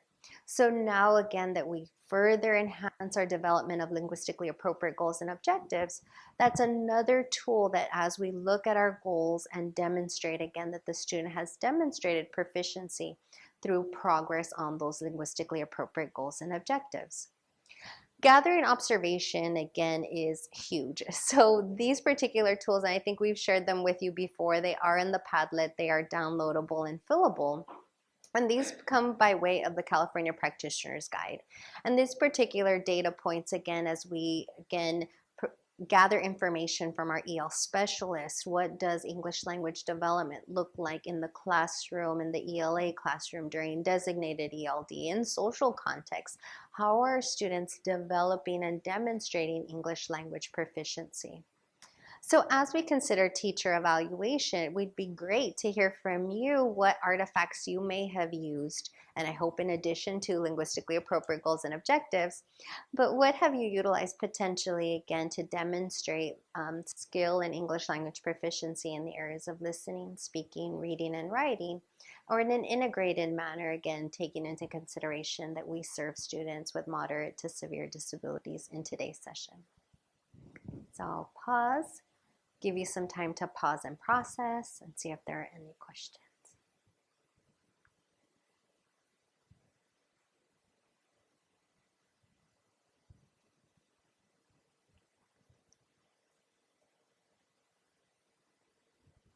Okay. I'll keep moving. Okay, good.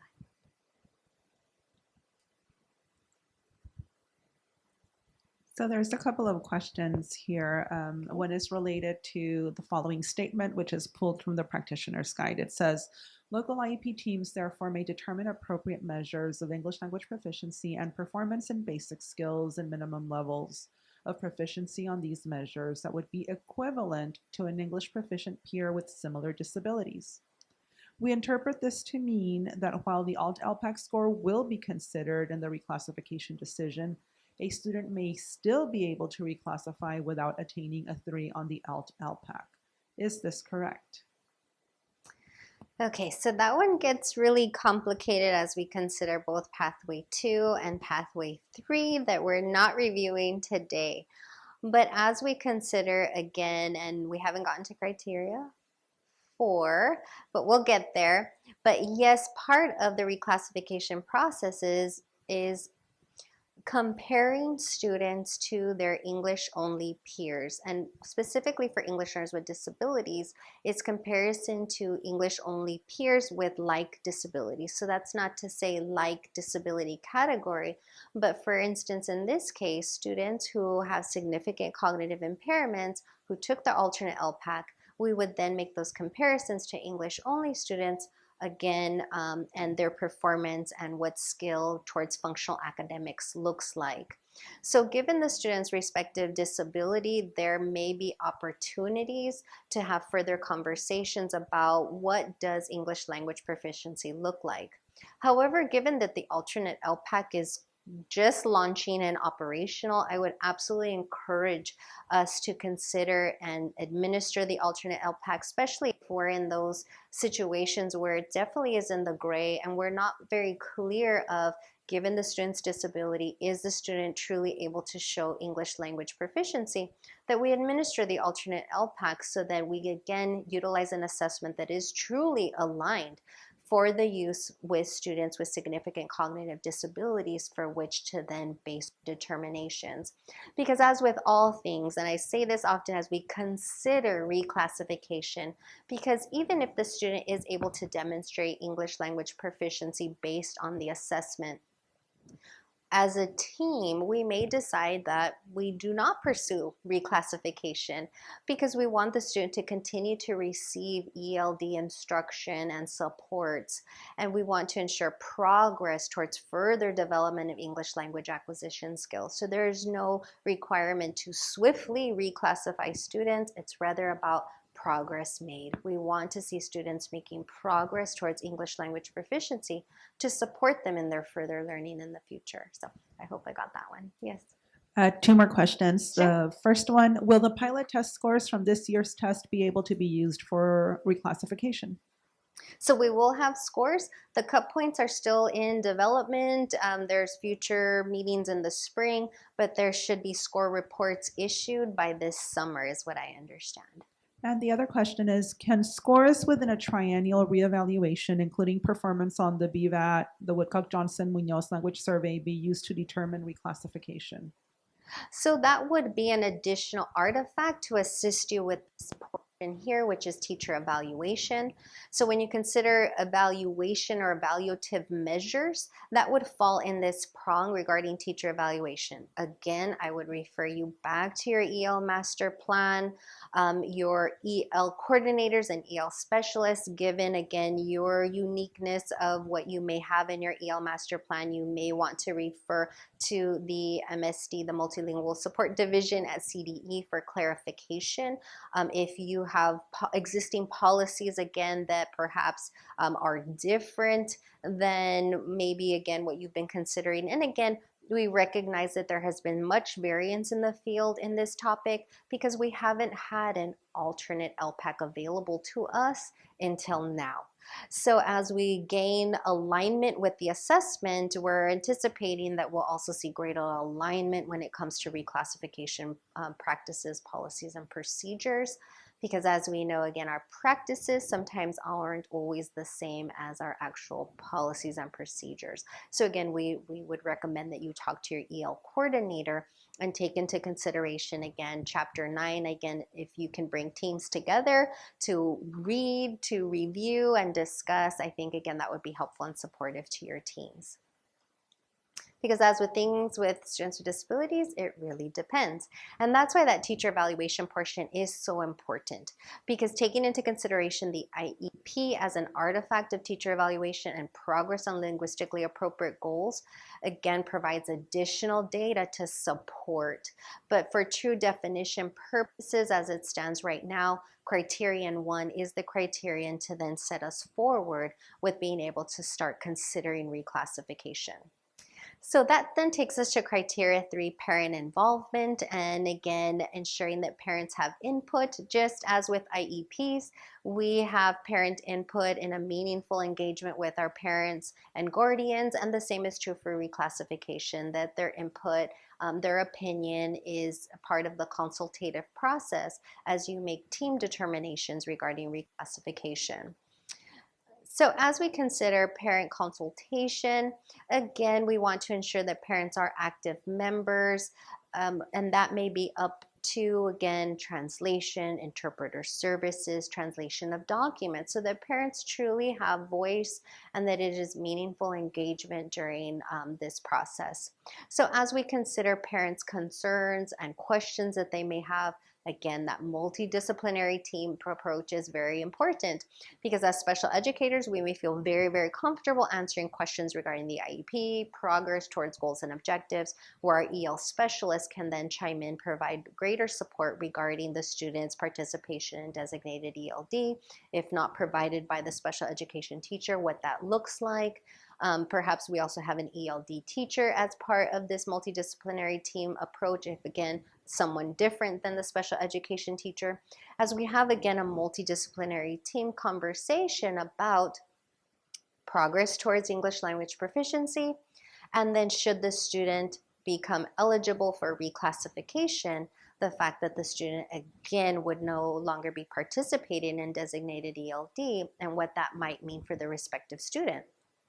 So some tools and resources, this comes by way of the U.S. Department of Education, a great tool if again you're looking for additional resources of how to further engage your families, for resources regarding students who are again English learners and are emerging English learners. Again, click on that link. It has lots of resources and supports for you.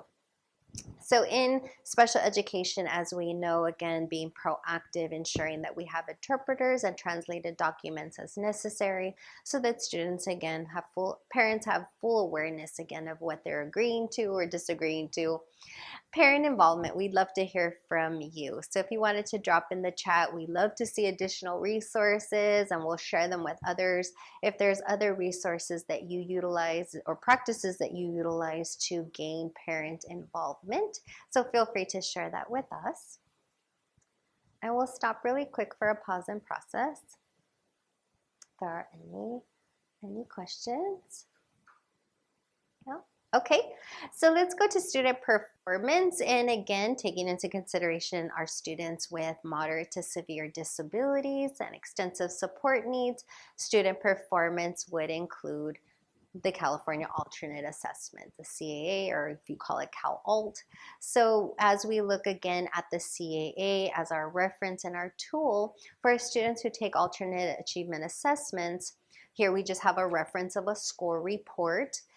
Commonly in EL master plans for students who take the alternate, we're seeing this level 3 or that range within level 3 on the CAA as again another cut point or a tool or an artifact that you could utilize to support your conversation as a student is demonstrating progress towards California Alternate Achievement standards in English language arts, to further support the fact that the student has made gains towards English language acquisition. So as we again think about all of these artifacts, that there's that connection and through line where in its totality we're able to use all of this data to demonstrate if yes, the student has demonstrated English language proficiency and English language development, or perhaps further support is needed, for which then we would continue to support the student through comprehensive ELD.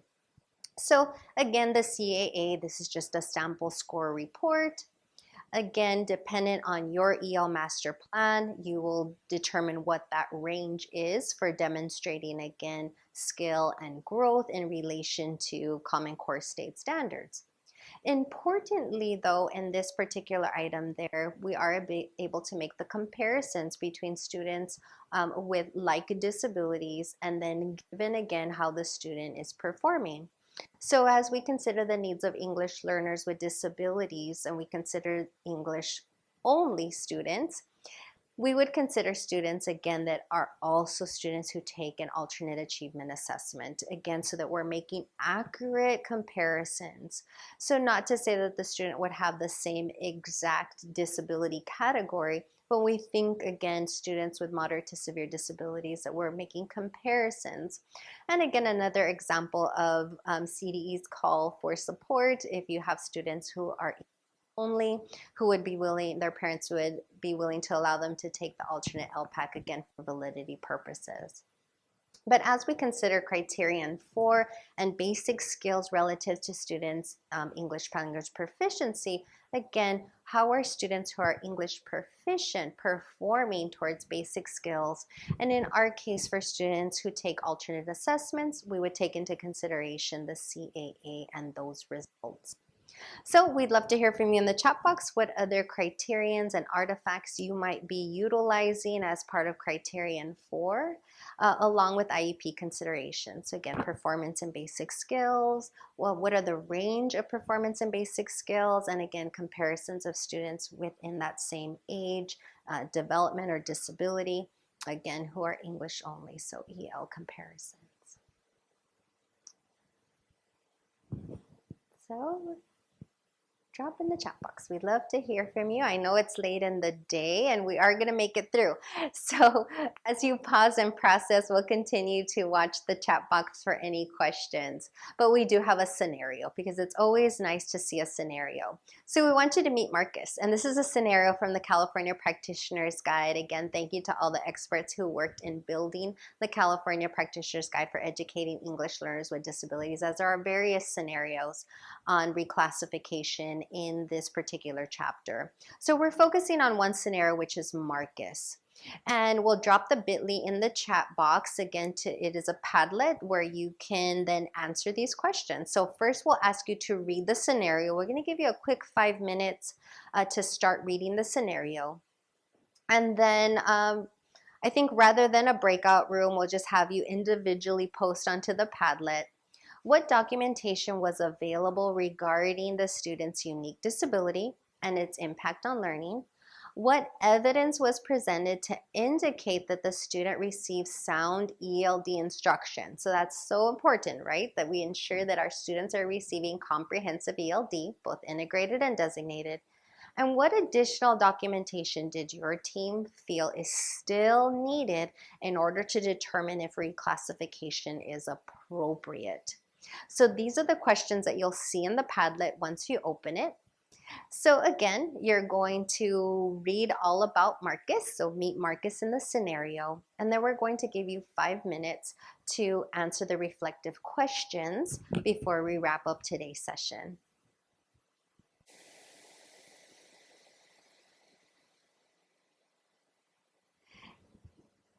If you had an opportunity to read through Marcus's scenario, again, I think it's a well-illustrated scenario of all the artifacts and tools that that particular team utilized.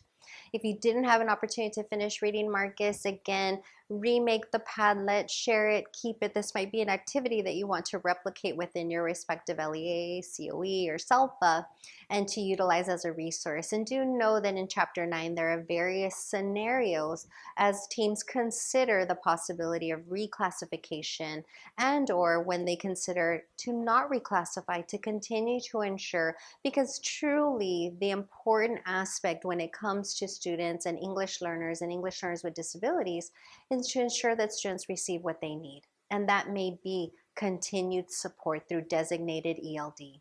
And perhaps you may be in a team who has considered, perhaps when we consider both integrated and designated, there may have been some missing components, or we may have come to the conclusion that we want to further deepen our understanding of the ELD standards and now the ELD connectors so that students again receive support in English language development.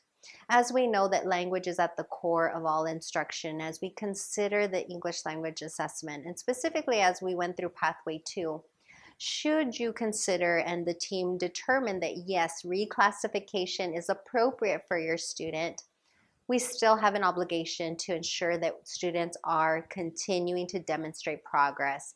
And for a minimum of 4 years, we want to continue to meet, to discuss, and demonstrate that the student, yes, is performing and demonstrating English language proficiency. So again, we still have a responsibility to monitor all of our students who have gone through the reclassification process. Just a little bit of information. Again, As we know, being an English learner in and of itself is not reason for a disability, but yet an English learner with a disability, we would want to include our IEP team as part of that monitoring process as well. So that same team that came to the determination of reclassification, we hope that it would have included EL specialists as well as special educators, and then the same would be true for the monitoring to include your special educators and our EL specialists together during that 4-year period. So with that, we are at the end of our session. We'd love to hear some takeaways and reflections, perhaps any next steps in the chat box. We will have a session on December 6th, so if you're curious about the other pathways, pathways 1 and 3, regarding reclassification, do register for our session on December 6th, which will be solely reclassification conversations. We'd love to hear your feedback. We do have an embedded link to a survey that again assists us with continuing to hone our practice and ensure that we're meeting your needs and providing you with ample information to assist all of us in best practices as we move forward to improve outcomes for English learners with disabilities. So the survey link is being added to the chat box so that again we can hear from you and gain information. Be sure to connect with us. Tweet again if there are any resources that you want to highlight, tweet out, share with friends. As you know, the Padlet can be remade and saved as you see appropriate. Visit our website. We also have upcoming resources and training opportunities that are on our website. Email us as you see appropriate. We're just an email away, if you will, so that we can answer any questions that you have. And ultimately, thank you. A huge thank you to all of you as participants taking away from your very busy day and potentially from your classrooms and your students. We appreciate your collective commitment in ensuring that we meet the needs of English learners with disabilities. This work, again, we continue to strive together in partnership as we collectively work to meet the needs of English learners with disabilities and improve outcomes for them whom we serve. So thank you. We hope that we have been a service to you and that we continue to be here to support you. Thank you again to the California Department of Education for their continuous support, as well as CCEE for their support for this SELPA Content Lead Grant, Improving Outcomes with Disabilities. So we never like to log out until the last person has logged out. We will continue to monitor the chat. Should you want to stay behind and ask questions in the chat box, we'll stay on for about another 10 minutes or so. So thank you again to our in-person participants as well as our participants statewide. Again, do know that you can connect with us at our email or tweet us at EL_SWD. Thank you so much and enjoy the rest of your week. Have a happy holiday season. Thank you.